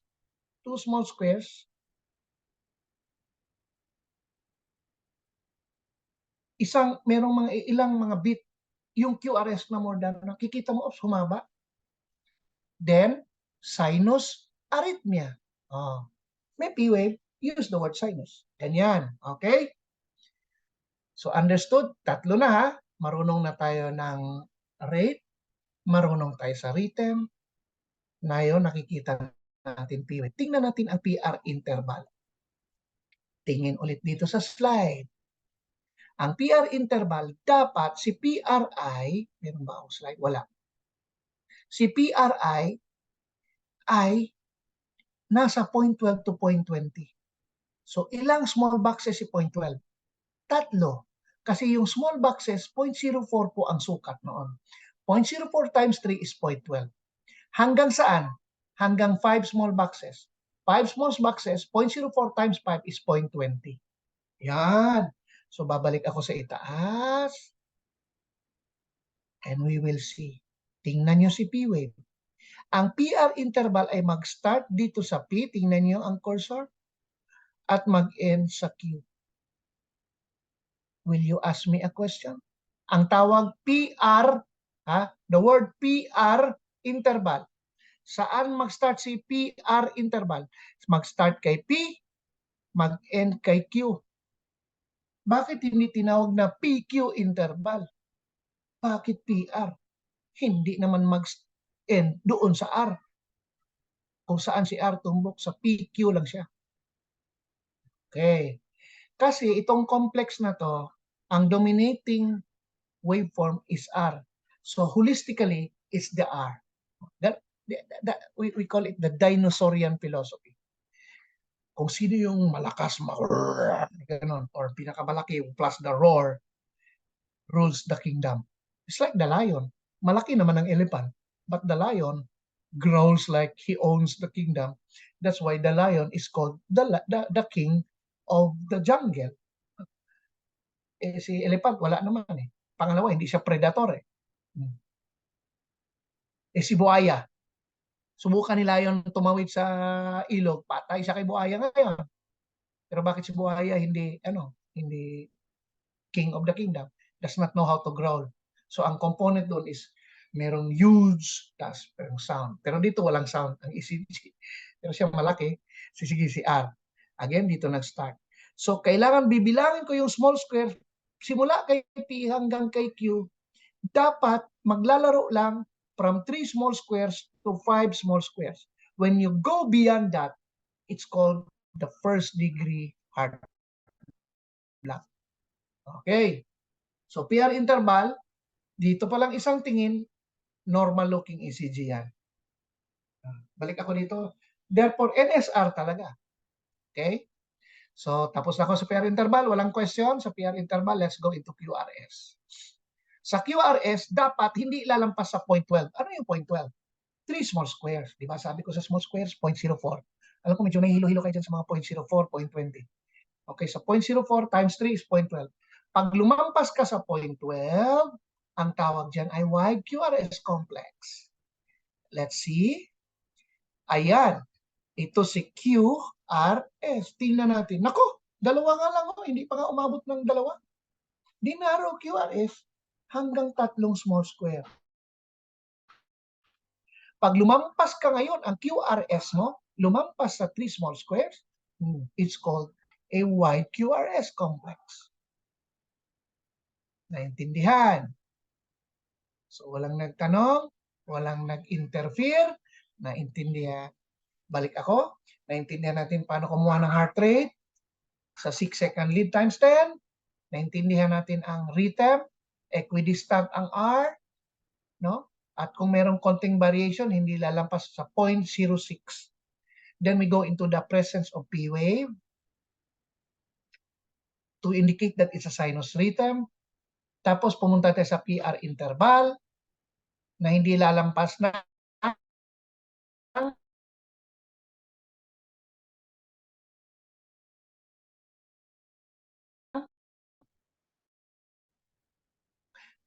second, hindi lalampas. Okay? Pag lumampas, while.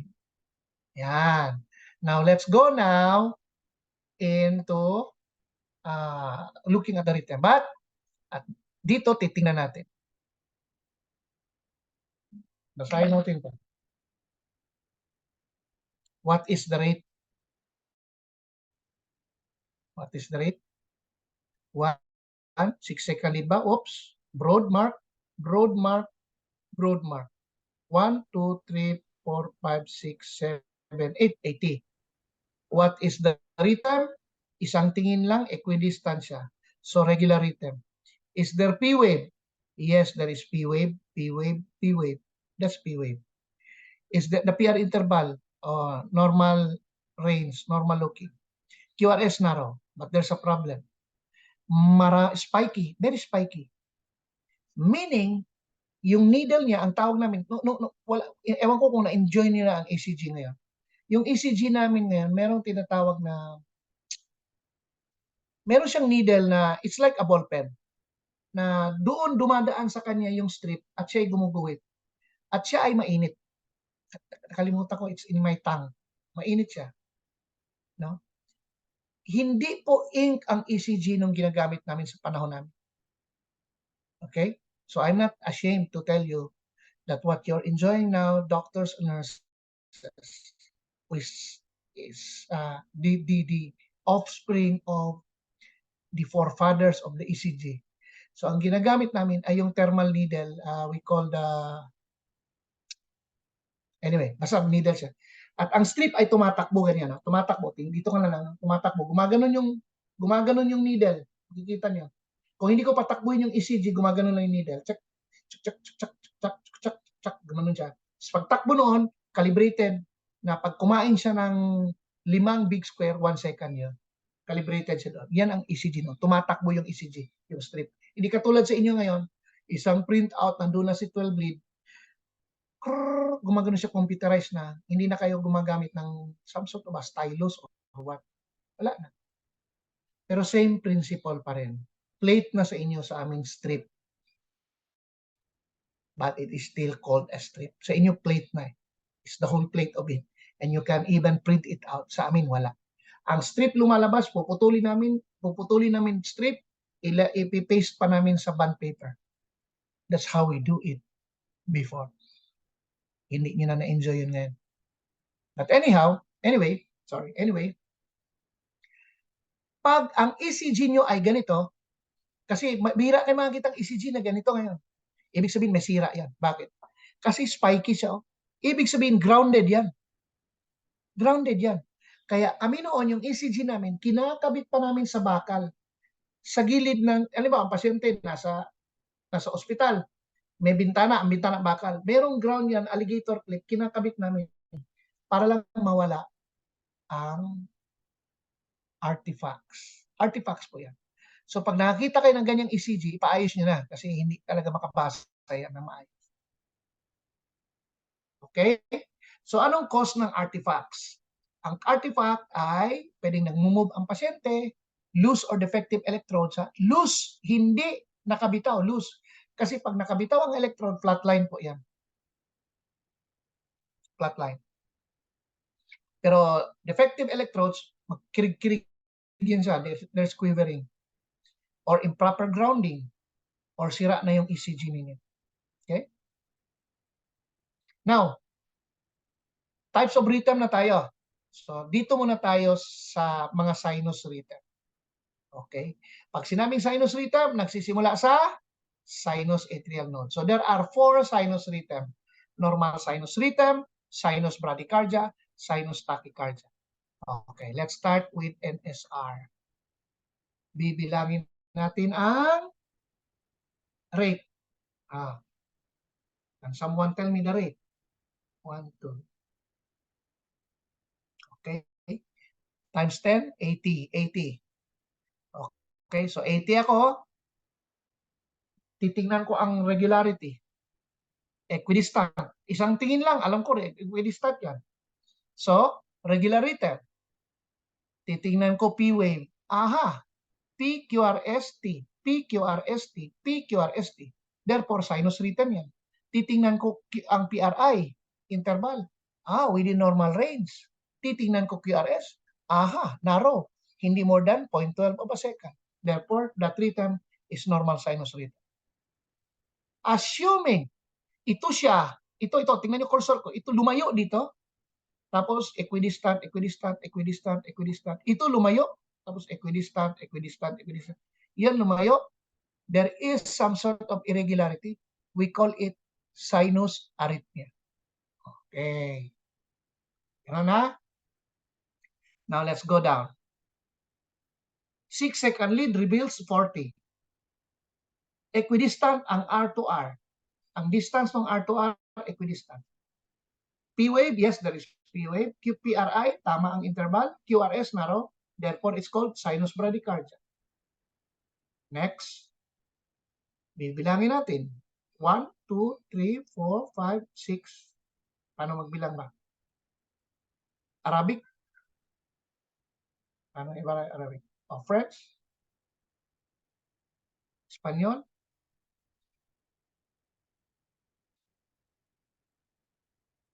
$120. R to R, may konting variation to, medyo mahaba konti.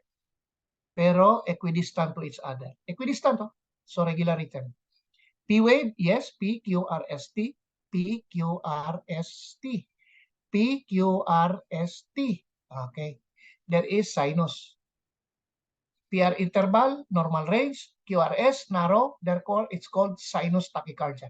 See? Ang dali. Kuha. No question? Usad ulit ako. Tuloy. Naintindihan? No question so far? Hindi na umiimik. Hindi ko na alam kung so far naintindihan.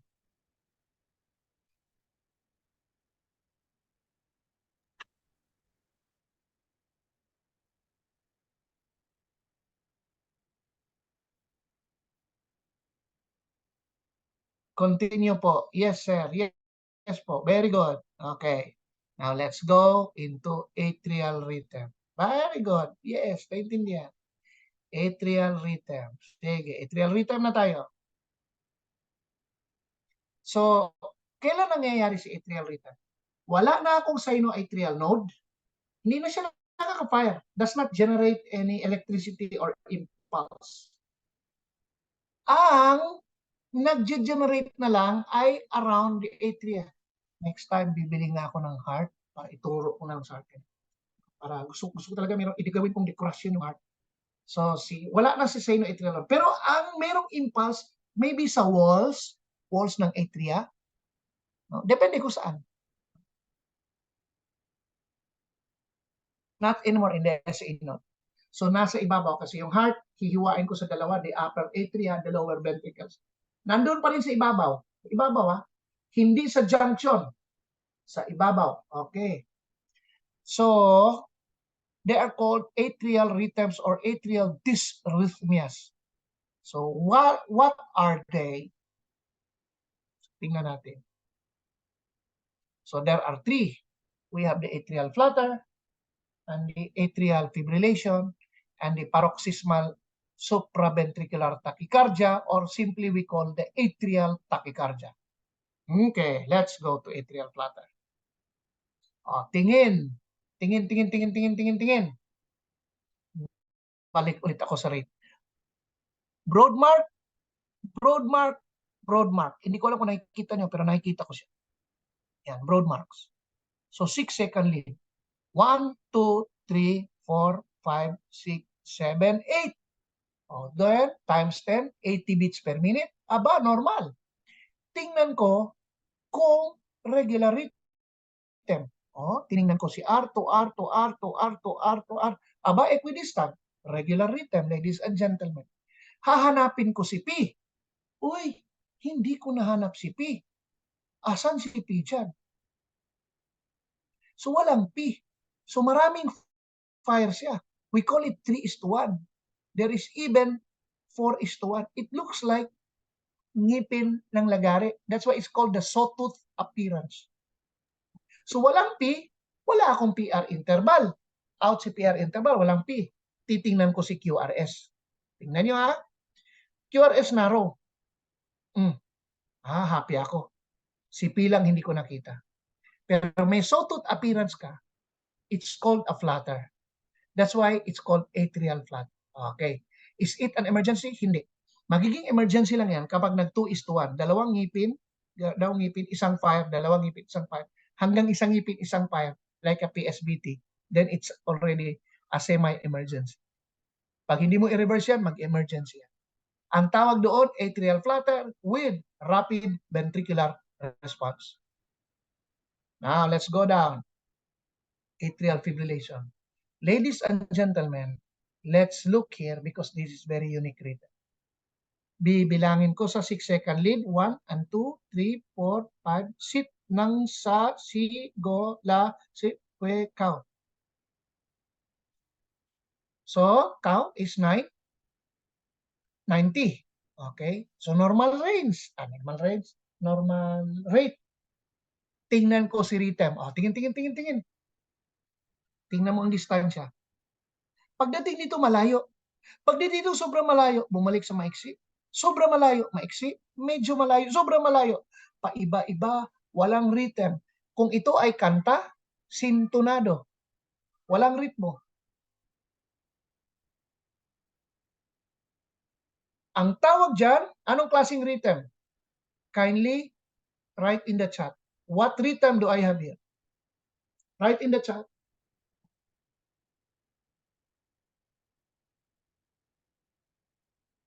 I'm waiting. Sumulat na. Brave souls. Yes, atrial fibrillation. I'm asking what rhythm? Regular? Irregular? Walang nakakuha pa. Wala. Okay. Stop. Hindi nakuha. Ang tawag sa rhythm na yan, I'm not asking for an ECG reading. I know it's an atrial fibrillation for crying out loud because I said so. The term of the rhythm is irregular rhythm.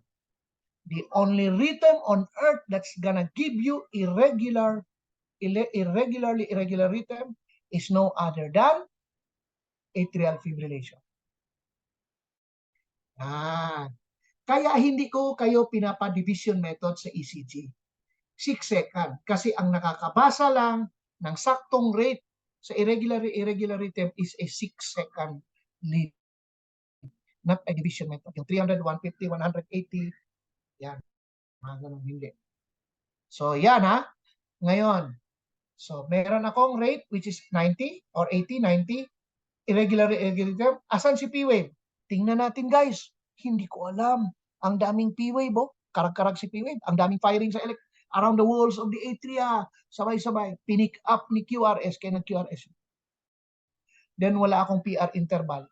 But my QRS is still narrow. Now, you will ask me, is the patient here okay? Yes, he's still okay. He's still okay.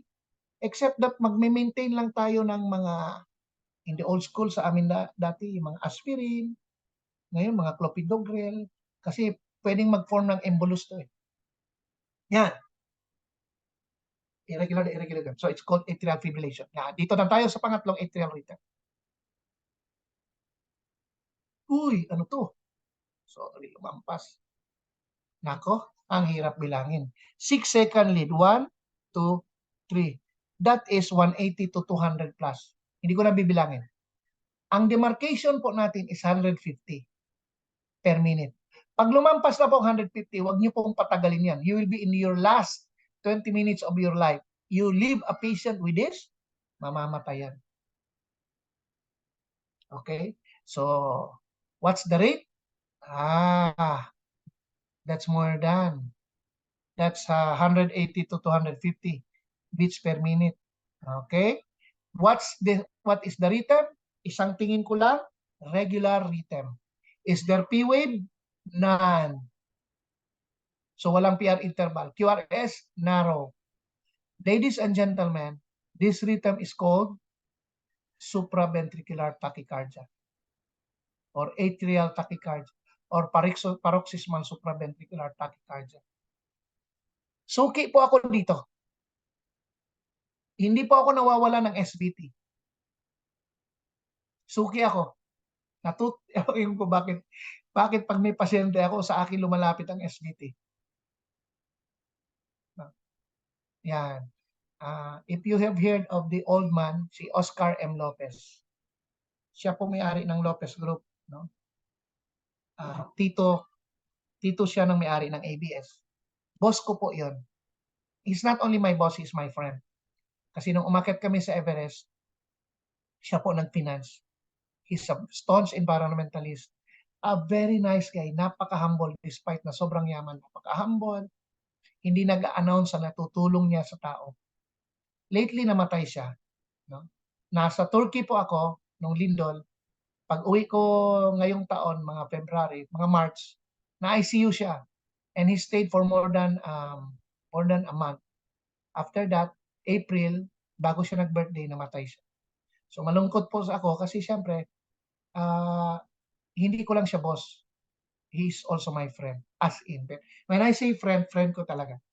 Nasira yung bahay ko sa Baguio, dahil sa Baguio, nasira because of the Baguio, pinaayos niya. Kaya naging maganda itong bahay na to. Pinaayos niya. No? Pag kailangan ko ng eroplano, helicopter para mag-assess, pinapahiram niya. Ganon katindi yun. So, social ako nung helicopter. Sir, there's disaster where? In Odette. Can we fly? Okay, you can use my plane. Lipad. Naunahan ko Air Force. Lipad ako. Hindi ako abusadong tao.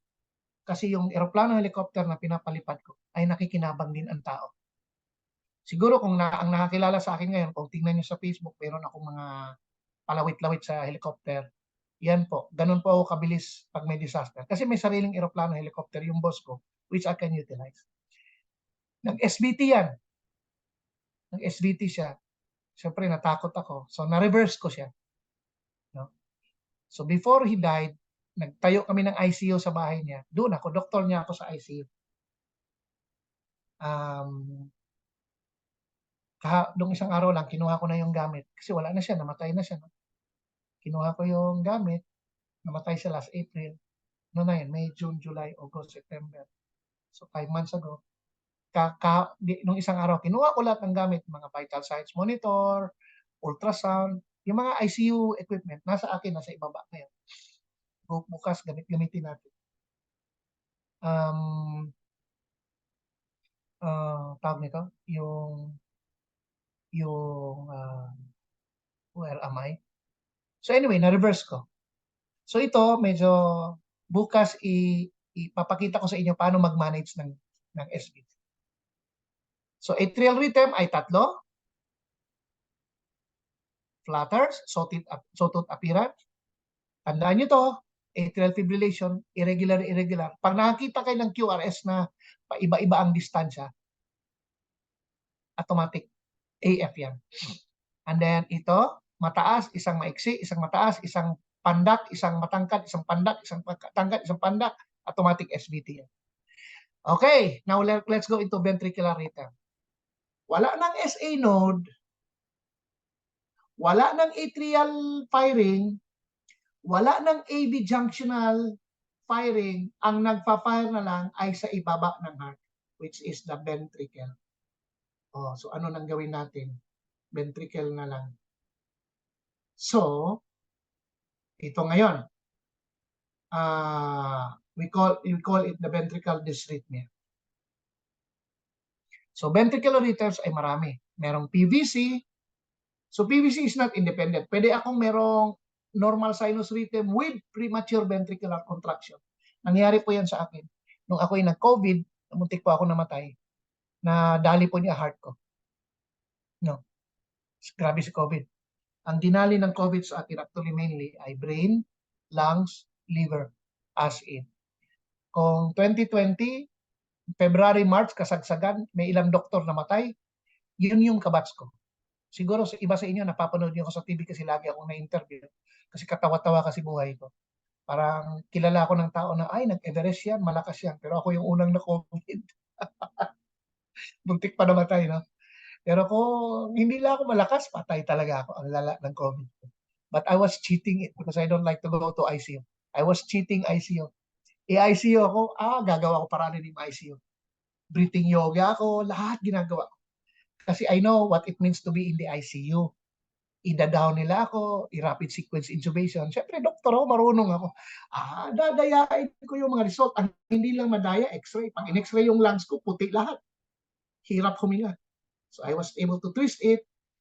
Na-negotiate ko, hindi ako nadala sa ICU. I fought it out. So tumatakbo ko sa loob ng ward, yung IV pole na may digulong kasi sa St. Luke's ako, ginawa akong scooter kasi pumayat ako, mga muscles ko. Nag-atrophy, sobrang man atrophy, lumiit siya. No? Ano ko, sige ako push up, pull up lang ako ng pull up.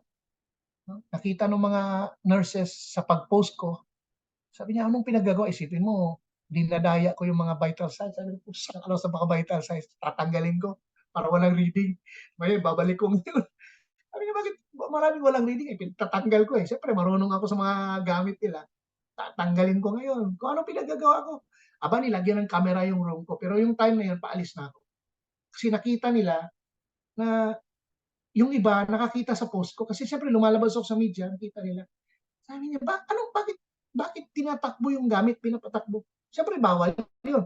Yung, yung tawag nito, yung IV pole, gawin mong scooter, doon sa ward, di nakikita ng nurses, nandoon sa Facebook. Sabi, hala, bakit nagaganyan? Nilagyan ng camera. Pero yung moment na yun, mga 40 days na ako sa ospital, sa kanila nalaman. So paglagay ng camera, good boy na ako, tapos after 3 days, lumabas na ako on my 40th day. Pero positive pa rin ako sa COVID, pero medyo okay. And then I had my 15 days sa bundok.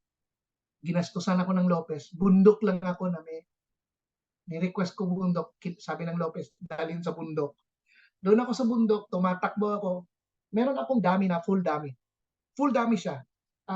It weighs around 20 kilogram. Binibit-bit ko yon. Nilalagay ko sa leg ko, fireman's carry, tumatakbo ako sa tanghaling tapat para bumawi, lakas. Tapos, siyempre, dati ako sa uniform service. So, may baril ako. So, binadala ko yung baril. Ito. Makita niyo lang. So, dinalagay ko ito sa harap ko. This is a rifle. Ginaganon ko, yung baril ko, merong tao sa likod ko. Tumatakbo lang ako ganyan. Para weighted ang aking takbo. No? Para lumakas ako. So, anyway, meron akong sariling ECG kompleto. In-ECG ko sarili ko. Na-discourage ako kasi may lumilitaw na PVC. I was suspecting it's from coffee. Because I was drinking coffee like crazy. I'm not a coffee drinker. Hindi ako pala coffee. Siguro sa stress, nag-coffee ako. Siguro bigla lang. I don't drink Coke. Hindi ako mag-Coke. Hindi ako nag-coffee. Hindi ako hindi ako nag-aalak. Hindi ako nag-beer. As in, wala. Napaka-boring na buhay ko. Hindi ako nag-yosi. Boring na buhay. No? So, nung nag-coffee ako, nagtataka ko, ang dami kong PVC. Nagbitaw ako ng coffee. Medyo nag-resolve. So, I was thinking sa coffee yan. Pero na-discourage ako kasi PVC pa rin yan eh. Although normal daw. Pero sa akin, ang heart ko talaga, malakas talaga siya eh. Ayoko yung may mga parang pangit. So anyway, PVC, depende sa per minute, ilan ang PVCs mo. it becomes a potential ventricular pwede ka mag-ventricular tachy and then mag-pulseless ventricular tachycardia, arresting heart. Because you start with PVC, lalo na premature ventricular contraction, en salvo. En salvo is sunod-sunod. Kunwari NSR, biglang nag-PVC ka, plugog, plugog, plugog, plugog, plugog. Tapos nag-NSR. NSR. Check, check, check, check. Tapos PVC. PVC. Biglang tatlong PVC. PVC, PVC, PVC. Biglang nag-PVC, PVC, PVC, sunod-sunod yun. Yun, pangit yun. Ang tawag doon, PVC and salvo. Sunod-sunod. So, candidate ka na. Then we have the BTAC with pulse, and then it goes into pulseless. Then we have the torsade de pois, no? French. Hirapan talaga ako sa French. Dati, nakakaintindi ako, nag-aral ako for humanitarian work. Pero hanggang ngayon, although nakakaintindi ako pag slow down, maintindihan ko. So, I just came from France for a meeting, no? Tungkol sa nangyari sa Morocco. So, just 3 days ago, I arrived. Kaya medyo jet lag pa ako konti. So, coming from France, Belgium, Netherlands, for meeting. So, this is a French term, torsade de pois. Ang French kasi masyadong nasal, no? Torsade de pois. Bisaya ako, torsades de pointes. Para maintindihan. Pero para hindi kayo malito, ventricular tachycardia din yan, people. BTAC lang yan. BTAC, pero polymorphic. Maraming forma. May pataas, may pababa. Pero pag BTAC, monomorphic, pataas lang or pababa, depende yan. Monomorphic. Mono, isa, morphic, form. Isang form. Monomorphic. Pero nakitang pababa, pataas, medyo pangit, medyo manipis, paiba-iba. Ang tawag dyan, polymorphic. Hindi na maganda yan. Or torsade de pois. Okay. Then we have ventricular fibrillation. Yan, pag VF, automatic pulseless na yun. Then asystole, ang asystole ay flatline. Pero sige, makikita niyo paano tayo shout out pag asystole. May shout out ka diyan eh. Pag nakita kayo patient arresting tapos asystole, huwag ka kagad kayo sumigaw, ay asystole. Wag. So papakita ko sa inyo bakit hindi. Then we have the pulseless electrical activity. Anong ibig sabihin? I-read any rhythm na hindi na-mention dito, ha? Ito hindi na-mention diyan. Pero walang pulso. The patient is arresting. Okay? So, yeah. So, let's start with PVC. So, si PVC is an extrasystole. Ito, kung papansinin nyo, Q, P, Q, R, S. Meron siyang ST depression. Huwag nyo lang pansinin si ST depression. So, meron cardiac anomaly to sa vessel. Ha? So, huwag nyo yung pansinin. Ang pansinin lang natin, P, Q, R, S, T, merong extrasystole. Dito may extrasystole. Somewhere siguro dito meron. So, ST depression siya. So other than may ST depression, meron akong extrasystole or premature ventricular contraction. Saan nangyayari? Meron pa akong P-wave. Meron akong sinus of fire. Pero may ventricular fire. Nagpa-fire si ventricles. Pa-fire sa kusa. So yun yung tinasabi. Si PVC is not an independent na PVC lahat. Kasi kung PVC lahat yan, hindi na PVC ang tawag. Ang tawag dyan ay ventricular rhythm na yan. Minsan BTAC o PVC na yan. So yan ha, extrasystole or PVC. Then we go into BTAC. So yan po si BTAC. Wala na ba akong P-wave? Nasa 200, 180 to 200 na siya. QRS ay absolutely wide. Walang narrow. Pag ventricular rhythm, wide na po ang QRS. Absolutely no P-wave, no nothing, no junctional rhythm. BTAC. Patay na ang pasyente dito? Hindi. May pulse. Pero maya-maya, hindi abutin ng 1 minuto, mawawala ng pulse, arresting na yon. Papunta na siya sa kamatayan.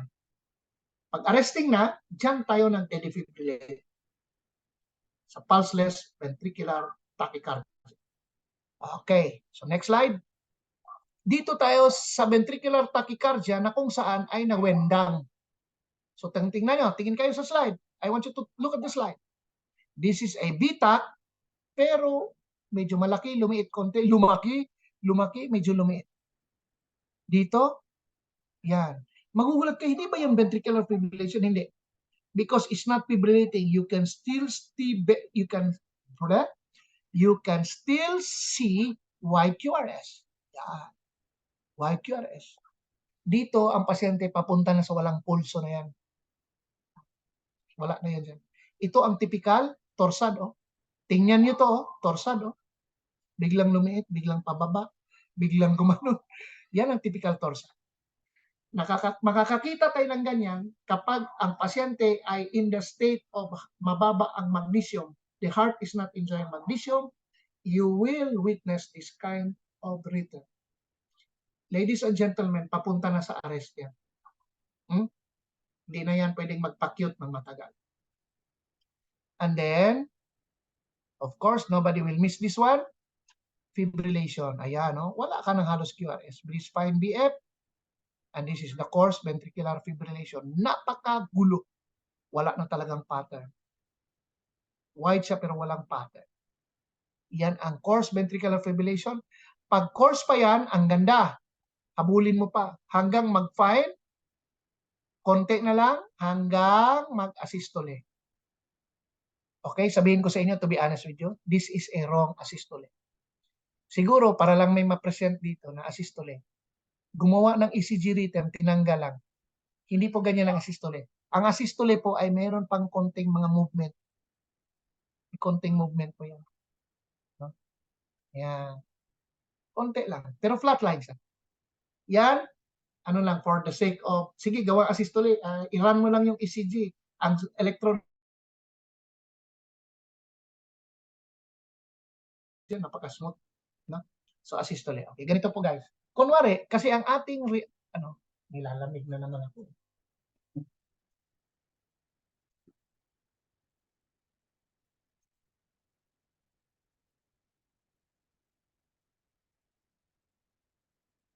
Kunwari, yung pasyente nyo nakahook sa ECG, sa cardiac monitor. Ngayon, ang cardiac monitor, ganito. Ang default lead is lead number 2. Naintindihan nyo ba ang ECG? Saan ang positioning? Sino nakakaintindi ng ECG ng limb leads sa chest leads? Ang positioning ng saan tumitingin ang leads? Kasi there are 12 leads. Isipin mo yung leads, parang 12 camera. Ha? Parang 12 camera. So parang wala yatang, sige ganito. Tingin muna kayo sa akin. Tingin muna sa akin. Tanggalin ko muna yung slide na yan. Tingin kayo sa akin. Heart. Tingin. Ang heart ay located center to the left. Hindi left. Stop telling me it's left. It's located in the center going to the left. Okay? Pabalagbag. Kasi pag sinabi mong left, for me, it's a total left. So from the center to the left, so that you have a mental picture na bumalagbag siya. So bumalagbag siya. So I remove the heart. I remove the heart. Sorry, saglit. Kuha na mo ko 3,000. Okay. Okay, ganito. Tinanggal ko siya. Tingnan nyo yellow. Contrast sa background, ha? Contrast sa background. Yellow. Ulitin ko. Tingnan nyo ang kamay ko. Directional tayo, directional. Tinanggal ko sa left heart. Left, ha? Gusto ko ma-imagine yun. Left. Directional tayo. So, ito. Therefore, itong kamay na to, right. Right side ng heart, left side ng heart. Okay. So, magkaintindihan tayo. Para hindi tayo mawala. Okay. Ngayon si heart, 12 lead ECG. Ngayon, kukuha ako ng lead. I will not use the lead na kuryente. I want you to imagine na ang lead ay camera. So, ang ECG ay merong 12. The first 6 limb, ito limb, no? Limb. Upper limbs, the lower limb. Okay, upper limb. So, limb. Kasi kinakabit natin yung ECG leads dito sa mga limbs. Okay, limb. 1, 2, 3, 4. Sa cardiac monitor, limb yun. 1, 2, 3. Yung iba, 4. May 4 pa. Okay. Okay. Left, right. Makakita kayo sa 6 limb bleeds, Roman numeral 1, Roman numeral 2, Roman numeral 3. AVR, AVL, okay, pag hindi makakaintindi ng AVR, Alpha Victor Romeo, Alpha Victor Lima, AVL, Alpha Victor Foxtrot, AVF. Anim ha? 1 Roman numeral, 1 Roman numeral, 2 Roman numeral, 3 Roman numeral, AVR, AVL, AVF. 6 yon. Limb leads tawag. The remaining leads are chest leads. I will start with limb leads. Look at me, people, so that you will understand saan tumitingin sa lead. The first lead is called lead number 1 on the left. This is the left. Si lead number 1 dito tumitingin. Tingnan nyo to. Camera. Tumitingin sa saan? Sa side. Sa left side. 1. Si 2, saan siya? Around 40 degrees, not 45, 40 degrees. Tumitingin sa apex ng heart. 2. 3. Hindi sa ilalim, tumitingin around 180 plus 30, 210, 210 degrees. Dito. Right now, sa right, pero sa ibaba. Kuha.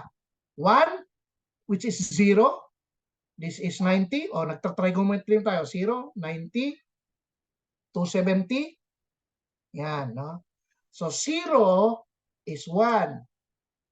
45, 40 degrees is 2. 3 is 210 degrees. Those are your 1, 2, 3. Okay.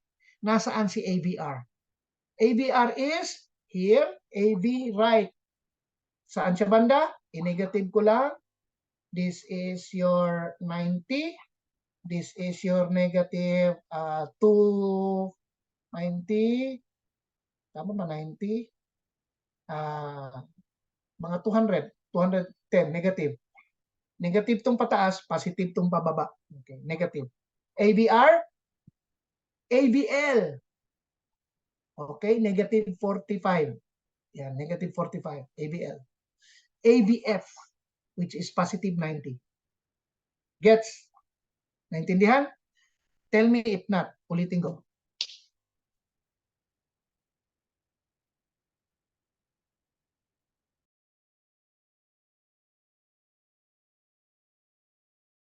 Naintindihan. 1, 2, 3, AVR, AVL, AVF. Tumitingin lahat sa sides ng heart. Chest leads. B1, B2, B3, B4, B5, B6. Okay, dito na si chest harap. Bandang right, si 1. Tingnan nyo, bandang right. Nasa harap ha, nasa harap. Tingnan nyo, nasa harap. Harap o harap. Nothing to do with left. Well, there's left and right. Nandito sa right, nasa harap. B1, B2, nasa harap pa rin. Papunta sa left side. B3, B4, B4, B5, nasa side na, B6 side. Therefore, pag tumingin ka sa 1 and 2, ang tinitingin mo septum. 3 and 4, ang tinitingin mo anterior part of the heart. Kasi ganun si heart eh. Okay? 1 and 2, septum of the heart. 3 and 4, anterior part of the heart. 5 and 6, lateral of the heart. Kaya pag nakakita ka ng ST elevation on chest leads 5 and 6, plus nakakita ka ng ST elevation sa 2, limb lead, kasama si 1, may nakikita konti sa wala sa alam mo lateral yun. Pag nakita mo kay chest 3 and 4 plus 5 and 6 plus limb lead 2, anterolateral yun. Naintindihan? So yun yung positioning ng parang camera, if this is the camera sa heart. Saan siya tumitingin? Okay? By the way, dito camera. Windshield muscle. Idikit mo sa windshield. Igano mo, boom! Basag ang windshield. Makalabas ako kung ang sasakyan ko ay nakras sa ilalim sa tubig. I cannot cross the windshield. Windshield muscle. Seatbelt cutter. Dapat na sasakyan to. Hindi ko alam ba't nandito. Although yung sasakyan ko may ganyan nakakabit. Okay, so balik tayo dito sa slide. Therefore, anong gagawin ko? Nakakita ako sa limb lead 2. Tingnan nyo ha, kanina sabi ko limb lead 2. Limb lead 2, dito. Bakit limb lead 2 ang default lead? Please write in the chat. Why? Tell me why.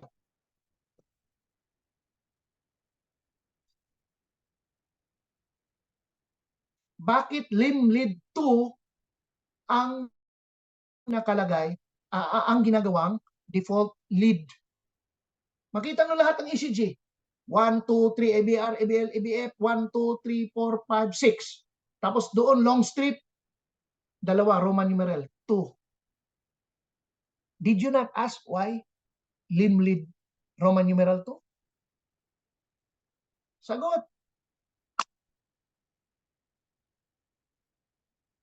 72 souls, or sabihin na lang 70 souls. 70 souls in front of me. Please give me an answer.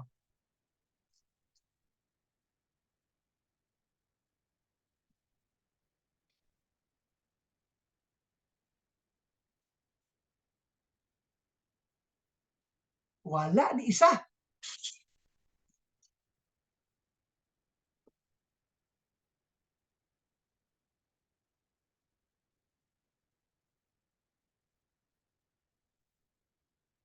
My golly.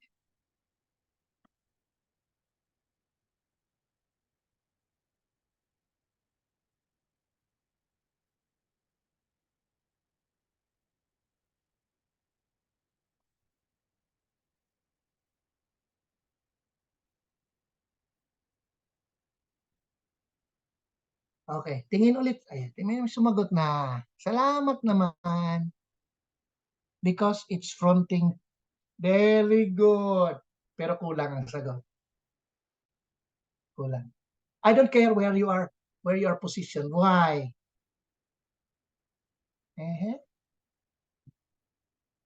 Not something to review. Tama na yung fronting the apex. Bakit sa apex? What's with the apex? Tama na yung sa apex. Yun, tama. There's nothing to wrong, nothing to do with P wave. Bakit sa apex? Again, bigyan ko kayo ng coin word, dinosaurian principle.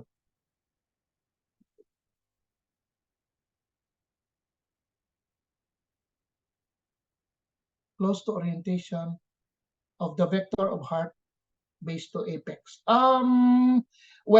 I agree with you. Merong connectivity. But why there? Why there? Electrical axis of the heart? No. The heart, the electrical axis, yes, of course, but you cannot really define so much.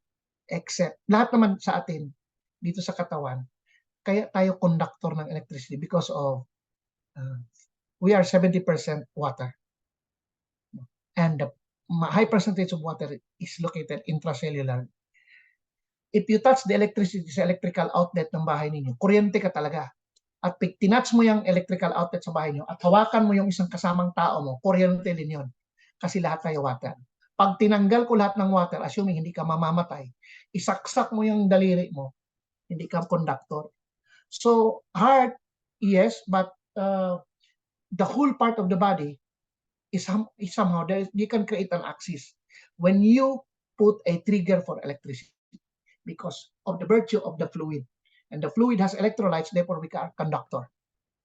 Pero let's go to the heart. Has nothing to do with the axis, really. Okay?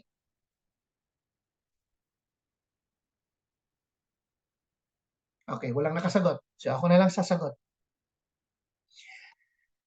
It is because your left ventricle, which is highly muscularized, is on that. The throw of electricity is on that manner because there are more muscle cells.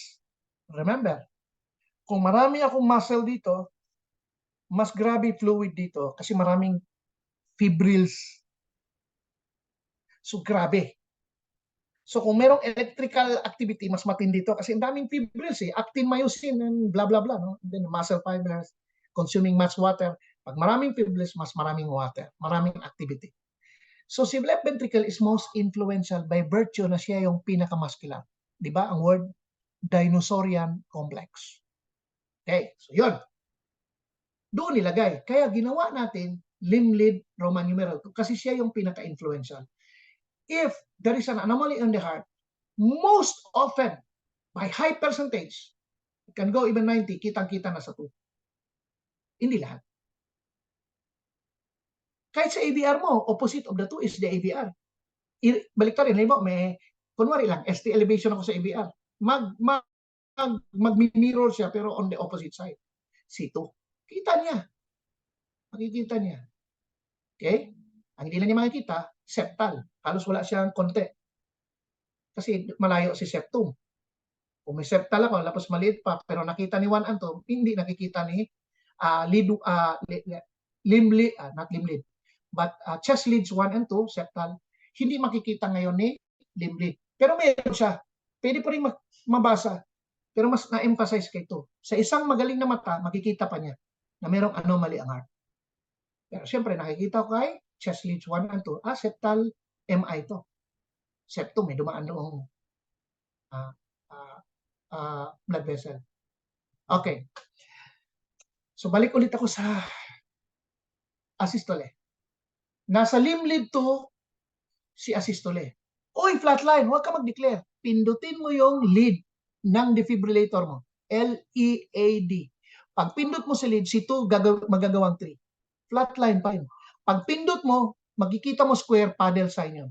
Therefore, ang nagdetect ay paddle or yung pads na nakakapit sa pasyente, nakita flatline pa rin. Pag pindot mo, babalik siya sa Roman numeral 1. Kung meron kayong defibrillator ngayon, tingnan nyo, tama sinasabi ko. Hanapin mo L-E-A-D. Lahat ng defibrillator may ganon. Pag pindot mo isa, babalik sa 2. Simula sa 2, nag-3, nag-paddle sign, bumalik sa 1, bumalik sa 2, lahat flatline. Saka ka mag-declare, ladies and gentlemen. People, we have asystole. Start CPR. Ganyan. Huwag kang mag-asystole. Mag-declare ang asystole. Nanonood ka lang ng lead 2. Malay mo, yung lead bumitaw or natanggal or sa ito. Dito sa Manila, isa sa pinakagandang gobyerno other than Davao na nakita ko na napakagandang gamit. Manila Ambulance. Totoo yan. Ang kaganda ng gamit na inisyo ni Isko.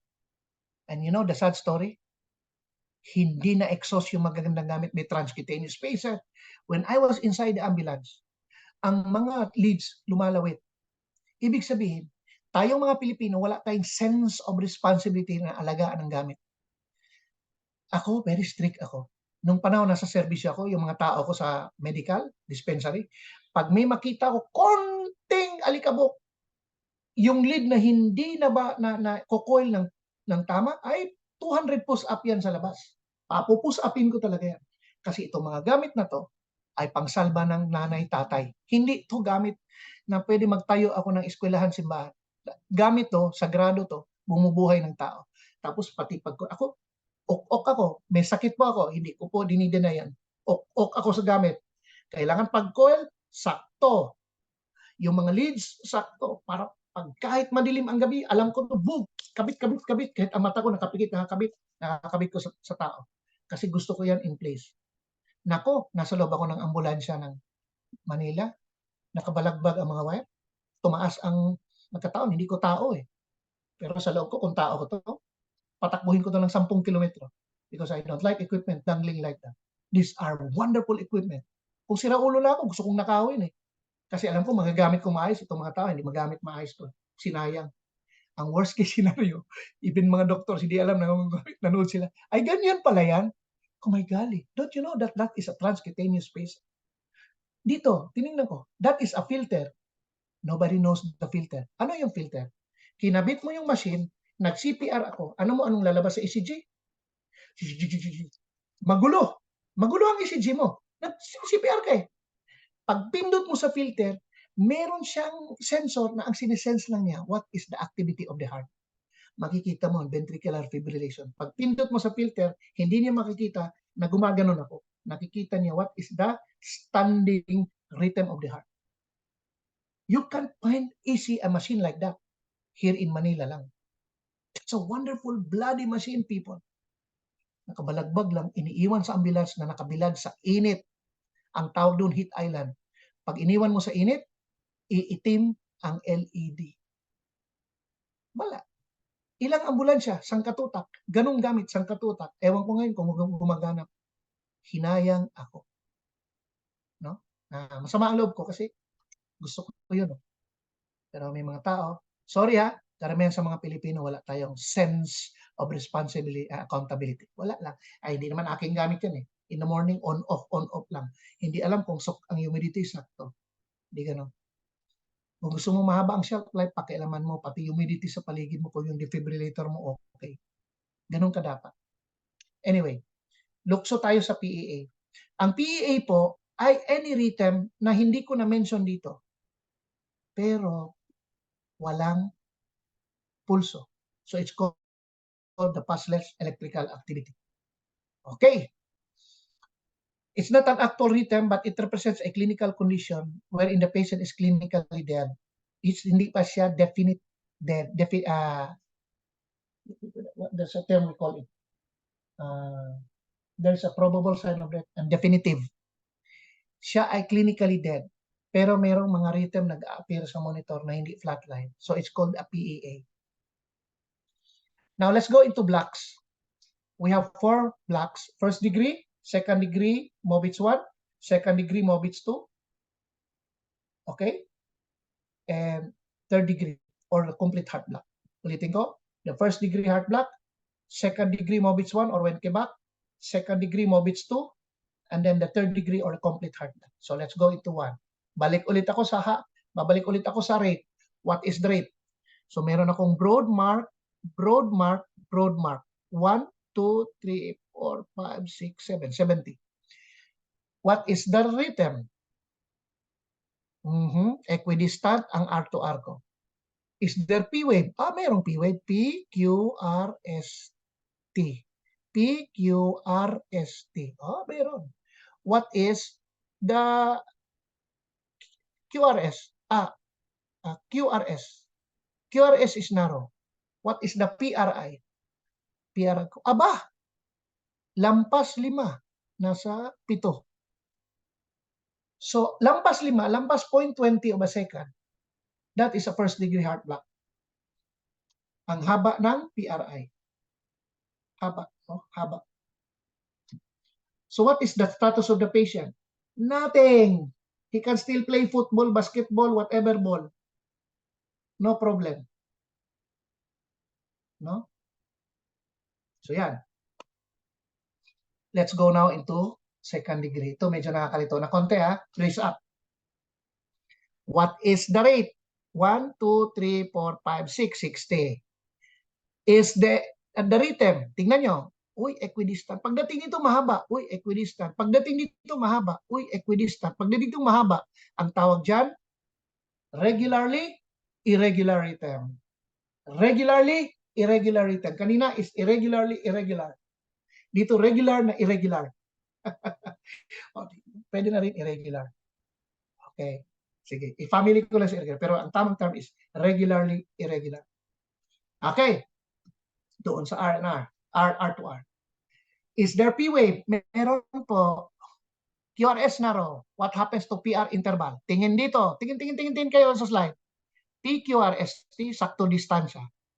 P, lumayo na. P, QRS, T, lumayo. P, lalong lumayo. Gradual lengthening of the PR interval. Pagdating dito P, walang QRST. There is a drop. None. Balik ulit. PQRST. PQRST. PQRST and then P, none. Balik ulit. PQRST. PQRST. PQRST. P, none. So it's called the second degree type 1. Okay? Balik tayo dito. Ang tawag dito is 1, 2, 3, none. 3 is to 1. 3 is to 1. 1, 2, 3, none. 3 is to 1. Punta tayo dito. PQRST. PQRST. P, none. PQRST. PQRST, P none. Ang tawag dyan, 2:1. 1 and 2, and then none. Baba tayo rito. Dito medyo drama to. PQRST. P, ang haba na QRST. PQRST. PQRST. P none. Ulit-ulit siya. Ang tawag dito, 4:1. 1, 2, 3, 4:1. Okay, may 2:1, 3:1, 4:1. Is the patient okay here? Yes, for observation, the patient will still, you know, still okay. Let's go into second degree type 2. This is where the patient is not okay in a certain point. Tingnan nyo. PQRST. P wala, P wala, PQRST, PQRST, PQRST, P wala, PQRST, PQRST, P wala, P wala, P wala, P wala, PQRST, P wala, PQRST. Depende sa variation. Bantayan mo na ang pasyente dito kasi pag sumusunod na yung P wala, P drop, P drop, P drop, then the patient heart pumping is defective. He's gonna go into brady, he's gonna fall unconscious. Dito na ina-admit ang pasyente para malagyan natin ng pacer. Meron isang pacer. Okay? Meron namang PQRST, P wala, PQRST, P wala, PQRST, it's still the second degree AB block, pero still okay. Ang iwasan lang, baka marami na siyang drop, kaya imo-monitor mo. Baka dumami ang drop yung pag P, PQRST, P drop, PQRST, P drop, PQRST, P drop, P drop, P drop, P drop, P drop. Then you will not like it. Okay? So, dito okay sana, pero magkakaroon ka ng mga variations na walang QRS response. Dito, bantayan mo na yan. Okay? So, that's the second degree type 2. Then let's go into the complete heart block. Ladies and gentlemen, look at this. This is your P wave. Look. P wave. P wave. Asan si next P wave? Nasa T. P wave. P wave. P wave. P wave. P wave. Nasaan si P wave?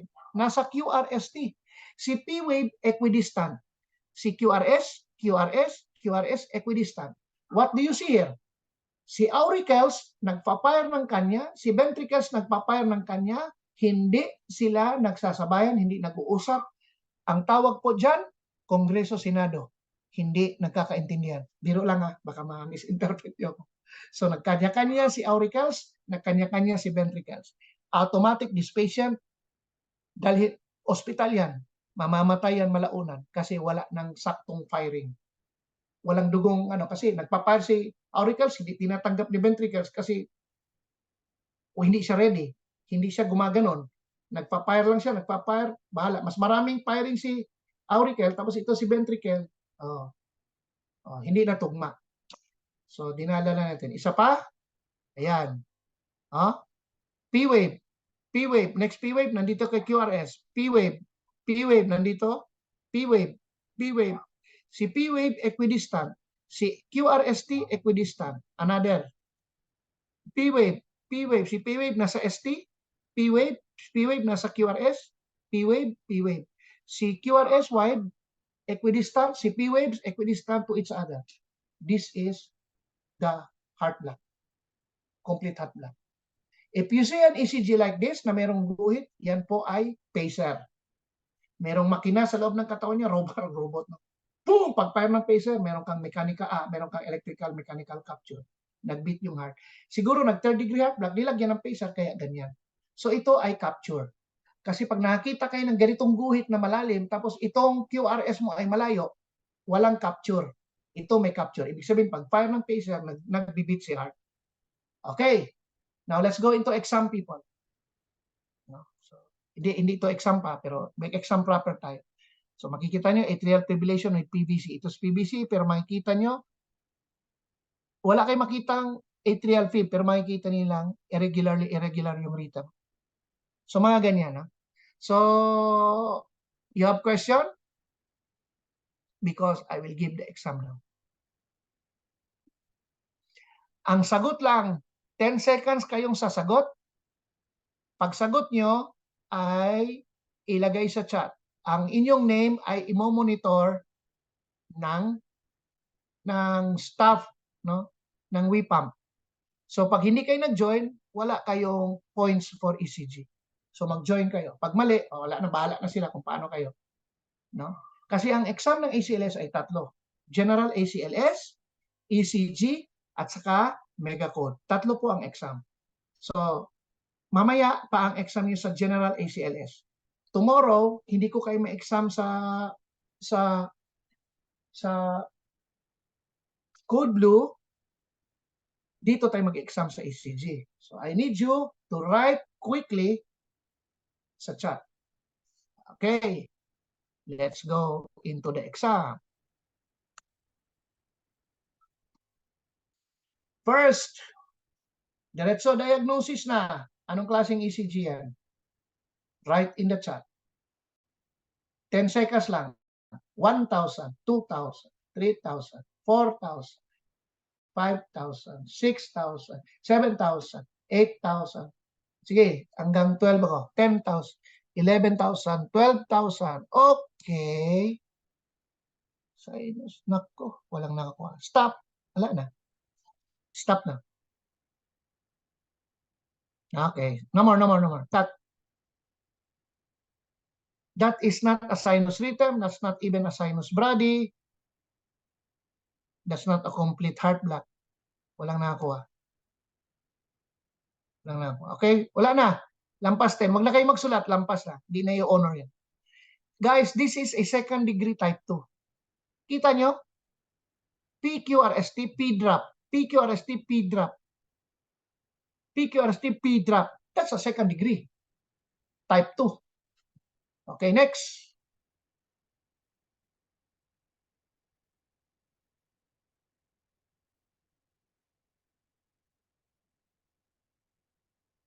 Ready? Go. 1,000, 2,000, 3,000, 4,000, 5,000, 6,000, 7,000, 8,000, 9,000, 10,000, 11,000. Cut. Stop, stop, stop. Okay. Okay, minomonitor. Stop na. Wala na. Okay. Cut. That is third degree heart block. So marami na ako. Galing, galing, galing. Third degree heart. Ito. Nadadaan lang sa isang tingin. Irregularly irregular. 1,000, 2,000, 3,000, 4,000, 5,000, 6,000, 7,000, 9,000, 10,000, 11,000, 12,000. Nako, cut. Perfect yata ibuong na gano'n. Meron pa rin nagkakamali. Diagnosis nga hindi ko hiningi yung written. Okay, sige. So cut. That is atrial fibrillation. Very good. Is the patient okay? Okay pa siya. Huwag lang siya mag RVR, rapid ventricular response. Yun ang ayaw natin. Huwag kayong sumagot ng irregular rhythm. Ang sagutin nyo na, the ECG rhythm, AFib ba siya, A-flutter, torsa di pois, ganun na ang sagot. Huwag na yung rhythm. Okay, ito. 1,000, 2,000, 3,000, 4,000. Pambihira pag hindi nyo pa makuha yan. 5,000, 6,000, 7,000, 8,000, 9,000, 10,000, 11,000, 12,000. Okay. Galing.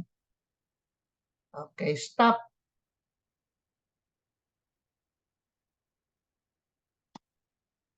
Galing. So that is normal sinus rhythm. Okay. Next.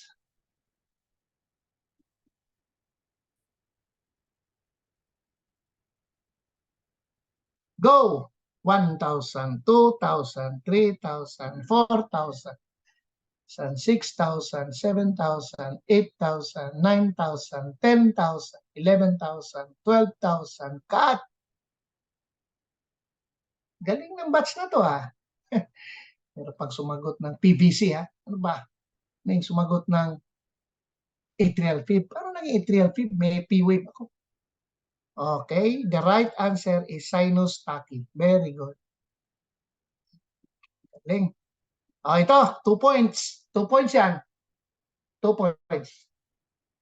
1,000, 2,000. Gawin kong 2 points kasi actually kung titingnan mo, mahuhuli mo siya. Kung ano yan. Very sharp yung kanyang edges. Oh. Therefore, it must be something. 4,000, 5,000, 6,000, 7,000, 8,000, 9,000, 10,000. Walang nakasagot. 12,000. Cut. SBT. Torsan. Torsan. Cut. Walang sayang. Wala nakasagot. Artifact. My golly. Very sharp. O, kita mo yung QRS. O, halos pantay-pantay ang QRS. O. Magulo lang kasi sira. Siguro loose ECG. Pag sharp masyado yung edges, the stylus is crazy. Therefore, the patient might be moving. Yan, ano? Habol pa ng sagot. Okay. Next, bonus. 1,000, 2,000, 3,000, 4,000, 6,000, 7,000, 8,000, 9,000, 10,000, 11,000, 12,000. Okay, cut. Pag nagsulat kayo, huwag kayo mag-AF. Kasi yung AF karamihan ginagamit sa atrial fibrillation. Kompletuhin nyo. Pwedeng A-flutter or A-fib. Huwag AF kasi ang AF, it can be A-fib or A-flutter. Okay, sige. That is an atrial flutter. Cut na. Okay, cut. Next slide. Okay, sige. 1,000, 2,000, 3,000, 4,000, 5,000, 6,000, 8,000, 9,000, 10,000, 11,000, 12,000. Cut.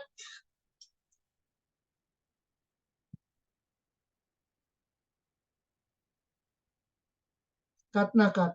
Okay. Kuha, karamihan kuha. That's pacer. Pacing, pacer, pareho lang. Ito. 1,000, 2,000, 3,000, 4,000, 5,000, 6,000. Nadadaan sa isang tingin lang yan. 7,000 ang PVC. 8,000, 9,000, 10,000 PVC dyan.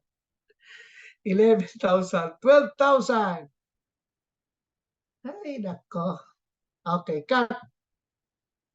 That's not PVC. Ang PVC is wide QRS. That is third degree heart block. Oh. Hiwa-hiwalay si P-wave. Oh. May P-wave. Oh. Mang P-wave nandito. That's a third degree heart block or a complete heart block. Okay, next slide. Hindi ko alam kung sinong ano. Ayan. 1, 2,000, 3,000, 4,000, 5,000, 6,000, 7,000, 8,000, 9,000, 11,000, 12,000. Cut. Pag hindi pa makuha yan. Galing na. Cut na. Okay, next slide.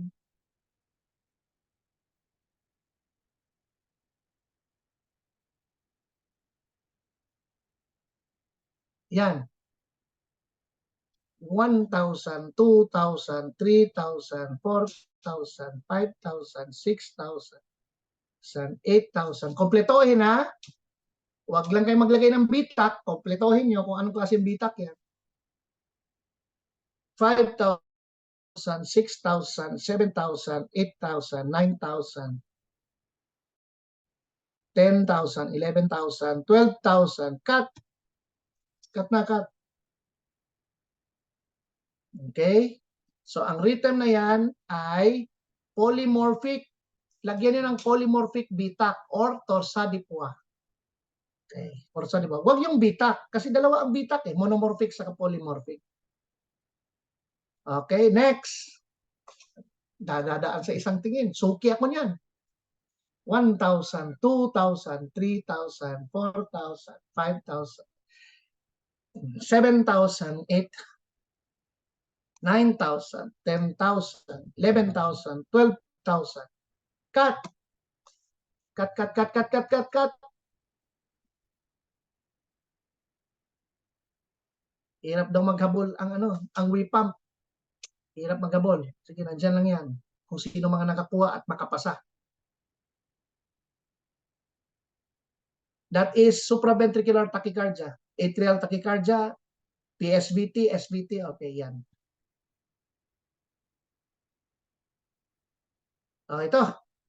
1,000, 2,000, 3,000, 4,000, 5,000, 7,000, 8,000, 9,000, 10,000, 11,000, 12,000. Cut! Cut na, cut, cut. Okay. Yan ang totoong asystole. Ganyan ang asystole. May lamat. May mga ganyan pa konti. So, kuha lahat, oh.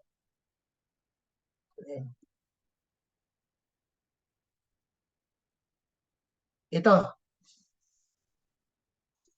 1,000, 2,000, 3,000, 4,000, 5,000, 6,000, 7,000, 8,000, 9,000, 10,000, 11,000, 12,000, 13,000, 13, 12 lang pala. 12,000 lang pala ako. Hindi ko lumampas. Okay. Hindi maabot ng Okay, cut. So that's PVC.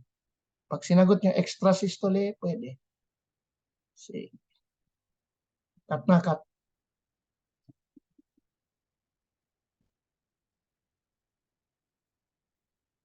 O yan.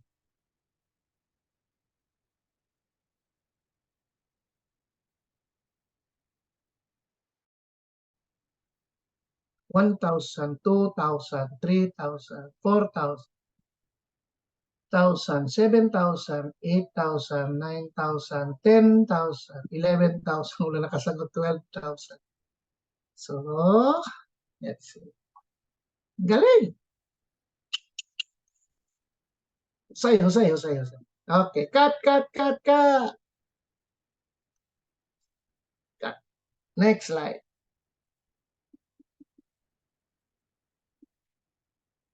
Bagyan. Ito, dalawa sagot. Ang sagot niyan, ano to, plus ano to. So, 2 points yan. Ito. Ano to siya? And ano to siya? Itong guhit na straight line. Okay. 1,000, 2,000, 3,000, 4,000, 5,000, 6,000, 7,000, 8,000, 9,000, 10,000, 11,000, 12,000. Walang nakasagot. Pacemaker? Ano naging atrial fib yan? Okay. Kaya may nakatama. Okay, cut. Okay, walang nakasagot. Nakasagot 1 point lang. This is ventricular fibrillation. This is defibrillator. Yan, defibrillator po. So, okay lang yan. May 1 point yung iba. Galing. Next slide. May highest pointer. Ayan, ano yan?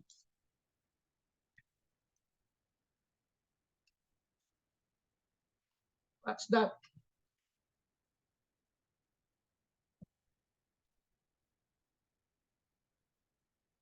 $3,000, $4,000, $5,000, $6,000, $7,000, $8,000, $9,000, $10,000, $11,000, $12,000. Cut.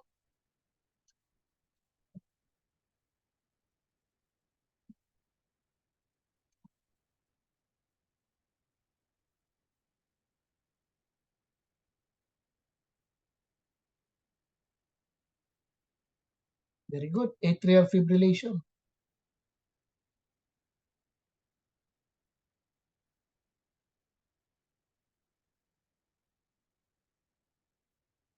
Okay. Next. Huwag niyong pansinin to. Pero pag may makasagot nito,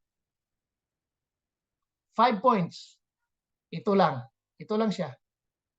Pero pag may makasagot nito, plus 5 points. Pero ano to?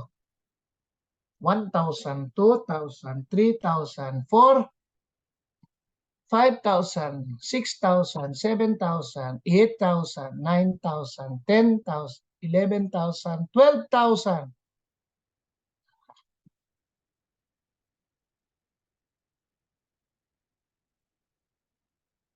Kung kayang sagutin yung isa, okay, so dalawang sagot. Yung unang sagot, ano yung whole return plus yung naligaw na return. Okay, so cut. That is atrial fibrillation. AFib yan, irregularly irregular. No? Yeah. Yung nasa gitna, premature atrial contraction yan. Premature, may atrial contraction. Pero ligaw lang siya. Tapos karamihan wala. So, 5 points sana yun. Pero ito,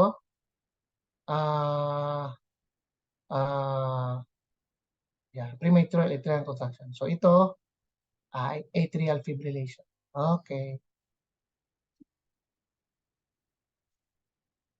Next.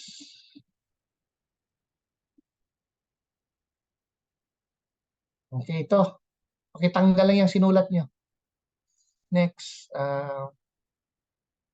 1,000, 2,000, 3,000. Bonus yun, no? 5,000, 6,000, 7,000, 8,000, 9,000, 10,000, 11,000, 12,000, and cut.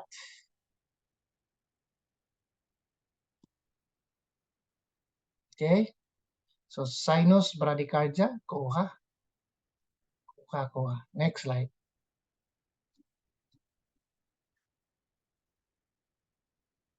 Ano ba to?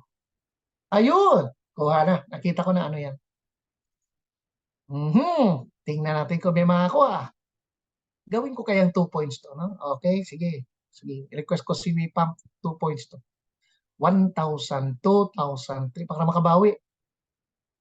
4,000, 5,000, 6,000, 7,000, 8,000, 9,000, 10,000, 1,000, 2,000, and cut. So yan ay walang nakakuha. Paano naging flutter yan? Merong nakakuha pero incomplete, sayang. So tingnan natin. Sige, 1 point. Ang hindi naka-complete, 1 point.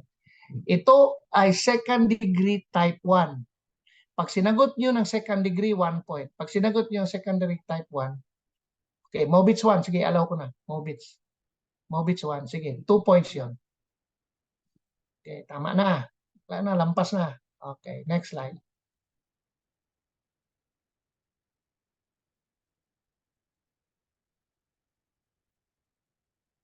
No, ito, 2 points ulit. Kuhang-kuha to.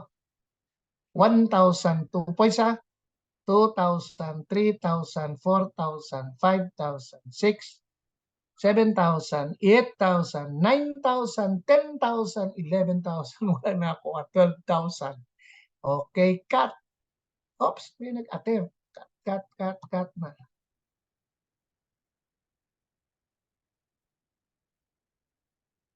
Okay, cut na tayo. Very good. That's a complete heart block or third degree heart block. Galing. Galing. Kakatuwa. O, ito. The last. Ito na sa itaas. Huwag yung sa ibaba. Sa itaas. 1,000. Habol pa. Okay. Wala na. 1,000, 2,000. Ito sa ibaba. Ito, tinan niyo. Ito sa itaas. Sorry. Itaas. 1,000, 2,000, 3,000, 4,000, 5,000, 7,000, 8,000, 10,000, 11,000, 12,000, and cut. Nako, may sumagot, incomplete. Anong klaseng AB block?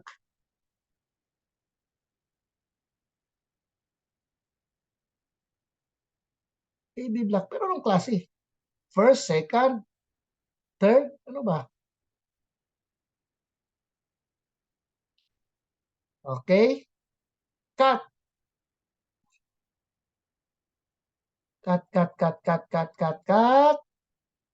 Cut na. No more, okay? The answer is first degree AB block. Layo ng PR interval. Walang gradual lengthening, consistent layo. First degree AB block. Okay? So, tingnan natin. Bahala na si Wipam. Sige. Kasi baka gahulin tayo sa time. I will move into another presentation. So, malalaman na natin kung sinong pumasa. Wala na si Wipam dyan. Ako, kailangan ko lang ma-lecture yung ibang module. I'll go into oxygen para lang maintindihan natin bakit kailangan ng rebreather mask. Tapos tingnan ko kung ano pang pwedeng maibigay ko sa inyo para tomorrow, konti na lang tayo.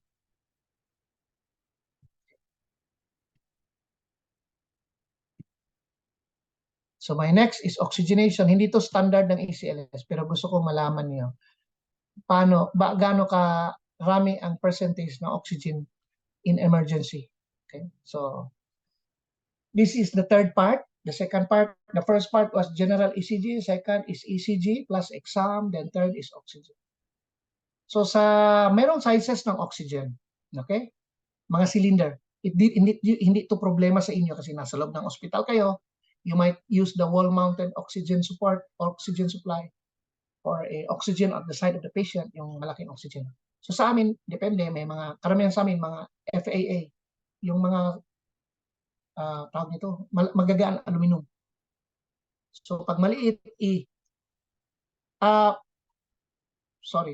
E is malaki, 25 inches, 17 inches, 11, plus 15, 12, yun, depende yan, no?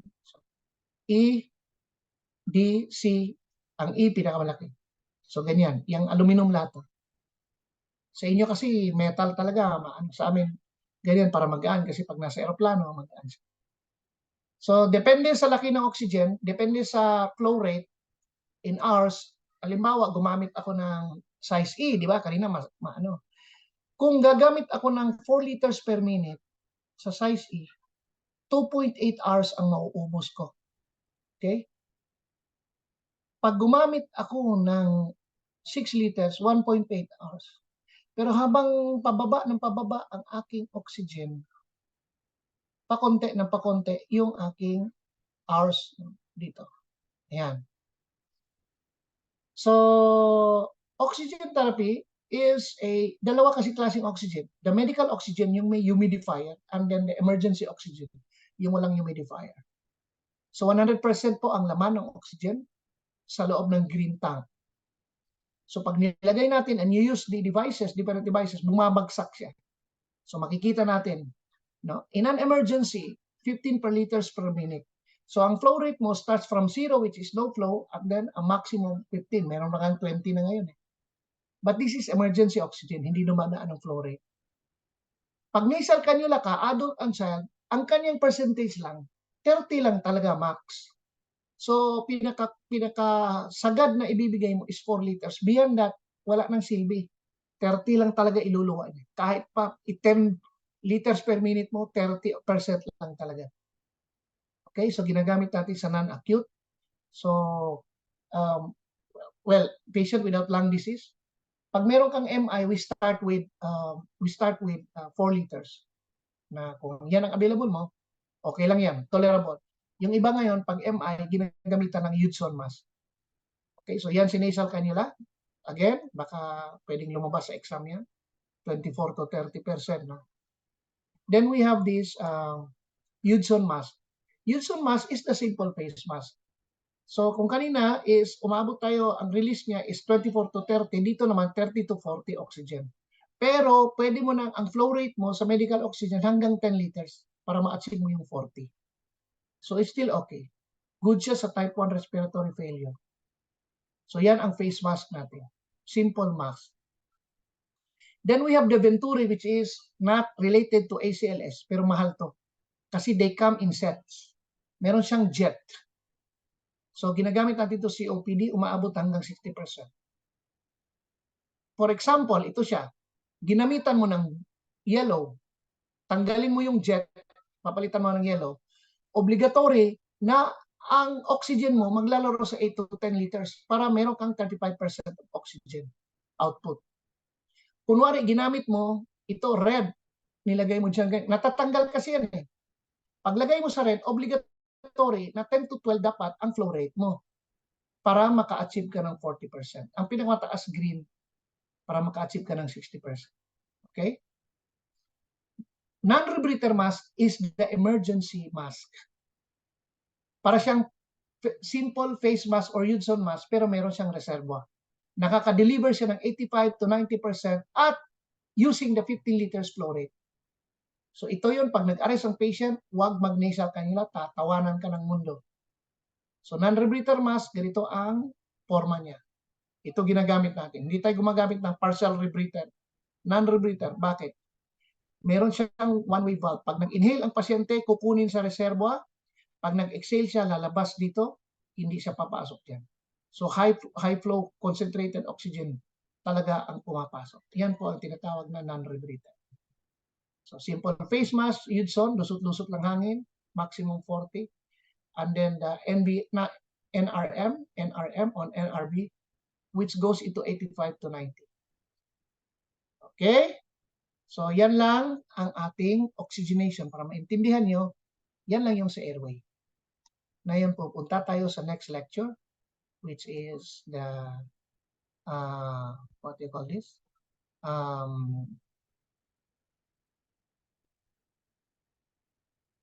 Fluid and electrolytes. I will not discuss so much about fluid and electrolytes. Yun lang mga importanteng magagamit natin sa ACLS. Unless you have any question, fluid and electrolytes na.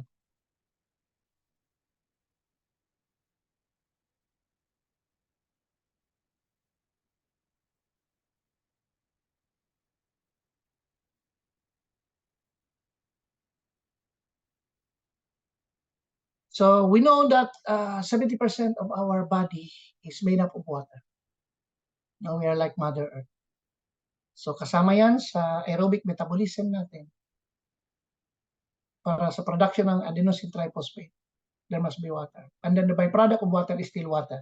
Why is it so? Kasi ang aftermath, no, let me use the word in English, although it's wrong. The aftermath of oxygen is carbon dioxide because of carboxylation.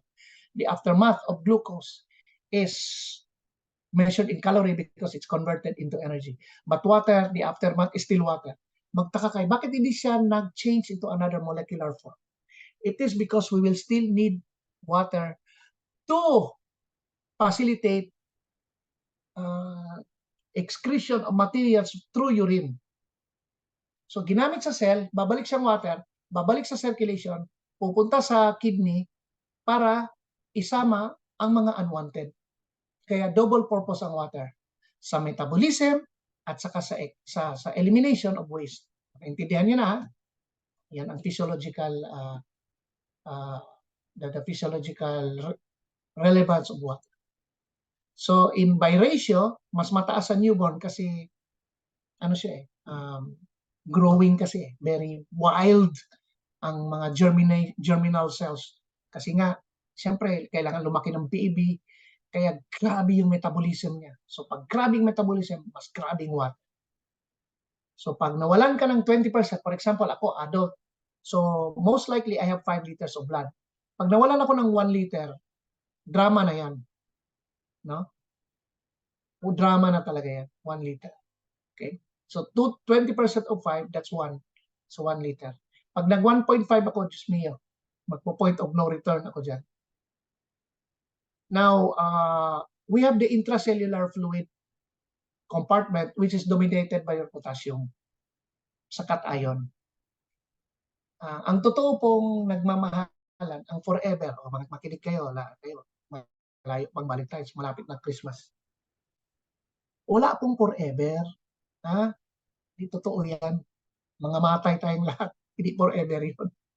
Pero may totoong forever sa cosmos. The potassium and sodium. In the absence of one, the one cannot function. Yan na, nasa physiology yan ha. So, intracellular, andyan si potassium. Extracellular, nandyan si sodium. Pero sa extracellular natin, nahiwa pa sa tatlo. Meron sa loob ng vessel, intravascular. Grabe. Sa loob ng vessel, intravascular. Sa loob ng in-between cells, no? One cell and then the other cell, yung gitna niya, interstitial. And then sa transcellular, saan yun? Yung katulad sa joints, katulad sa cerebrospinal fluid, yan po yung transcellular. Okay? So ang ating major cation is sodium. Okay? So, kasi kailangan siya sa sodium-potassium pump, mag-facilitate para movement of, obligatory talaga, is the movement of sodium-potassium, no? In and out, para mag-function ang cell. So, pag nagtakbo-takbo tayo, grabe labas ni sodium sa katawan, hindi makafunction si potassium. Anong mangyayari? Magka-cramps ang muscle natin kasi may hyponatremia. So, pag may hyponatremia, karag-karag din si potassium. Wala siyang kapalitan eh. Perpetual duty siya eh. Patay siya ngayon. Now, balik tayo sa intravascular which is extracellular. Yung plasma natin is made up of protein. Siya yung nag-absorb ng tubig para sakto lang yung tubig. So, there is really a equilibrium sa loob ng intravascular. So, ang ating plasma is made up water, plasma proteins, and other substances. Ngayon, interstitial, ito yung reservoir.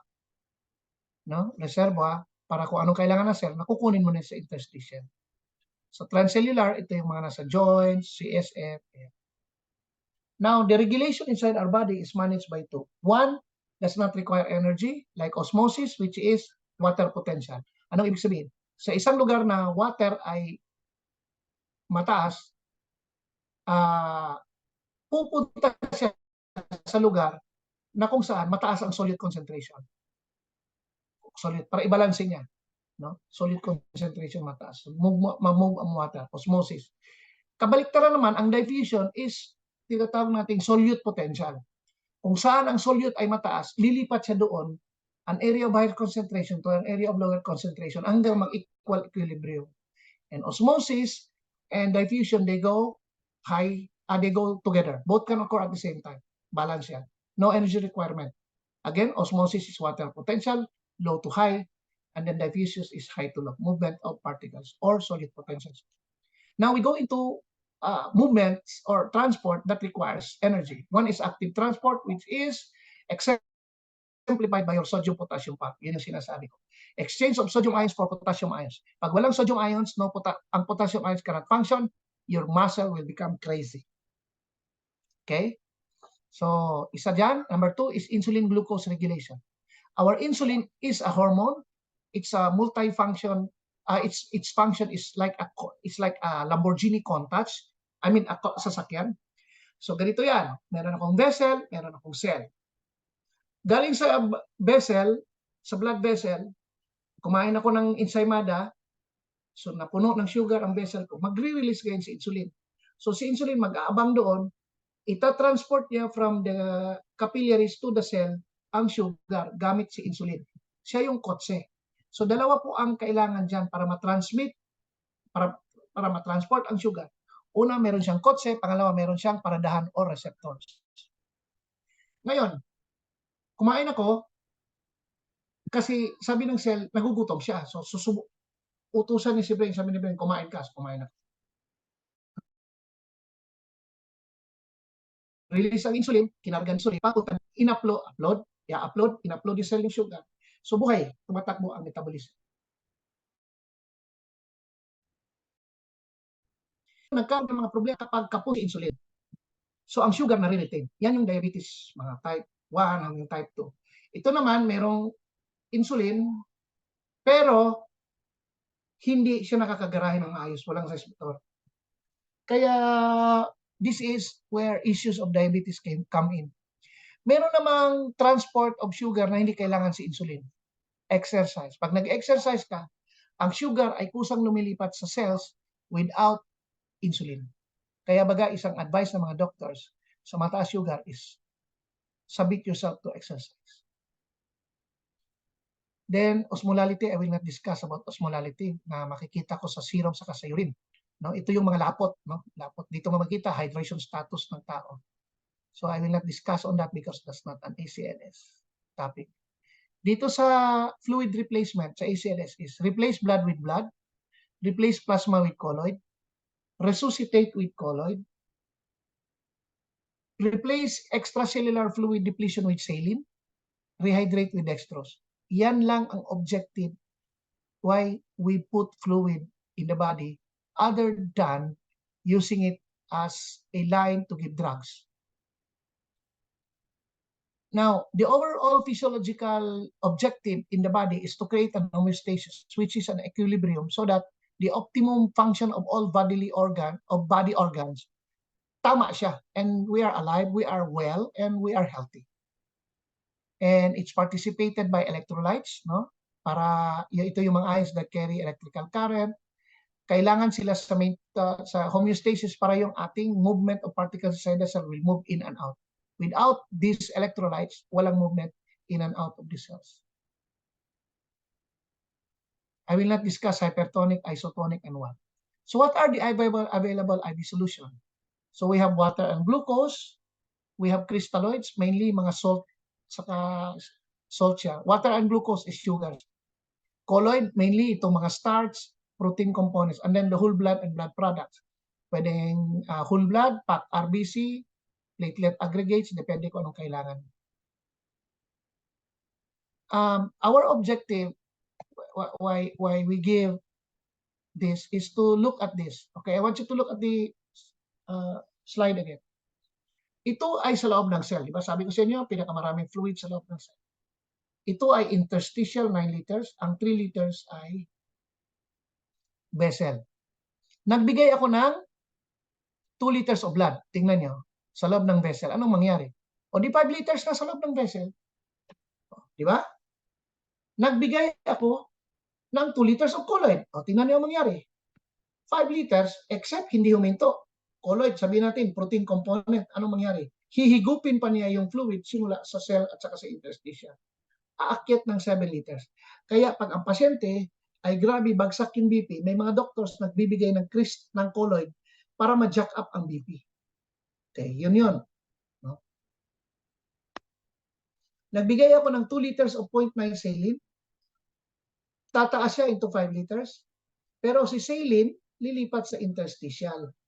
Pero ang maganda kay saline, kay NSS or 0.9 sodium chloride, may maiiwan pang 1.5. Kaya nakakapagpataas pa rin siya ng BP.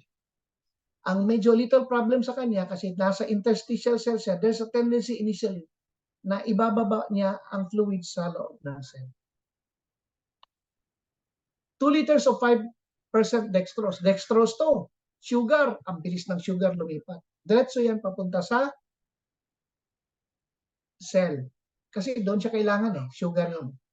So ganyan po ang ating way of looking at fluid resus. So let's go into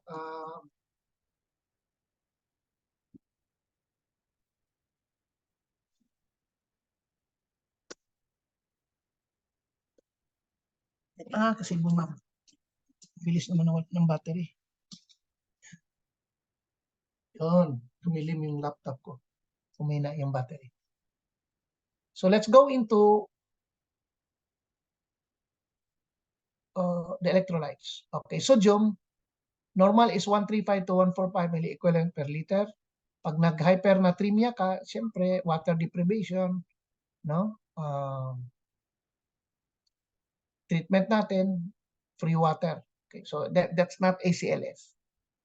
Potassium ang ACLS, 3.5 to 5.5. Anong mangyari? Pag hypokalemia ka, below 3.5, bigay tayo ng magnesium saka high potassium diet or potassium chloride. Pag nag-hyperkalemia ka, dito mas marami. So, sumobra ng 5.5. No? So depende sa hyperkalemia, bukas malalaman nyo pagdating sa drugs. So pag hyperkalemia, makikita nyo 10 T waves or peak T waves. Tapos cardiac arrhythmia yan, talaga mga arrest. On both sides. Pag hypokalemia, cardiac arrest ka. Pag hyperkalemia, cardiac arrest ka. So maraming gamot, 10% calcium gluconate or calcium chloride. Pwede tayo magbigay ng sodium bicarb 1 millicurie per kilogram ba yan? Per liter. 50% glucose plus insulin. Kayexalate enema. tapos dialysis na. So, depende yan. Bukas ko, lampasan ko to, dito ako sa magnesium. Sa magnesium, pag kinulang ka sa magnesium, magkakaroon tayo ng problema. Positive Babinski, hindi lang yan. Kung hindi, magkakaroon ng polymorphic ventricular tachycardia. So, prone ka sa arrest. So, binibigyan natin ng magnesium sulfate around 1 gram to 2 grams. So, hanggang dyan lang ako kasi hindi na yung bus, no? Hindi na related sa ACL. So, it's 4:30 right now. I know your brain is, unless you want one more lecture. Gusto niyo pahinga or one more lecture?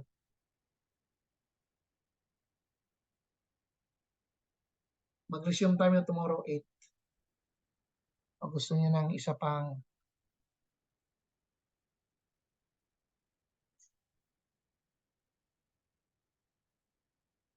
one more?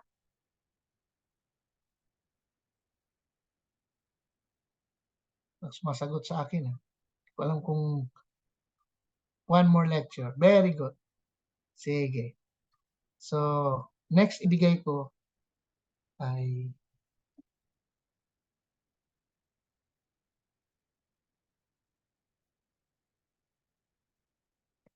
therapeutic electricity. Iksian ko lang to.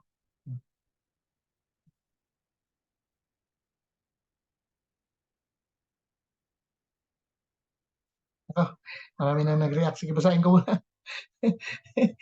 One more lecture. Sige po. Night shift po kami, Doc, 7 p.m. to 7. Bukas na lang. Sige. Okay, guys. Anyway, tomorrow we'll start 8 a.m. So, I'll just give you a break kasi sa ECG, nabugbog kayo. Particularly, this is online, virtual. Doktor nga. Pag nagturo ako, doktor, hilong-hilo pa sa ECG. Siyempre, lalo, nurses. No? So, sige, tomorrow, I'll expect you 8 o'clock because I'll be discussing electrical therapy, airway, pharma, and then mega code na. So, medyo bugbog tayo bukas. Okay? So, see you tomorrow. Enjoy the rest of the day. I know what you will do. Maybe you'll go on duty. Vaya con Dios. Haya ka la. Okay? So, sige, see you tomorrow 8 o'clock. And God bless you all, guys. Thank you so much po, Doc Ted. Hello po, good afternoon po. Again, regarding your certificates po, isi-send po namin siya by Monday once ready na po yung certificates. Then sa mga gusto po mag-avail ng hard copy po ng certificates nila, pwede po kayo mag-avail for only 200 pesos po. Free shipping na po siya nationwide. If want niyo po mag-avail ng hard copy, you can message your coordinators po or you can message our official Facebook page po, WIPAM Training Center po. Then, sa mga gusto din po mag-upgrade to BLS ACLS with first aid po, pwede po kayo mag-upgrade anytime. Just message your coordinator po or you can message directly to our official page din po sa Facebook. Then, yun lang po. Kung wala po kayong ibang questions, see you again tomorrow po at exactly 8 o'clock a.m. po. Same link lang po. Thank you po.